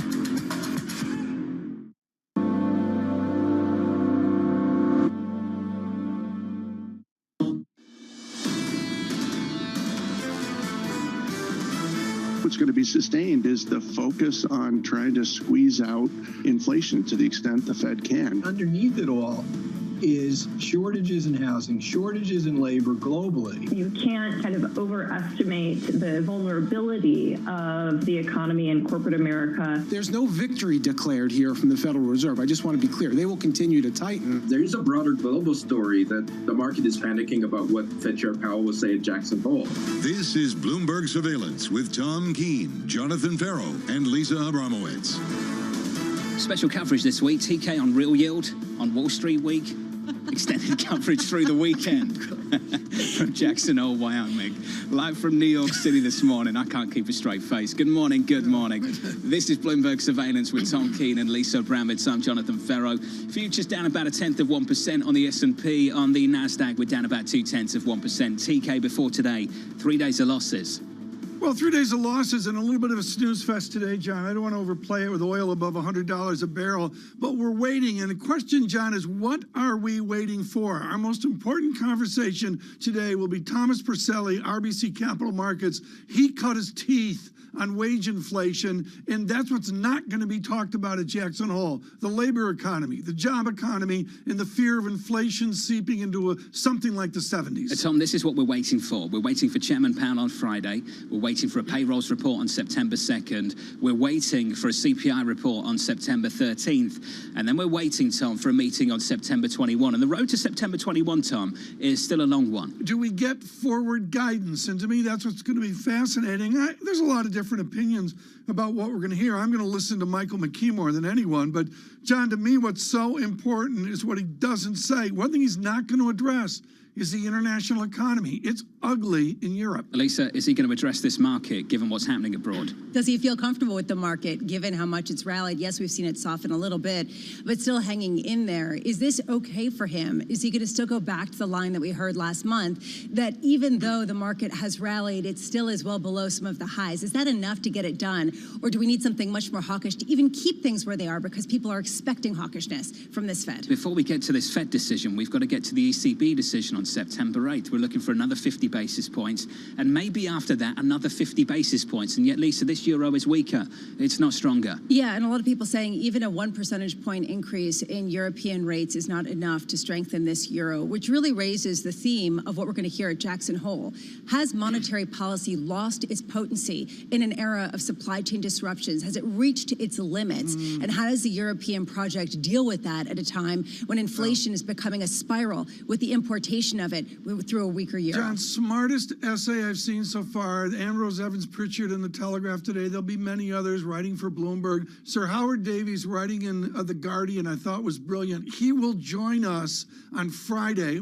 I'm thrilled about that, John, particularly with Governor Bailey attending Jackson Hole. John, tomorrow, 7:20 a.m., we are thrilled to bring 7 feet tall Grizzly 399 from Jackson Hole. 399 is dangerous. We'll be there. 399 wants Mulder Hiker, Tom. This is I'm told that she's fully integrated into society now. Just hold on a second. Can I just say, John's not kidding. He's not going to let us eat on set because he's worried about bears. The bears are going to be Lisa, fine. I agree with John. Oh, it's come not on. funny out there. Just stay away from the berry bushes. No You're gonna be huckleberry fine. pancakes between bites. No food for you. Go to Lisa, you know. Can I put milk in my coffee, We'll take you please? to Cracker Barrel after the opening bell. John, true Okay. story. John, true story. There's doors where they go into the panel. I don't even want to go in because I just fall asleep. McKee goes in. Kathleen Hayes goes in. What are we talking about? The doors burst open, and out comes Willem Bouter. And there's a photograph of Willem Bouter before he was at Citigroup, and he's furious about whatever the debate was. And next to him is the acclaimed 6.5 foot, 7 foot grizzly bear in a glass cage, which is in the lobby at Jackson Hole. Very famous photo. But we will have live Grizzly 399. Look for that tomorrow. A very famous photo that none of us have seen, so I look forward to seeing it, Tom. Futures down by 2 points on the S&P 500. He's so upset with that. We're down by around about 1/10%. On the Nasdaq, we're down by 14 points. We're down by a little more than 1/10%. Yields unchanged at 3.0462% on a 10-year. In the FX market, euro weaker by 0.5%. Euro dollar, Lisa, 99.24. Yeah, I'm definitely keeping my eye on that. I'll whip through this so that we can talk more about grizzly bears. Today we get July durable goods orders at 8:30 a.m. as well as July pending home sales at 10 a.m. How much do we see an ongoing softening in the home sales activity?